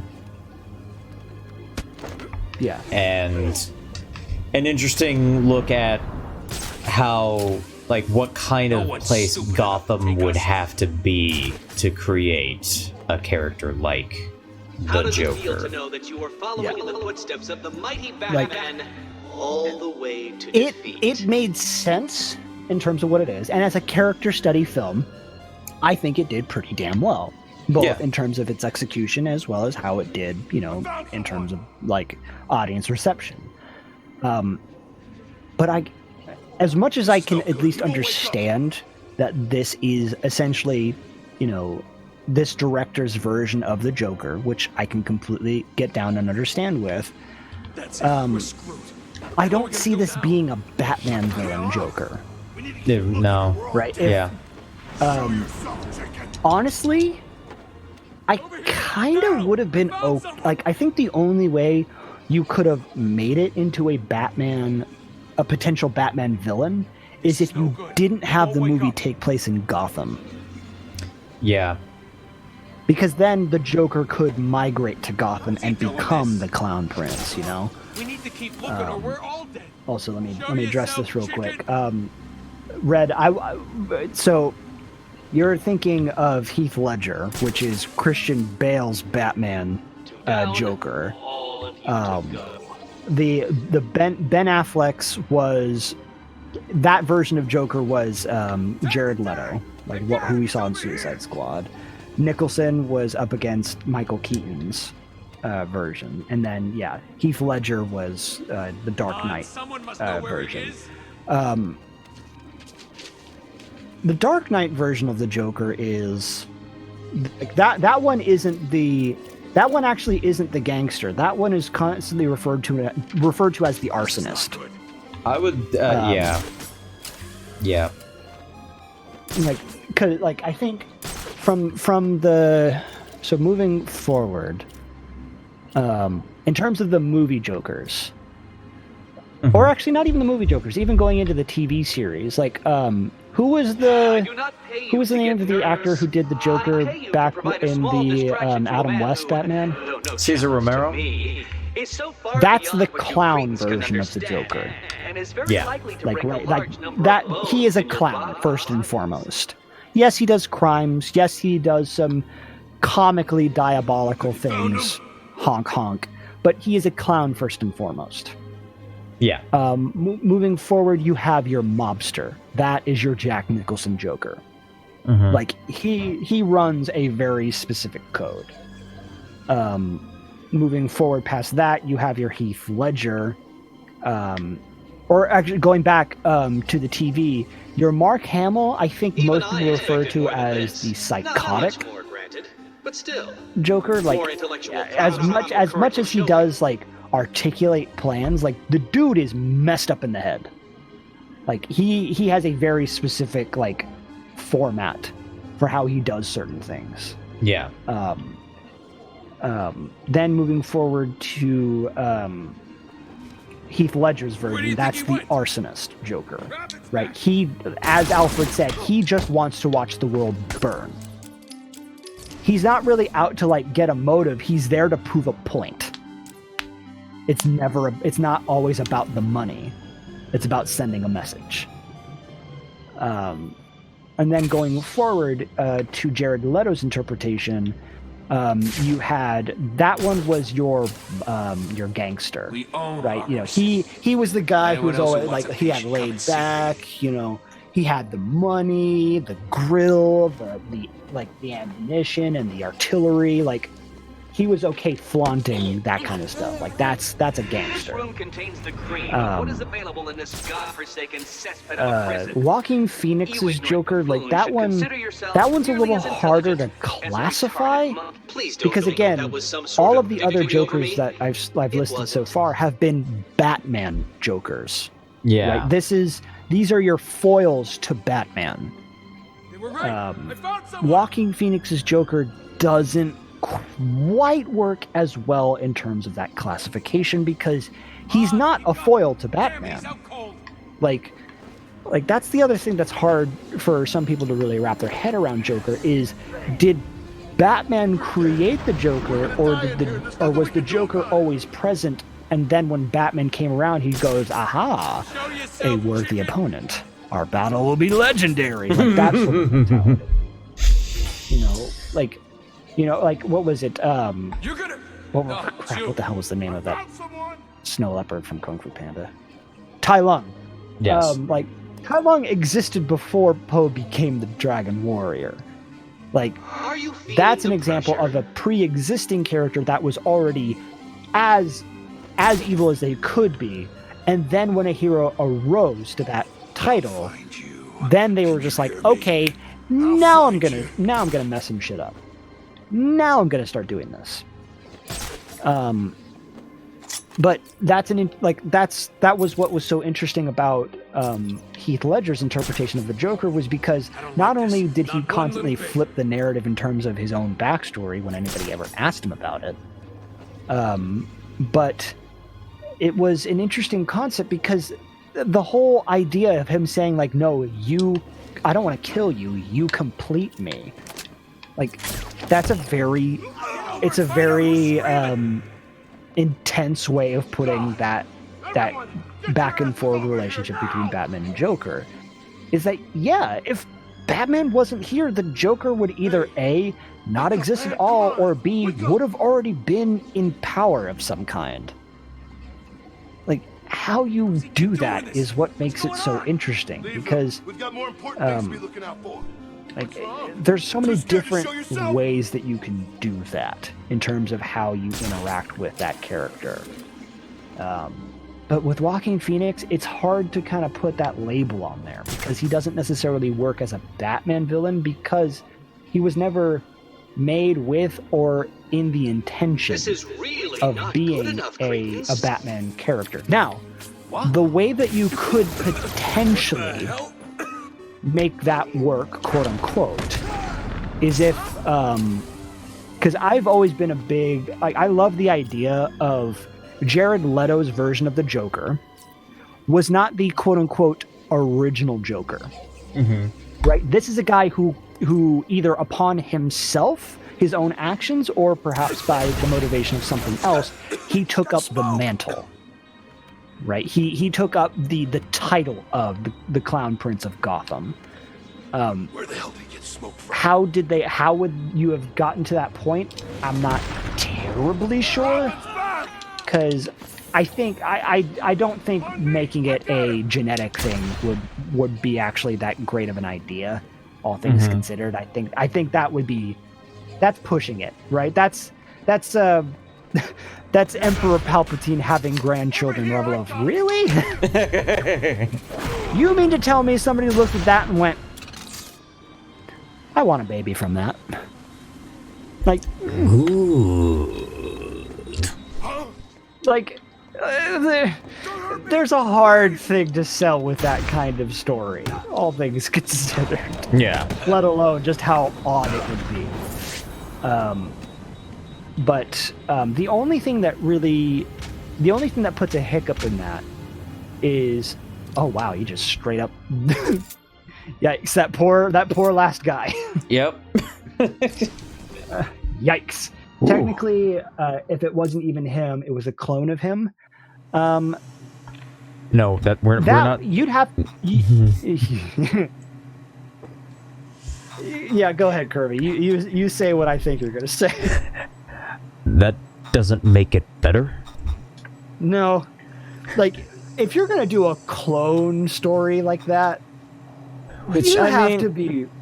That's glass on top of water level of how careful you gotta tread. Like, I get that clones are an established thing in the Star Wars universe, but no.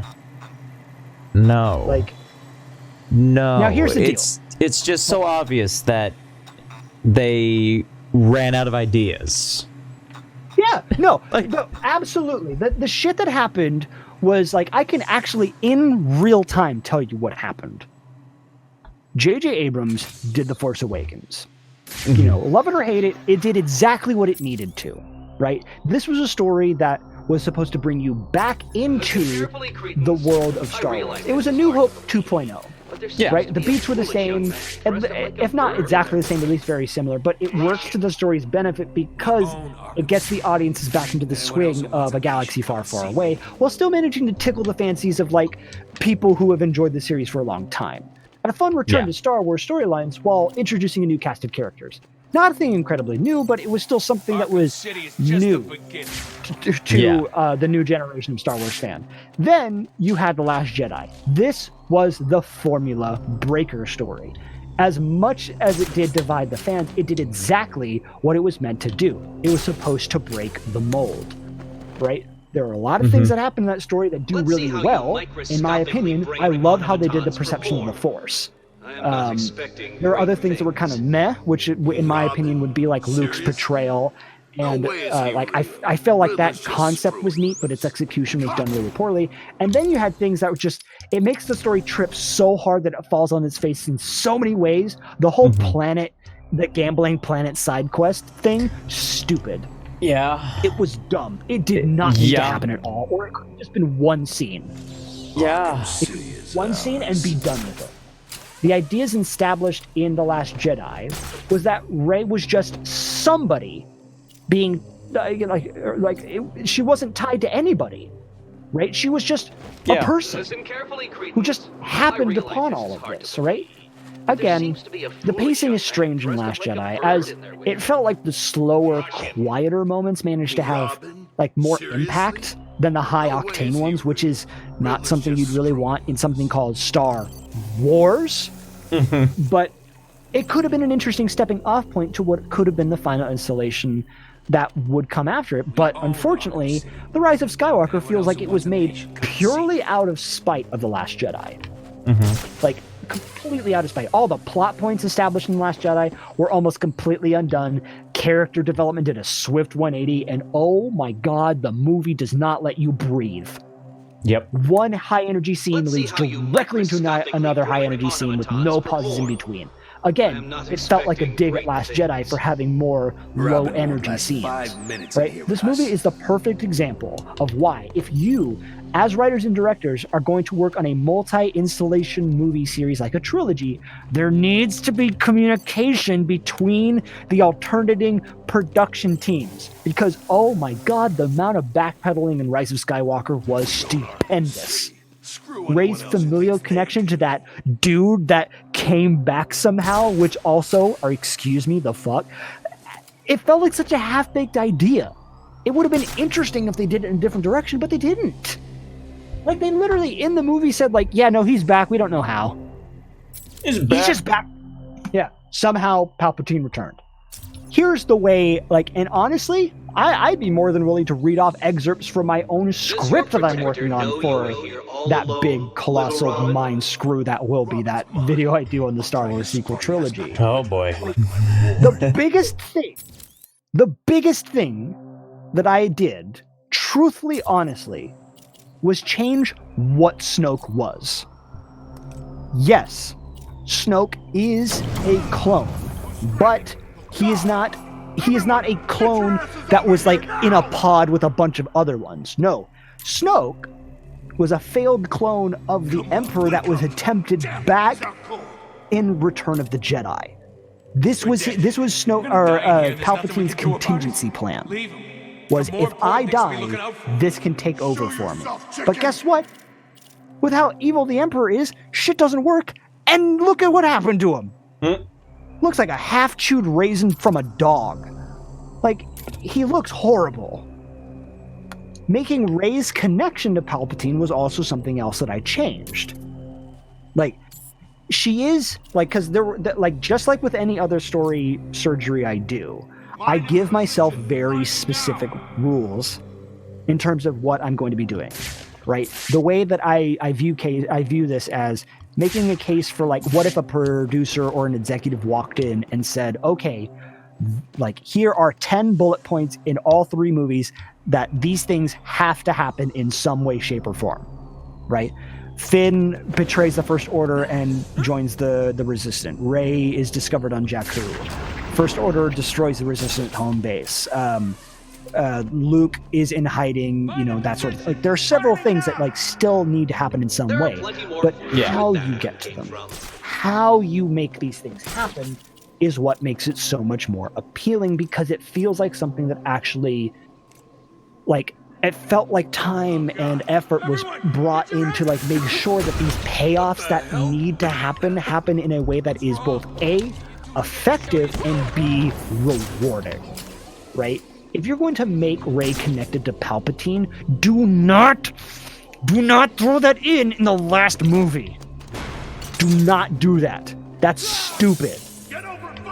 At bare minimum, that thing should have been a revelation in The Last Jedi, at least.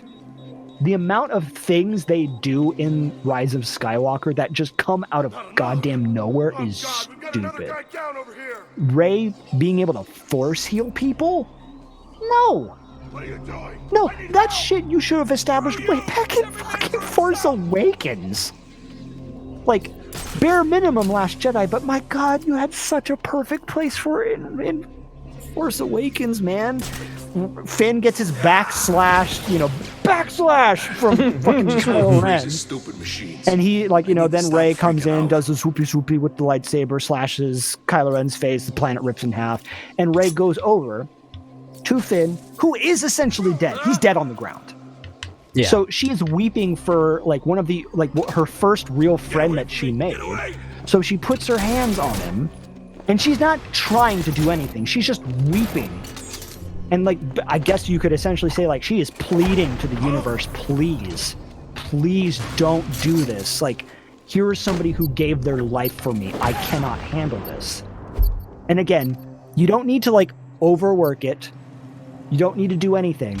Don't actually show the injury. Just do like a panning close-up on Rey's hands on his back, and then all of a sudden show Finn start breathing again. Yeah. And then, like, you know, have her be like, oh my god, how? You then elaborate and, like, expose and build that throughout Last Jedi. Because the amount of shit she's able to do in Force Awakens from nowhere, like, that unfortunately does not help with the case of Rey being a Mary Sue. Mm-hmm. It doesn't help. Mm-hmm. Like, Rey being able to, like, flat out force suggest people and, like, tell them to, like, leave the room and leave the doors open. Mm-hmm. No, do not give her that ability in the first movie. That's not okay. Like, that's too much. Don't let that upset you, though. Like, have her pick the lock. Like, have her use her skill sets that she had to use to survive on Jakku. Don't just give her the ability to, like, force push and force suggest people. That's too far. It needs to be learned. It needs to be taught. It needs to be executed in such a way. Because that's the thing that, you know, you need to realize is that where would she have learned that idea that she could suggest things to people? Yeah, nobody does it. Like, where did she get that idea from? And you can't say like, oh, you know, maybe she knew a little bit about the Jedi. It's like, I'm sorry, but if she flat out thinks that Luke Skywalker is a myth, I highly doubt that this is somebody who also understood the complexities of Force suggestion. Like, it's been like 30 years since like Luke had even been seen. Shut the hell up! The Force told her, so it whispered into her ear. But it leads to the funny haha scene where James Bond just throws the gun away and is like, okay. Yeah. And I'll drop my weapon.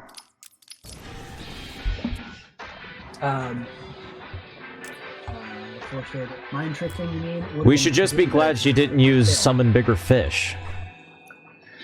There's always a bigger fish. God.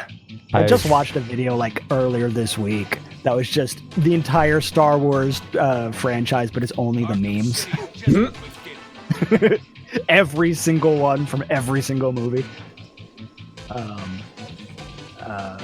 one female to another, completely. See, like, I am somebody who looks at the idea. It's like, I don't say take the Force away from Rey entirely and give it to another character. I think Rey, in and of herself, could be a fantastic character and a fantastic Jedi. I think she could. But giving her the ability and the amount of power she had, like, all the way, like, from the very beginning, is a very dangerous game to play, because you realize that there isn't a lot of room for her to wiggle in. Again, the suggestion that I made for Rey is make her fucking terrible at the lightsaber. She cannot figure this shit out to save her life. What is she good at? Her staff.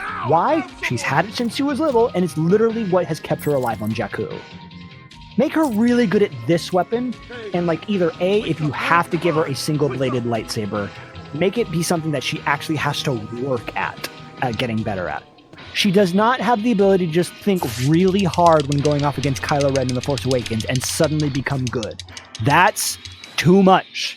Yes, Luke did have the ability to like blind himself and be able to connect like all the blaster hits from the little droid that flew around. Like, oh, you know, don't trust your eyes. They'll betray you. Like, yes, that has been done. But again, like, there are things about that you have to be very careful about when you do.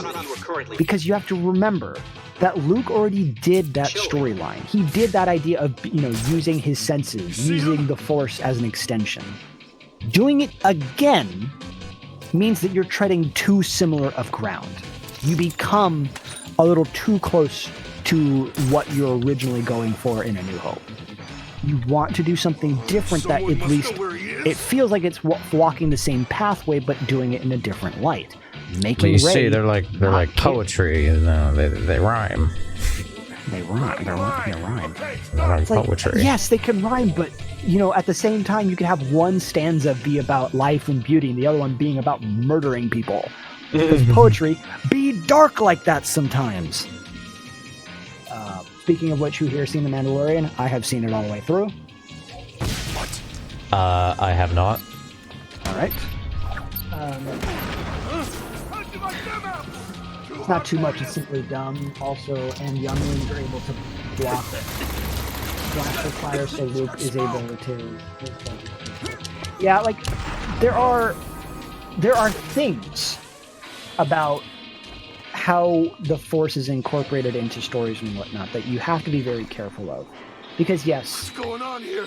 you understand that there are certain like as much as the Force is this cosmic entity that binds everything together,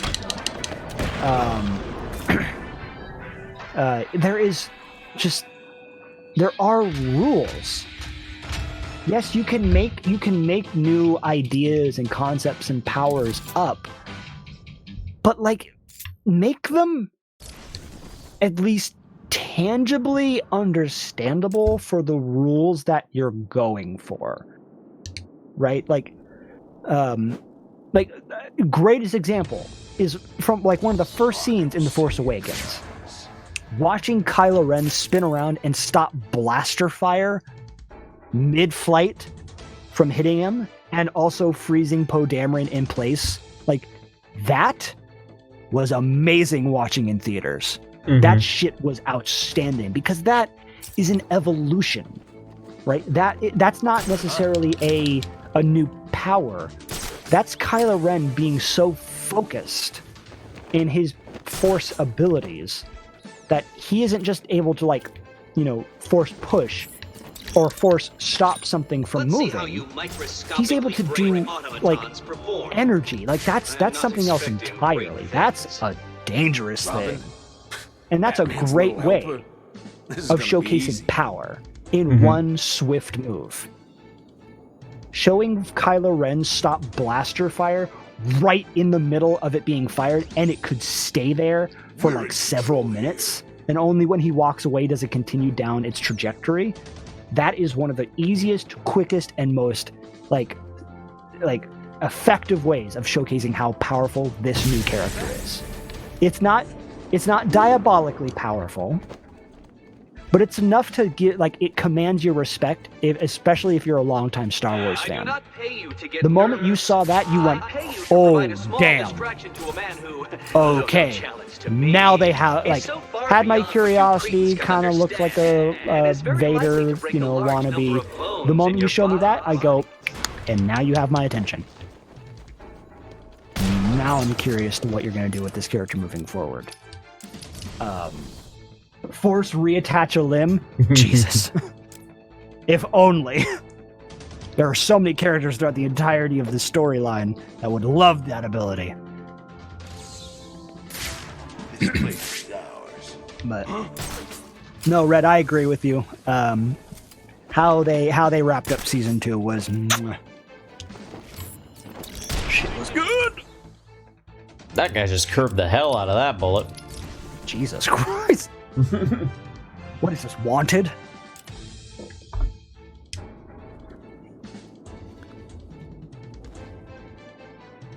But, you know, it's like, you know, like, I feel this way when it comes to a lot of these, like, large form series and whatnot, that, like, even just the smallest changes, which I understand is the whole, like, element for story surgery for me, which is just like, what's the smallest change you could possibly make to a story to make it land so much better? Yes. Like there are so many, like, for, like, the one that I have told a few people recently to get them to understand this one, which is, you want to know what the quote-unquote easiest way to make Batman v Superman a better film is? Remove Get rid of Doomsday. Doomsday? Yeah. Yes! Like, I was just talking to my brother-in-law about this the other day. It was just like, the moment they showed Doomsday in the trailer, I went, well, shit, you just told us what's gonna happen. Yeah.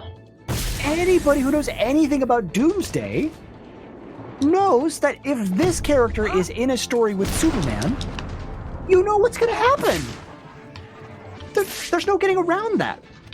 You don't introduce this character and then expect Soups to be around for a while. Yeah. And then to do just the Justice League movie immediately after that, you're like, well, what? Huh? That was... How?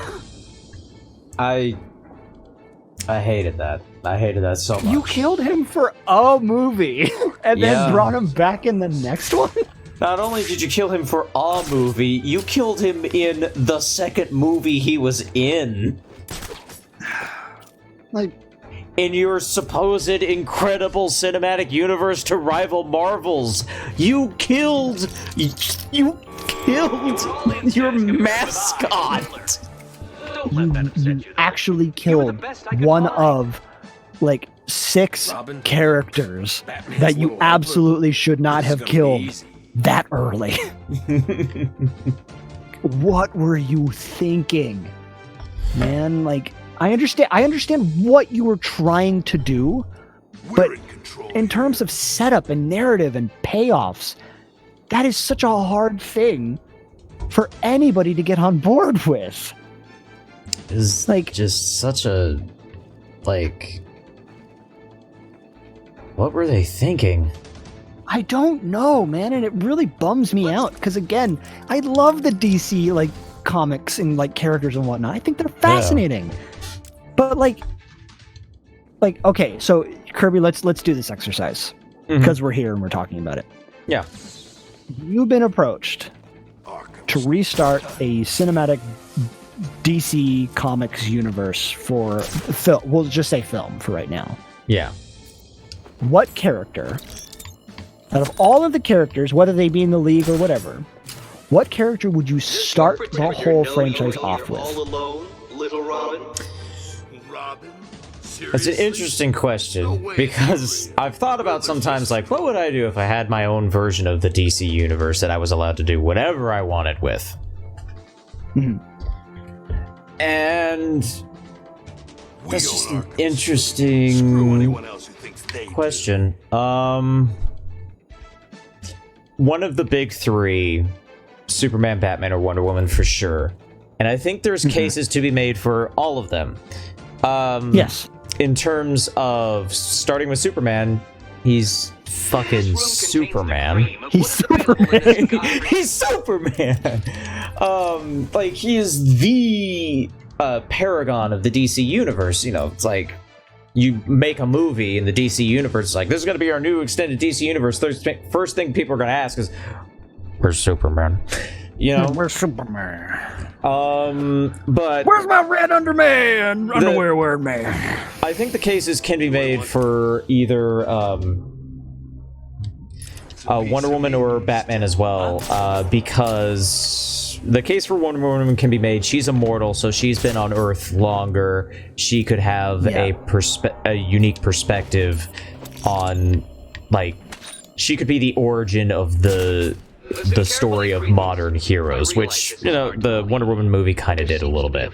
So It does a little bit, yeah. that would be why I would start with Wonder Woman, to kind of establish this mythology of the hero. Yes.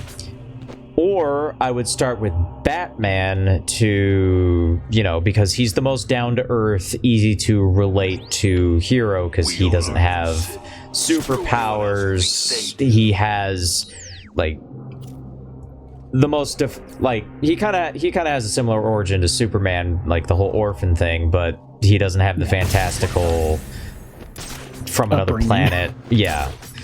And like, it would just, his would also just be the technically easiest film to make, because you wouldn't have to deal with superheroes. That ain't supposed to be happening. Right. But the other thing is, like, This ain't right.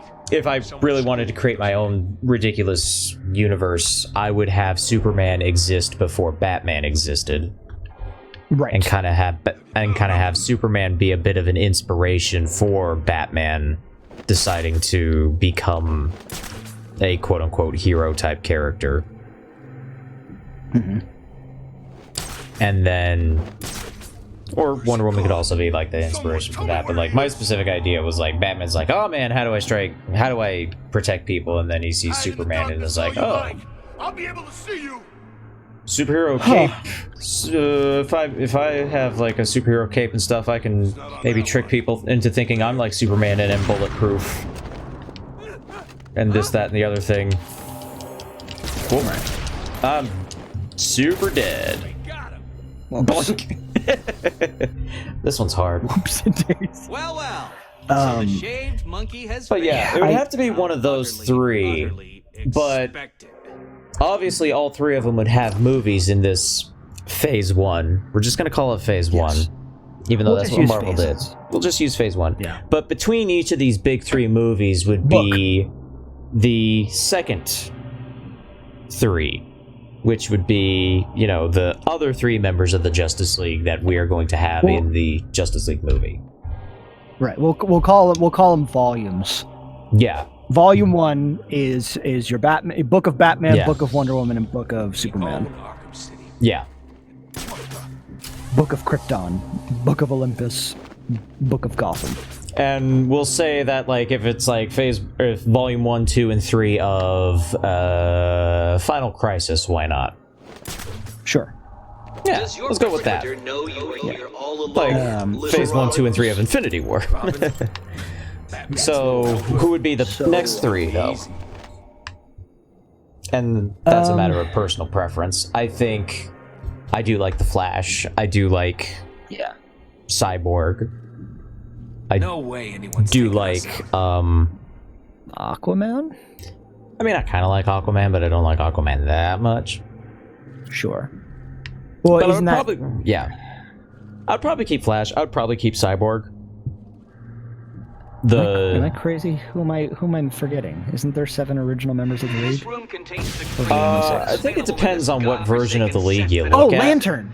Oh, yeah. Yeah, Green Lantern. Moon should consider yourself I would probably have a Green Lantern because I really like Green Lantern. He went. Yes. I think it depends on how you do Green Lantern. Yeah. Is this a story that has him going to Oa and like being there for a little while and then coming back to Earth? Or like how do you do that? Like as Miles said, like how do you do Green Lantern? Do you do your Hal Jordan? Do you do like which version of Lantern is the quote-unquote like best option for the version of the character that you wanted? So for example, do you potentially have Hal Jordan already exist like you were saying? Yeah. Hal Jordan already exists in this universe, and then oh god, why am I blanking? Kyle Rayner. Who took up the was it Kyle Rayner or who was after that? I think it was Kyle Rayner who was after Hal Jordan. Okay. So, do you do that version of Lantern, or do you do, like what? Like there's been a few. There's quite a few, and Lantern in and of himself can be a really interesting character if done correctly, because oh my god, Green Lantern is such an easy character to mess up. Yes. People yeah, because I am very much of the opinion that you have 6 of your Leaguers that are like on Earth and whatnot. Lantern is your upper atmosphere kind of hero. He's right? really the only one who deals with like interstellar threats at first. I think that's why Green Lantern would have to be in the original 6, because he'd be like the experienced one. Yes. And that's what's so tough about like how you do this, is because when it comes to all of the other characters that like for the Avengers specifically, you start with Iron Man, you then go to Captain America, you have your Iron Man 2. Yeah. Like there's lead up for this kind of stuff. Then you have your Thor, but then you have your other and yes, you do have your Incredible Hulk film, right? These are all characters that are in their own like universes. Like they don't really communicate with one another as much as you think that they would. Yeah. It's only until Avengers that they become on each other's radar.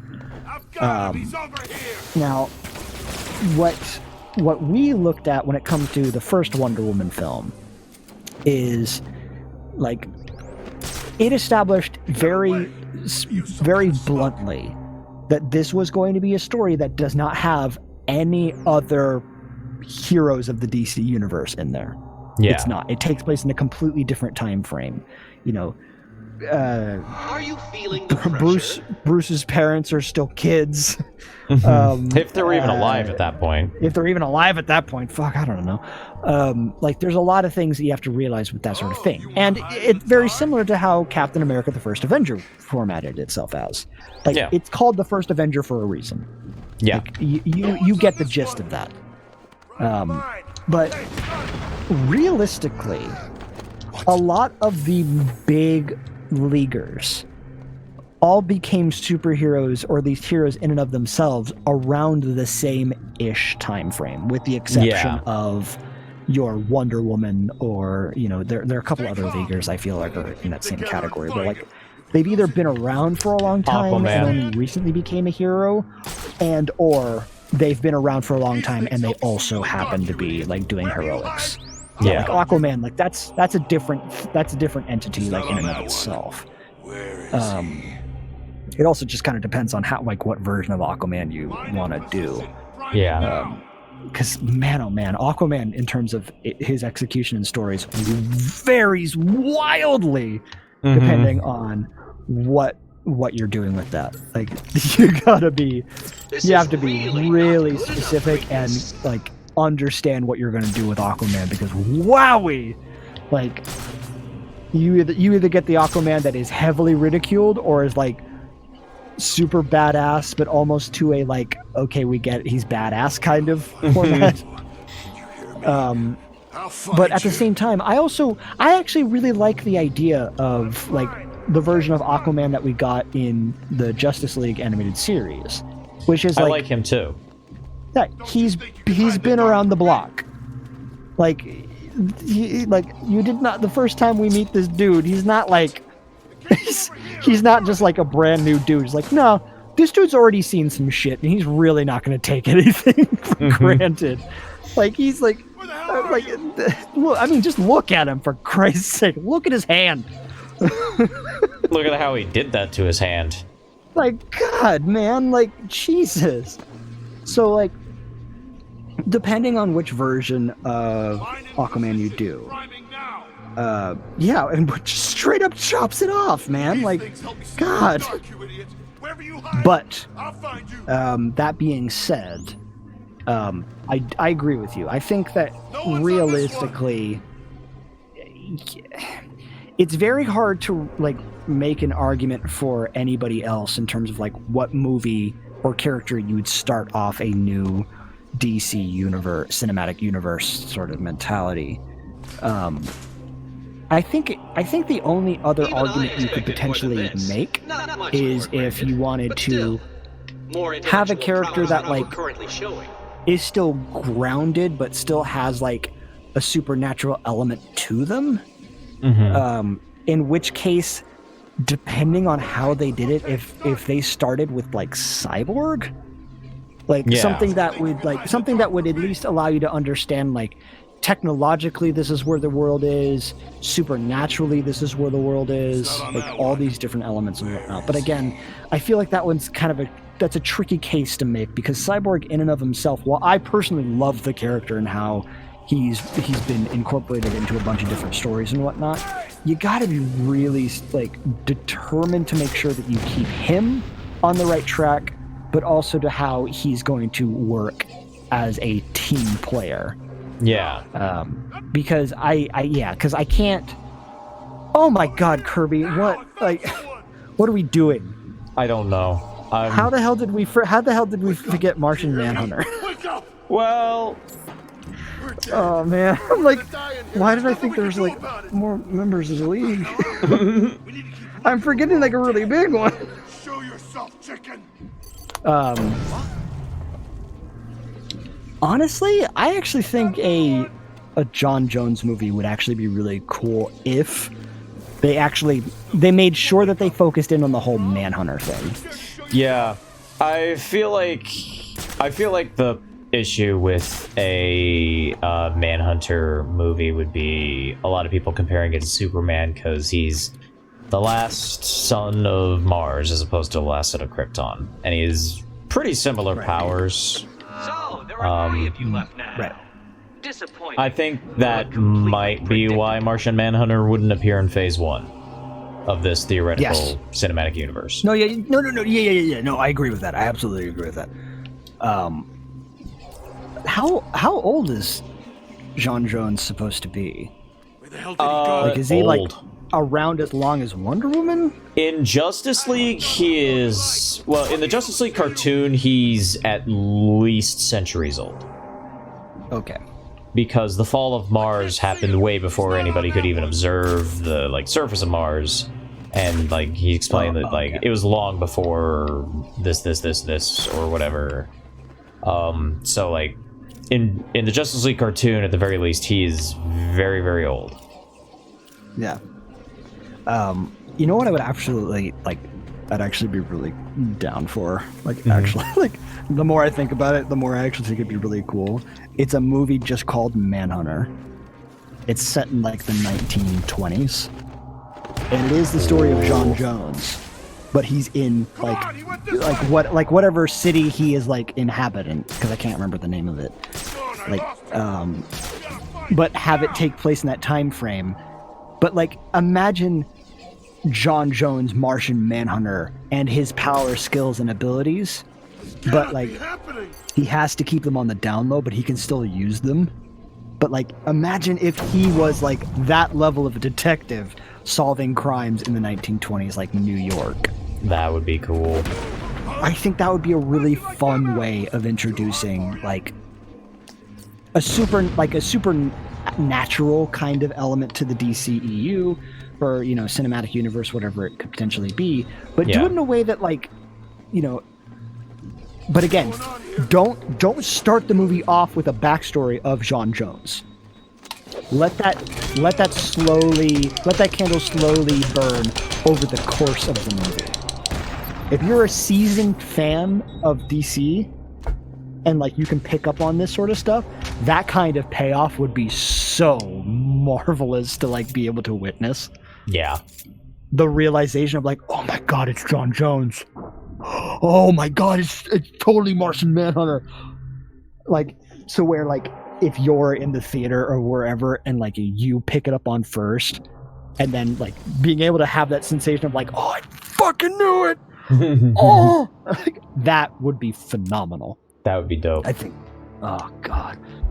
Because I really do love the concept of Martian Manhunter, but you know what? I think I'll say this because I think I've mentioned it sometimes before. I get very wary of some of the bigger hitters in the DC comic universes, in that I get very wary of when you have a character that is just by default bulletproof, if you catch my meaning. Yeah. Like there's so many like big hitting superheroes that are just like, they have the ability to fly and they're bulletproof and like all these certain things that you're like, I get why they're like that, but I kind of wish there was a little bit more like differentiation in terms of like skill sets and abilities and stuff like that. Like that's why for me personally, like my favorite hero in the entire DC Comics franchise period is the Flash. I love that character, but at the same time, I also am very wary that it is very, very easy to make the Flash stupidly overpowered. Mm-hmm. Like whenever I see like the comic strip or panel where he's talking about how he moved at a tetranommer nanosecond or something like that, which is like an imperceptible speed that is like faster than the Big Bang and stuff like that. I look at that and I go, see, that's dumb. See, that's too much. That's the power of the Speed Force. Like, I get that, but like, but at the same time, I feel like there comes a point when you realize that, it's kind of like how when Superman first started his comic debut, he had a handful of super abilities. Mm-hmm. And then if you look forward into recently, he now has like a bucket full of different things that he can do, which I get, but there comes a point when you start asking like, okay, what the fuck can this guy not do? Like, again, the idea that they gave it, like, yes, he is weak to kryptonite, but I actually more appreciate the idea of like one of his biggest weaknesses being magic. Yes. That I appreciate. That I actually think is a really cool idea, because that makes an interesting like complexity to because how would you describe Superman's powers as biology / scientific? Yeah. Because he's genetically changing because it's a different sun and whatnot. Yeah. Like so they're not super powers. Right. Every Kryptonian has those abilities. Yeah. Yeah, it's a scientific change of his body that is giving him these abilities and whatnot. Like that I can completely understand. Granted, there are some superpowers that Superman has that I just even from far back when they're introduced, I've never been like super on board for. The biggest one for me personally is laser vision. Laser vision's a bit weird. Like again, freeze breath? Yeah. That I can that scientifically you can make a case for that. Or the idea that like like there's just like heat ray or heat vision, more specifically, I guess is the way that you'd call it. Explosive Like those are the kinds of things that like it becomes a very hard sell for me. And again, I'm not trying to like ground Superman and like make him more realistic or anything. I'm talking about things that like obviously having his ability to fly and whatnot, like that's an interesting concept because of how you essentially could explain that, but you don't have to go into the science of like how he does it, because that would just be taking it too far. Yeah. But like I feel like his X-ray vision I can completely be okay with. Plenty more fools with Like that. X-ray vision, totally, I can absolutely understand that. Like his eyes, like are used to a different format in a different like universe. Therefore, like his ability to like focus in and see through things, like okay, yeah. Do I think it should be necessarily quote unquote X-ray, or like maybe he can like maybe it's like a heat, like being able to like heat signatures and stuff like that, maybe. But again, like, you know, there comes an interesting, like, there's trade-offs that you can do in things like that. But the whole idea of him being able to shoot white hot red laser beams out of his eyeballs and whatnot, that leans a little bit too much into the like, okay, like, you know, Martian Manhunter being able to shift his density and like move through objects. You're like, okay, alien physiology, he's on a different planet with different rules, like, okay, sure. Like, yeah, like that was the other thing I appreciated about the whole Kryptonite or Krypton element with Superman, is that if Superman went back to Krypton in the exact same location it was, he's just a dude. Yeah. Like, he's not anything anymore. He's just a guy. Like, it's the same way that I feel about J'onn J'onzz, is that if Jones goes back to Mars, he does not have the same powers and abilities he does on Earth to that degree. Shape-shifting, yeah, like that's a physiological element behind them. But I like to believe that his ability to like density shift is something that he can only do like on Earth and maybe a planet like Earth, you know, like something that has that same atmosphere that allows him to like shapeshift in terms of like him being able to make himself like differently dense, like those sorts of things. But you know, like you could say it's like a particular flex of his shape-shifting abilities. Yes, that's what I was. Yeah, that is just not possible in an atmosphere like Mars, because is not as possible in an atmosphere like Mars because lower gravity, less dense atmosphere, you know, the internal. I don't know. It's kind of like how if you're swimming, you're technically quote unquote flying. You know what I mean? Yeah, or perhaps it's just not something he really thought about on Mars, but like coming to Earth in order to adapt to Earth's atmosphere, he kind of had to learn how to do that density shift because of Earth's stronger atmosphere in comparison to Mars. Yeah. In order to be a proper Martian Manhunter, sometimes you need to be able to reach in and unlock a door. So here's a question for you, Kirby. Have you seen Wonder Woman, the most recent film?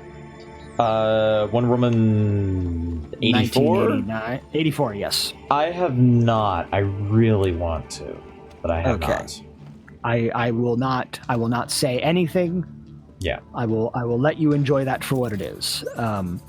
It is, but getting back to what I was saying before is that, you know, with somebody like Superman, like for me, when it comes to something like The Flash, right? I like the idea that like with somebody like Barry Allen or Wally West, like whatever it is that whichever character you're doing, I appreciate the idea of the Flash's abilities are something that he has to figure it out on his own. He does not have anybody else to like teach him these sorts of things. The Speed Force in many interpretations in the comics and shows and whatnot is not a sentient thing. right? It's like the Force, right? You can use it for different things and whatnot. Being able to channel it in your body and do other things, like that's how that works. Like that's how that sort of thing functions. I do feel that just like with Superman and whatnot, that there comes a point when Target is lost. those abilities, those powers, those skill sets, they hit a ceiling. Yeah. Target And finished. when you start like the idea of Barry being able to move his body back and forward and like phase through certain things, like yeah, like I can completely get that. It's the idea like if you pump vibrations into sand, it essentially turns into water. Yeah. Right. It loses its ability to do friction and stuff like that. Like that kind of thing. Awesome. His ability, like, granted, I more or less like the idea of him vibrating like a wall so that he can pass through it, rather than him being able to phase himself through objects. But granted, that's just me thinking about it in that sort of way. Because again, the Flash is a much more scientifically grounded character, even if he is. If he vibrates the entire wall, what about the rest of the building? Exactly. So like him phasing himself, given the situation, makes more sense. If you need to like get a bunch of people like out of like a building and whatnot, and phasing like shifting a wall is like the only way to do it, like yeah, like that makes sense. But also he has to realize that like, dude, if you vibrate even just slightly too hard, you could bring this whole building down. Yeah. That's the other thing I like about the Flash, is understanding that like as much as he does have the Speed Force and being able to do those sorts of things, like he's still a dude. Like he has to figure this stuff out. Like running fast is just one element of the Flash. There are other things about it that you have to take into consideration. Like that's why I felt like the first like 2-ish seasons of the CW's Flash show, it was awkward in terms of how they in terms of how exactly it played out, because again, it felt like a lot of the issues that he was being presented with were things that could easily be solved as I just need to run faster. Which I get, that's the idea of the Flash, but like at the same time, there's like other things about like again, one of the coolest moments from the Justice League animated series was Wally finding out that he could make his heart rate beat so fast that it becomes imperceptible. Because that was the whole Justice Lord's that was story, I think. And he's just, and even Batman's just like, I didn't know you do that. And he's like, neither did I, but I had to think of something. Like if you weren't, you couldn't help me, so I had to think of anything that came off the. Jerry, these are load-bearing walls. I must confess, I need to save fast, and Flash is too slow. That was the whole, as Red brings up, that's the whole Lex Luthor Flash switching bodies episode. That was such a good episode, though. I finally get to know the identity of the Flash. I have no idea who this is. I love that because, Wally's just a guy. He doesn't hold any significance to anybody. I think, like, his secret identity job is like a police detective or a crime scene investigator specifically. Yes, he's a CSI. Yes. Yeah. Which, again, is just like, you don't really talk about the CSI guys, you talk about the detectives. Yeah. When you're talking about the case on TV or whatever. Wally does not, like, and even then, like, I know, Barry Allen is the CSI. I'm not even sure what Wally's occupation is, which actually kind of makes it funnier if you think about it. Where's he gone? Someone tell me. The most realistic reaction to seeing a superhero's real face is like, who? He's a dude. I'm a dude. They're a dude. But, the Flash, I absolutely love the Flash in terms of that. Oh, hold on, Miles says something. On the note of the Flash, what is your opinion on Flashpoint Paradox and how it does Flash's things. Okay. Flash being able to time travel, I'm running out of time. conceptually in and of itself, is like, that is as far, for me, that's the ceiling. Yeah. Right? That's the biggest thing you can do. Right? And even then, I don't even necessarily think that it's the Flash, quote unquote, running so fast that he is able to just break the time-space continuum. The way that I've always personally, I know that they will, people will contest me that to high hell and back, and I'm sorry, but the way that I've always perceived it is, Flash being able to go to or back to or forward in time is less about a speed thing and more his ability to actually tap into the Speed Force itself. Like the Speed Force itself is like a highway that you can go forward and backward on. Being able to run really fast is just it's just a perk of being connected to the Speed Force. It's to use Superman as an example, him being on this planet and being able to lift super heavy objects and fly around, those are certain things that are just obviously those are scientific changes to his body and stuff like that, but his ability to the way his ability to fly is one thing, but his ability to quote unquote leap buildings in a single bound, if you can fly, you don't need to leap over things in a single bound. Well, that's a holdover from the old days when he couldn't fly. Yeah. Which again, depending on whatever version of Superman you want to do, I feel like flight would definitely be something that he has to figure out. I like that he does. I like that he has to figure it out a bit in Man of Steel. Yes, it's not just something that comes to him. It's understanding about how it's less about hold up your hand and just fly away. It's understanding that how you're able to manipulate I don't know how exactly you'd phrase this, but it's strength of a very minute but easily powerful way. You have the ability to essentially push air away from your body, which propels you forward. I like that idea. That's actually that's kind of a dope thing if you think about it. Also, why was Flash not able to return to fix his mistake? Because Zoom was there, because Zoom was using the Speed Force? Does that mean it's limited in some way? Is that it could only be so many speedsters? So remember when I said time travel is the ceiling for the Flash? Yeah. Unfortunately, they hit the ceiling and thought, okay, well, we're at the ceiling. Let's start just going in every feasible directions while making contact with the ceiling. Which unfortunately becomes a very convoluted, splashy mess. I like the idea.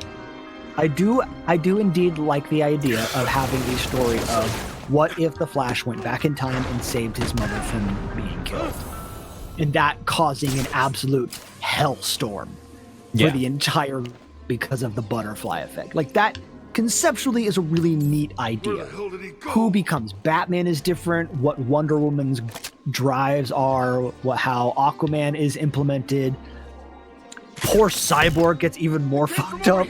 Poor Superman, he gets locked in a fucking ditch for 30 years. There's so many things from the Flashpoint Paradox storyline that is interesting conceptually. But it was clearly said that Flash couldn't go back and fix his change simply because Zoom was also using the Speed Force. The idea is that the Speed Force is kind of a finite Yes. resource that only so many people can access at a time, and if multiple people are accessing it at the same time, it has to be like split up. Like the Speed Force is basically Like an the internet internet. connection. Yeah. And all the speedsters are users, and it's all one big bandwidth. Read out. But Those each odds appear to speedster, almost you know, guarantee has to you'll take all a be bit of that defeated by this bandwidth. They can't preposterous all buffoon. use all the bandwidth all at the same time. And why could he do it? So why could he do it before the first time, even though Zoom is there? Because Zoom was not Everyone was using the so Speed Force at that unimportant time. to me, That I barely feel the necessity So, to like, the Flash comment isn't on constantly using the Speed Force whenever he's moving, but, like, at Are that you- point, Zoom knew... Also, Yeah. Also, Red, I think, are you thinking of the Reverse Flash? Well, Zoom not is the sure. Reverse Flash. I need help It here. that I doesn't that also depend though? Yeah, it depends. It's like some Reverse Flashes are Professor Zoom, some aren't. I think in Flashpoint Paradox it's not Zoom, but actually just I don't. I'll look Reverse it up. Flash, but I can't remember. I can't remember either. It's been a minute since I've seen Flashpoint Paradox. But yeah, it has been a while since I've seen it too. But yeah, the whole thing is like they're not constantly accessing the Speed Force, but like when Zoom kind of like tagged on to what was going on, he was like, huh, this is pretty funny. I'm gonna be constantly using a bit of the Speed Force. I'm just saying Zoom for the sake of simplicity because it's a lot faster than Reverse Flash. Backwards Flash. Yeah, basically, get off the phone! These are the Speed Force! Stop! Who's calling Domino's? But I think they do that in the comics at 1.2, where like all the speedsters kind of have to let Barry Allen access the full Speed Force at one point, and he like goes ape shit on a dude or something like that. It is Professor Zoom / Eobard Thawne. Okay. Okay. Which unfortunately makes things a little bit more convoluted because the majority of the time Eobard Thawne is the Reverse Flash. Yeah, I was about to say.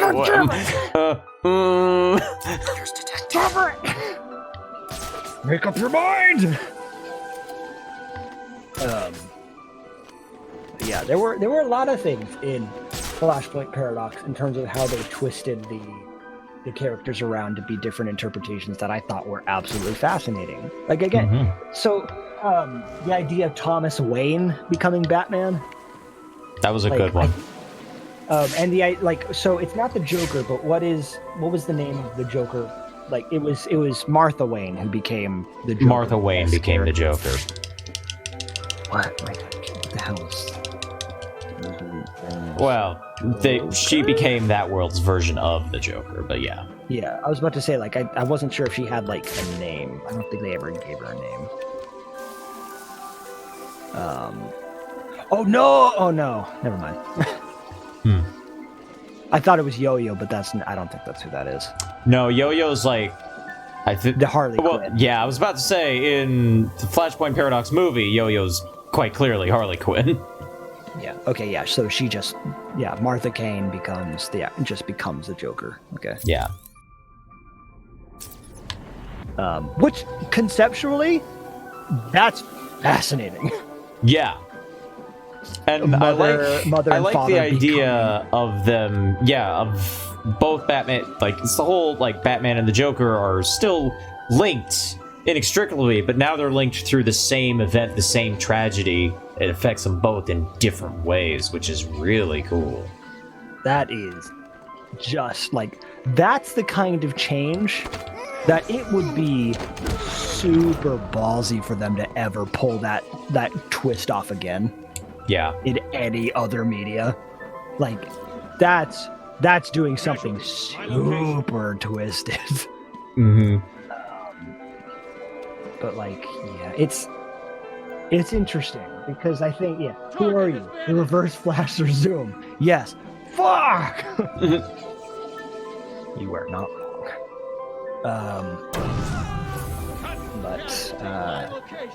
You know, I look at the what do they refer to it as the DC animated universe?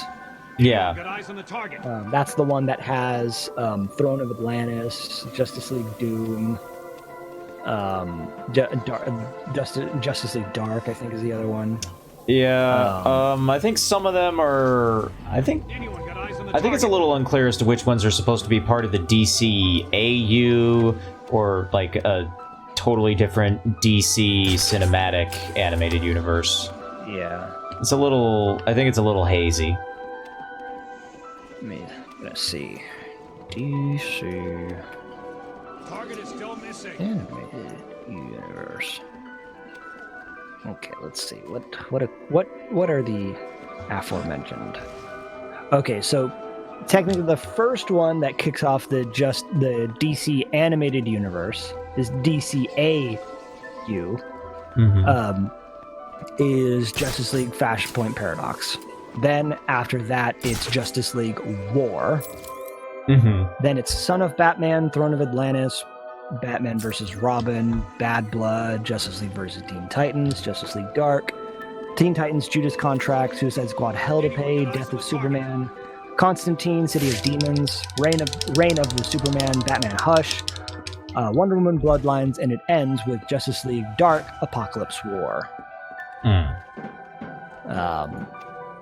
I personally look at the animated universe for DC, and I think overall,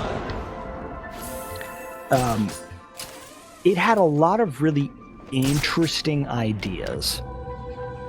How some of them paid off felt a little. It didn't feel like they paid off in the ways that they probably should have to make it kind of have that kind of impact. Because at the same time, a lot of the movies on this list are ones that don't necessarily play well with the idea of it being a connected storyline between. Now, I'm not saying like one needs to absolutely pick up the story of the last one. I'm talking about how like there are elements that happen in one movie that don't feel like they really belong in the same world as like other stories. Like I don't know how many people in here have seen it, but there's a reason why I absolutely love Young Justice as much as I do, is because Young Justice, in my opinion, does so many of the interconnected storyline options and how it manages to tell the story of this universe in a way that it has pre-existed before the story kicks off, and it manages to interweave all of these different perspectives and whatnot. Like, there's only a handful of things from the Young Justice, like, whole storylines that I'm not a big fan of. Like, honestly, Young Justice's version of the Joker is just bad. It's bad. It's just not good. Just like, not because he himself doesn't work as a Joker, it's the fact that they never do anything like really heavy hitting with him, and he just kind of feels like he was tacked on for the sake of, like, because Batman exists in this world, they have to put the Joker in there somewhere, so they just kind of went like, okay, there he is. He's in 2 episodes. Like, there are things with that could have easily been more established in that regard. But all that being said, you know, I personally just love that Joker. That Joker was probably one of the worst. Like, why does he have fingerless gloves? Yeah, there are a lot of things about that Joker that are just flat out like, you could have let this cook a little longer, guys. Like, there were other things you could have done, but again, I get that the idea with Young Justice is like, there's a reason why there are certain characters that the Young Justice League would never interact with because it would never be their problem, right? Like, the whole idea is that the Young Justice League exists so that the actual main Justice League can go deal with the heavy hitters, but the Young Justice League can deal with the things that are happening, like, under the radar. Like, this team does not exist. You are our what's the word I'm thinking of? Covert? You're our shadow squad. Thank you, covert. I kept thinking covert. I'm like, no, I hope not. You are our covert ops. Like, you're our shadow squad. Like, we don't talk about you. We'll talk with you, but like, don't ever expect to be interviewed. Like, and like, when we ask you to go on a mission, make damn sure you're not seen. Because like, we will not be able to like cover for you. Because that's just how this is set up as. Don't get caught, don't get seen, don't do anything stupid, and remember your training. But also, I love the fact that like the time jumps that happen between seasons, like it puts an amount of time that is understandable. Like the amount of time works in terms of how everything is being set up, but also, you know, I actually kind of like. I was actually really interested to find out that. Oh God, who was it? It was tip of my tongue. Justice.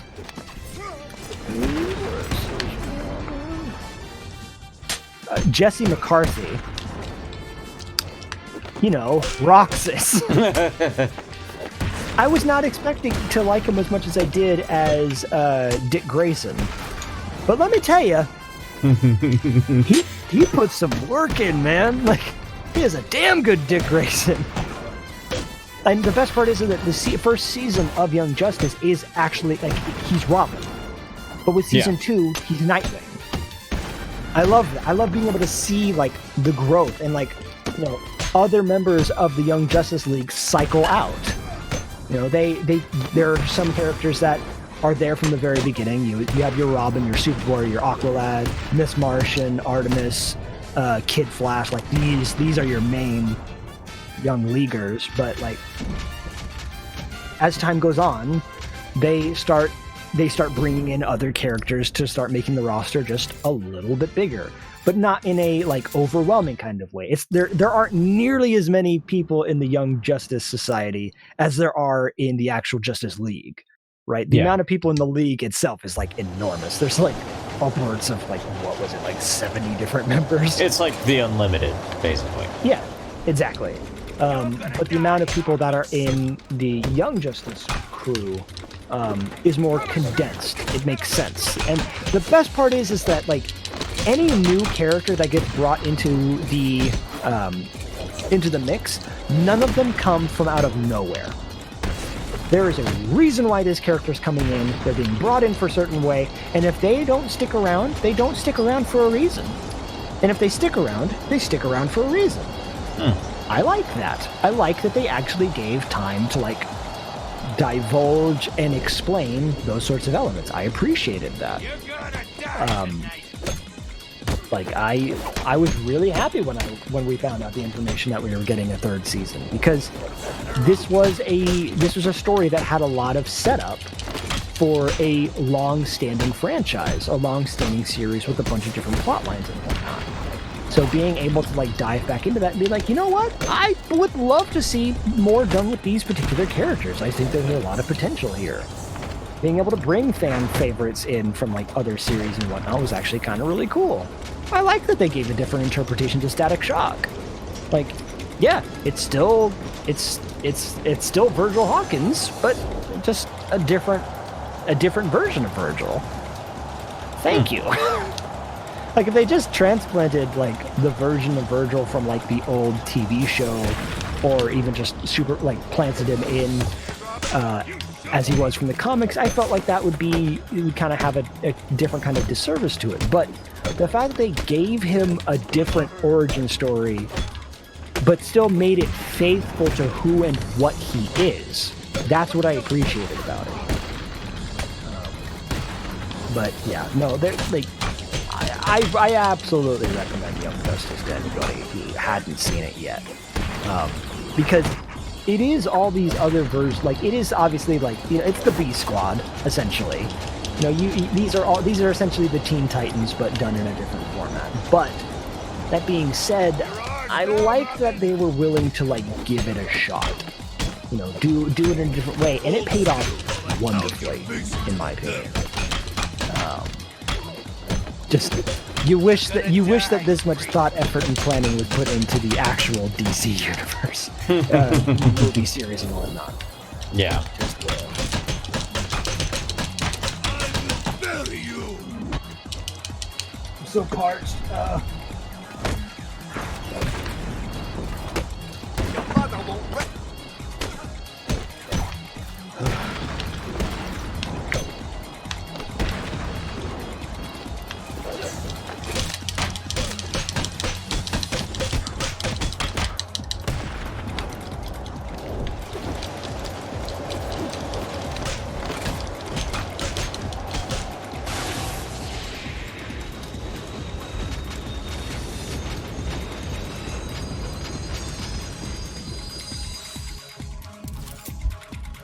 Oh, I believe that's all the medals, as Robin now.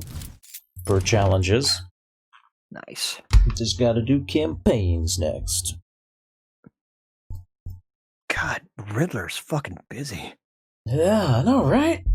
He created all these different challenges, summoned all these different goons, even figured out how to undo Hugo Strange's brainwashing on Tiger Guards so that he could control them.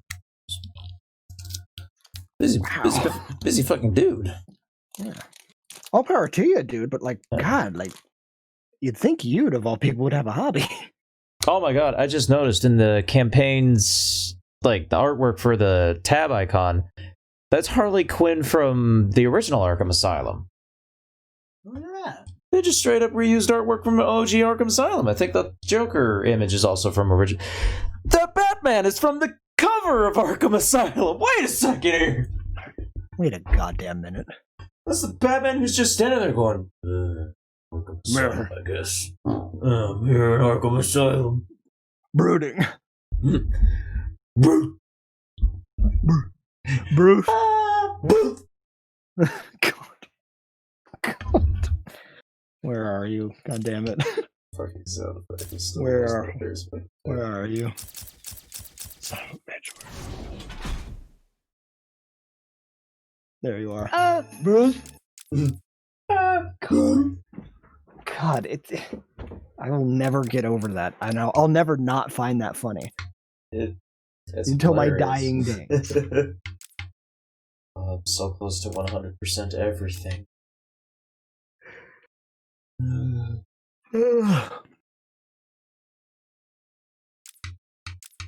Well, that's probably the end of this particular stream, though. We'll do campaigns next time. Next time, whenever the hell. Yep, whatever the hell. Happy New Year, everybody. Please, God. Please, God, just... What do you want for Christmas, Timmy? A break? Jesus. Hopefully 2021 will give us all a nice big break.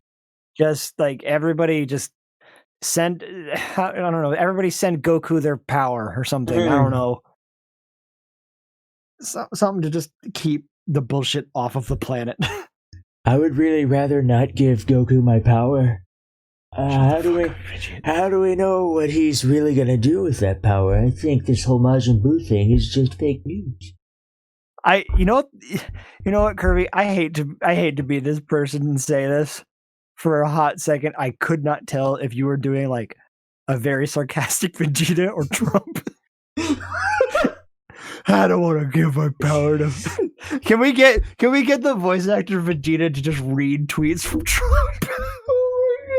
Which voice actor for Vegeta? Because there's Ocean Vegeta, who's the famous over 9,000, or Chris Sabat, who's, the current voice of Vegeta.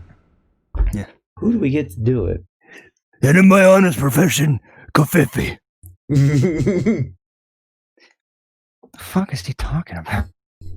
I think this whole Planet Vegeta getting blown up by a meteor thing is fake news. Oh, God. God. Jesus Christ. You want to know who it was? It was really Frieza. Oh, Frieza, that's impossible. It's true, Nappa. And now we have to build a wall around the northern galaxy. And we're going Goku didn't win.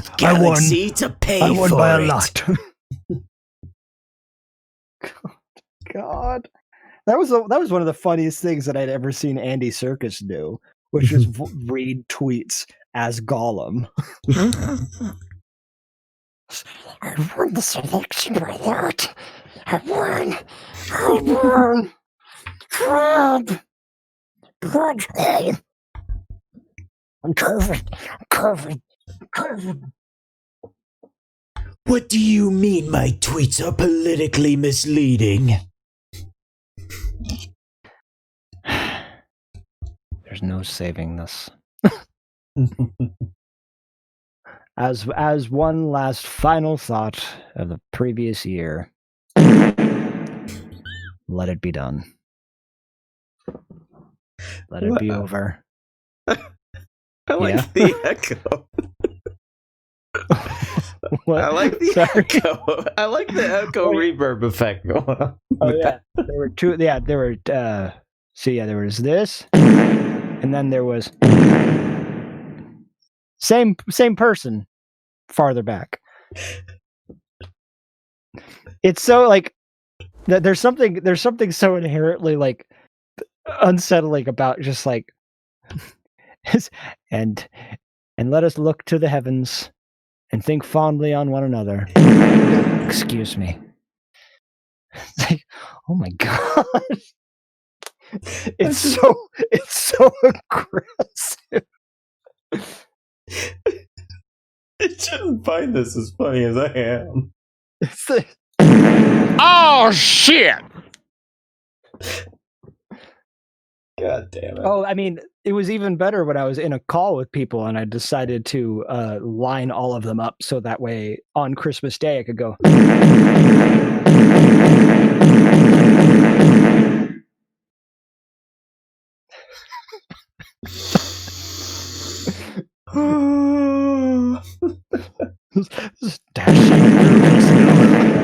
No, I'm sorry.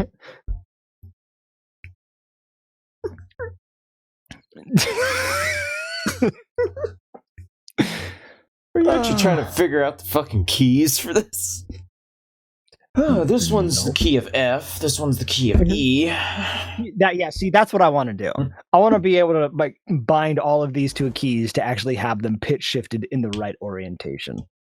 The forbidden Casio sound font. Actually, now that I think about Or it, should I say sound fart? I think I could actually do that real quick. Oh my god. I definitely can. If you do that, I have a whole bunch of old midis from VG Music that are about to become a lot smellier. A lot? I think you mean better? Yeah, no, I absolutely just have a sampler where I could just swap out the sound of a piano with something else. Oh, yeah. Hold on. Give me 30 seconds. Oh, Jesus. I'm about to probably do a horrible thing. Only Oh, probably. No. Oh no. Yeah, no, this is dangerous. Oh dear. Okay. Add sample. Let me just find fart with reverb. .wave. Nope, that's the deep one. Yeah, I'll use it anyway. It would be in the key, in minor key. Ah, sorry, yeah. There you go. Oh no. Okay. And then we go to this application. I want to tell Discord to listen in on GarageBand and pray. So let's test this, shall we?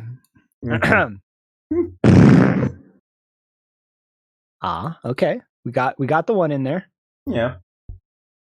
All right, so hold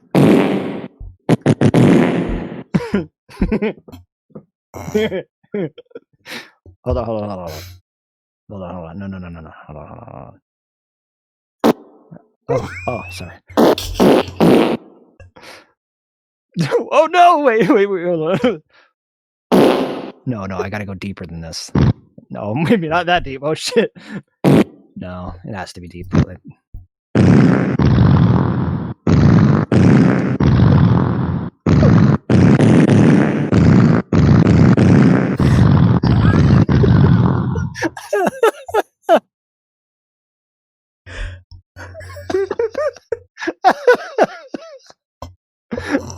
Oh no!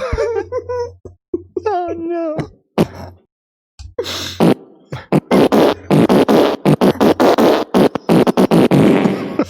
God. It's so gross. Oh no! Oh no! Oh wait, I have to do the story surgery things.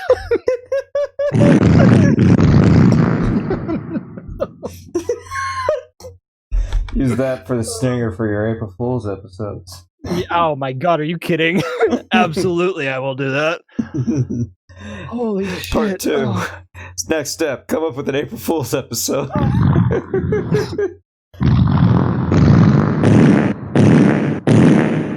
Ah, yes, the The serenade of, sure. yeah, sure, what fucking, why not?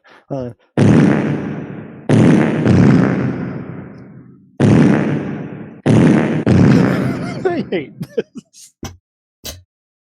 I absolutely. This is poor Zelda. And of course, it is not limited. Megalovania? You think I could play Megalovania? Are you kidding me? I mean, Megalovania is only 4 notes, right? Do-do-do. Yeah, but I can barely play keyboard as it is. I don't even know what's the key. What does it start off as? Y'all gonna see the unfortunate side effect of me learning how to play music, which is just literally pressing a key until I find the right one. Hold on. Hold on. Hold on. Hold on. Hold on. Hold on.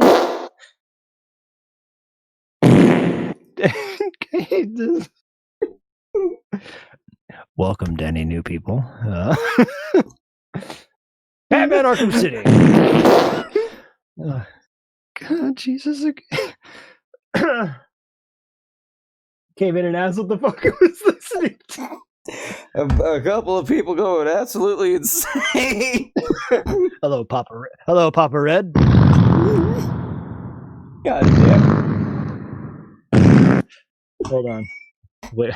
Hold on. No. Hold on. Wait. Hold on. You were very much helping the case. This is fine. Hold on. No. Hold on. Everybody be quiet. Hold on.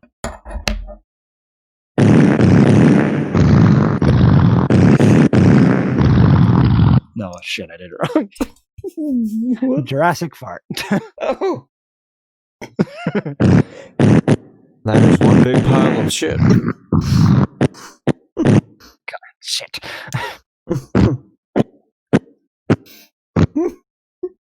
I'm so glad you went back to bed.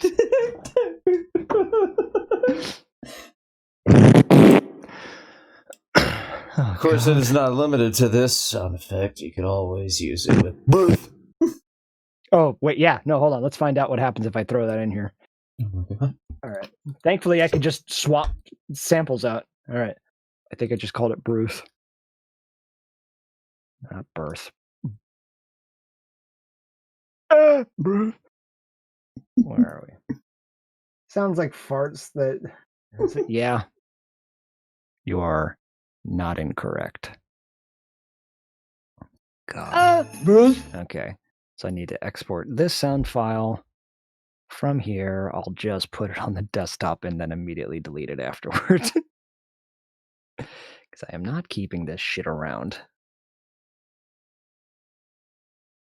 Okay. Dink, dink, dink, dink, dink, dink, dink, dink, dink.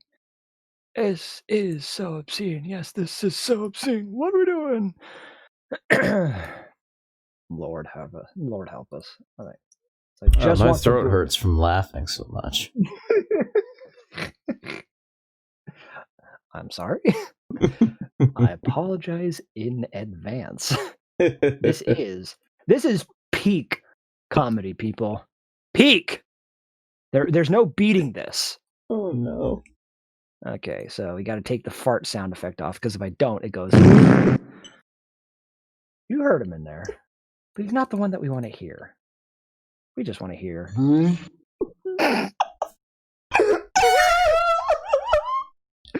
Yikes!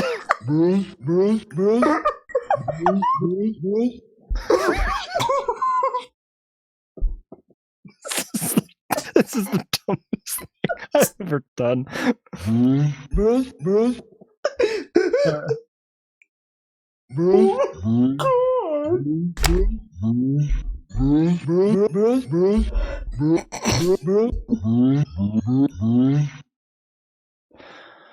Oh shit. Oh.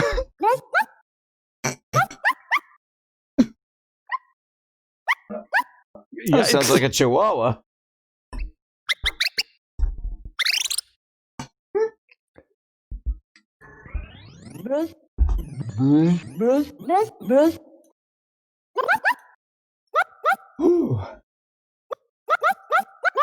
Oh shit.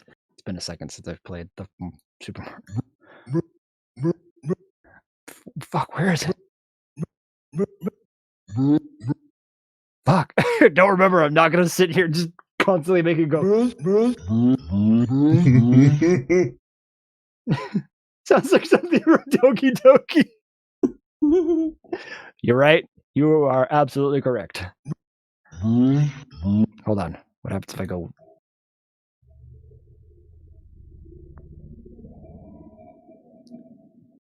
Ah. Oh my god. Ah. No. Holy shit. That was horrifying. Oh wait, my no, hold on. god. Wait. Oh no. Yikes. Story brewery. All right. What was the other one?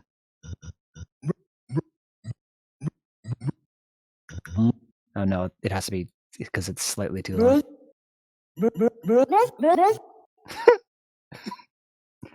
Ah yes, Rikujo Murame's theme. Yikes! Oh, got to sneak that little Easter egg in there somewhere. At this point, getting distant Charlie Brown character vibes from that, yeah.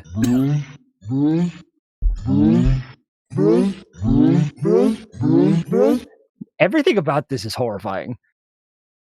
It's the fact that even though I have it binded to actual keys, it's the fact that it never like lines up. Like there's no. It's the fact that it always sounds like it's in the minor key. Yeah. Like that's some shit that you'd hear like as a character like slowly becoming insane.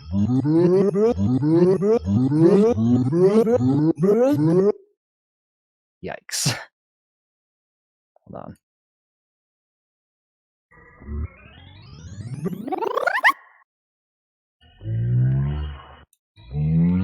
Jesus Christ. We've hit peak.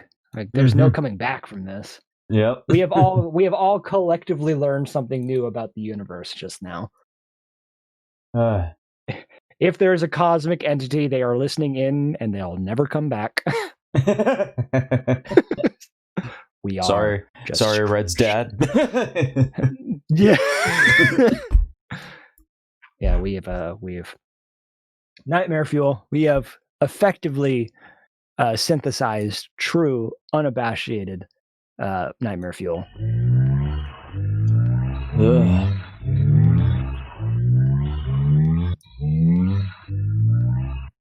Jeebus.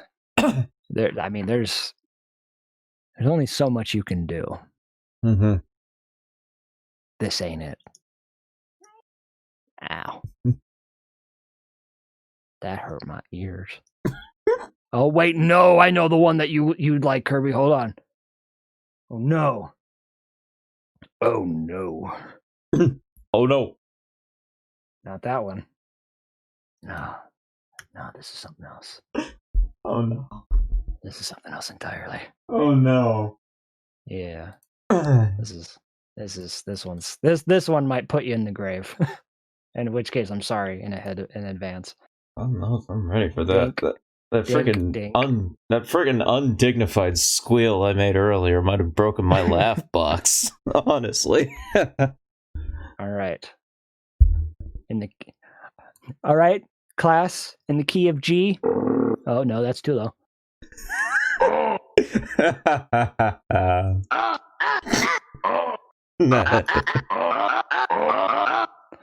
Oh no. I mean, that's just the sound of an actual crocodile. Yeah. Is that how they made it? They just put a. All right, now take it and slightly pitch it up. No, a little bit more than that. There it is.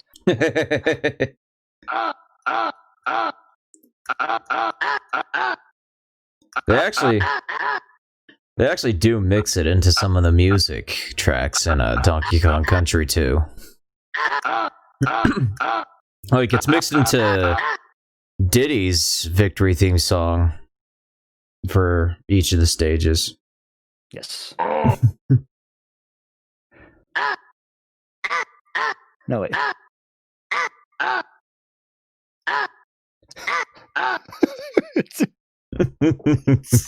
It's so bad.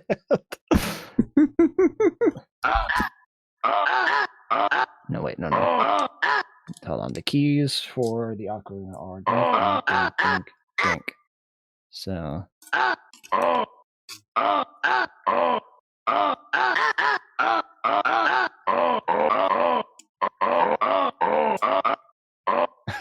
broke my keyboard there for a second. It's like, fucking stop. Or yeah, no, like who doesn't want to be healed by the lovely sounds of where is it? It's just Saria's song backwards. Is it Saria's songs backwards?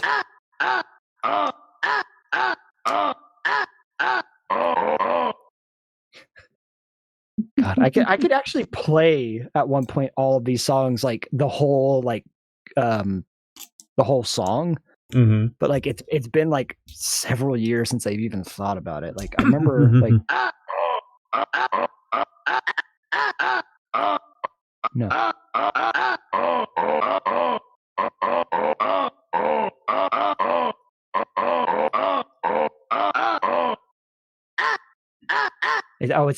I'm also playing this on like my actual computer keyboard, which doesn't help. Yeah. There's something about being able to have your hand like an actual physical keyboard that like I can muscle memory, remember like where I put my hands and whatnot, but like here, nah.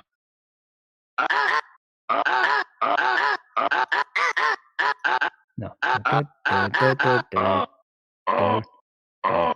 No, fuck. I'm not gonna be able to remember. It is certainly a thing to be up at 3 a.m. for. Sorry. Yeah, this was an experiment. This was the thing that needed to happen. This experiment was most certainly a success. I would damn well hope so. I mean, can you imagine like playing the entirety of like the Mario theme song, but using only that? Well, no, even better. That's one of the random effects in Super Mario 64 Chaos Edition. Why am I not surprised? It just replaces the sound font with Mario sound effects. I mean, at that point, there's nothing that can be. There's no beating that. Yep. I'll admit it. I'm a grown ass person. I'm willing to admit that there's like that's the level of complexity that there's nothing higher than that. You know what? I'm okay. The one thing I absolutely would love to be able to actually do is where the hell did I put these? They're around here somewhere, but I can never remember where the hell I put them. Because I honestly, the whole idea of me doing this sampler was because I wanted to teach myself to do something really specific. I've always wanted to do this, which was this. Like, I wanted to be able to actually do KK Slider songs. Yeah. But the thing that is hard for people to understand or really wrap their head around is that how many different words does KK Slider sing, or how many notes does he sing? So every different version of KK singing a note, you actually have to treat those like it's a separate keyboard. So if I'm remembering this correctly off the top of my head, there's two versions of him saying me. There's na, no, oh, ooh, way. Then there's his whistle and his howl. So in total, there are 9 different vocal track keyboards that you have to use. On top of there also being, there's the hat, the hum, the low hum, the high hum, the snare, and whatnot. That's the beatbox sound fonts. So those are also treated as 5 more. So there's 14 different keyboards you'd have to use. So if you only want him singing nah, like if you just want to do the whole song as like, you know, like if you only wanted to do that, you definitely could.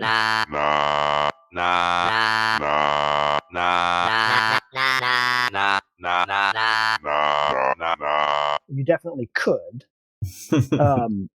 But the problem is that like KK Slider doesn't sing like that. He constantly goes back and forward. Yeah. And unless I buy really intensive software and not just GarageBand that just comes on my computer for free, which is what I'm using right now, so having like all these different tracks that might only have like, you know, like it has and that might be it, like spaced out across the entirety of the song. But I did think at one point I was testing stuff because I was curious. I found somebody actually made KK Disco. Yes, I found it. Somebody actually made KK Disco into a MIDI font that I could I use kind of as a point of reference. And I loved being able to see like how this whole thing was was put together, to the point where I actually then asked myself like, okay, well, what if I shifted these 2 instruments around? And I ended up getting something that arrangement sounded like this.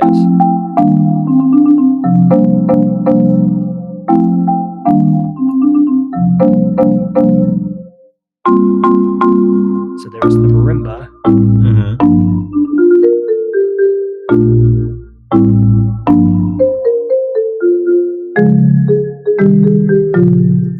I like that, but at one point I asked myself, well, wait a minute, if this is supposed to be like disco, like what could I use as a disco element? And I thought to myself, I was kind of like looking around thinking about like different elements and whatnot, but I think at one point I decided I wanted to do I think it was this one.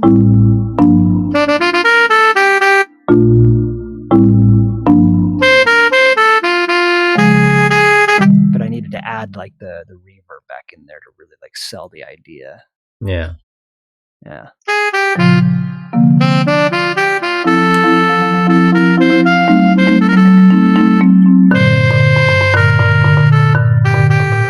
But like being able to see like all the notes and whatnot, and realizing that like the saxophone one in and of itself, like it's fairly straightforward. Like the notes themselves aren't too difficult, but again, realizing that how many times does he say nah? How many times does he say me? How many times does he say quaid? How many times does he say like all these different things? And realizing how many different vocal tracks you'd have to have that line up perfectly to properly make that is obscene.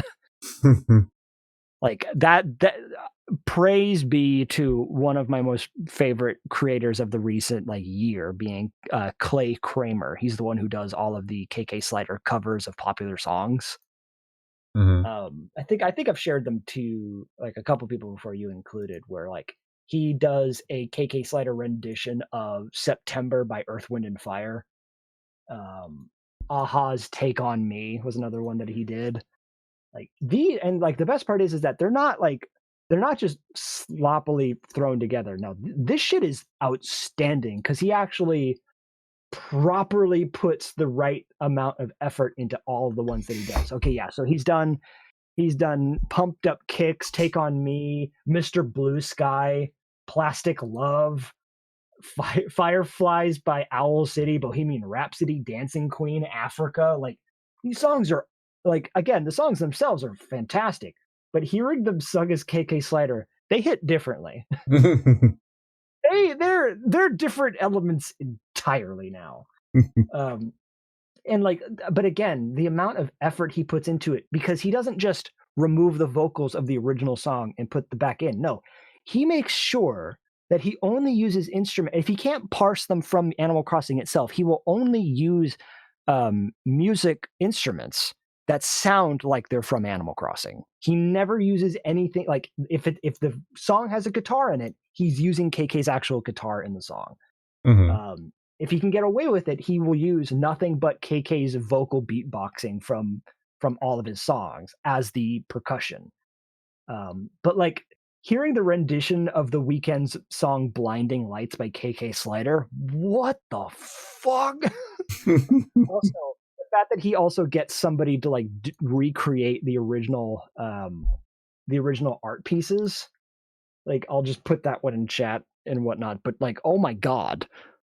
Like, somebody drew this and it's like the cleanest artwork you could possibly get for like KK Slider that looks like The Weeknd. Like, I love that there are people on Twitter who are just like, you didn't, yeah, no, right. The first top comment on that video is, why is this thumbnail so clean? Like, somebody put fucking effort into this and I am here for it. But yeah, so there's a fun little insight into the inner workings of EPZ's quote unquote musical brain, aka not actually musical, just that. Gotta end it on a high note. Oh, sorry, high note. There's the higher note. There you go. All right. Take easy, everybody.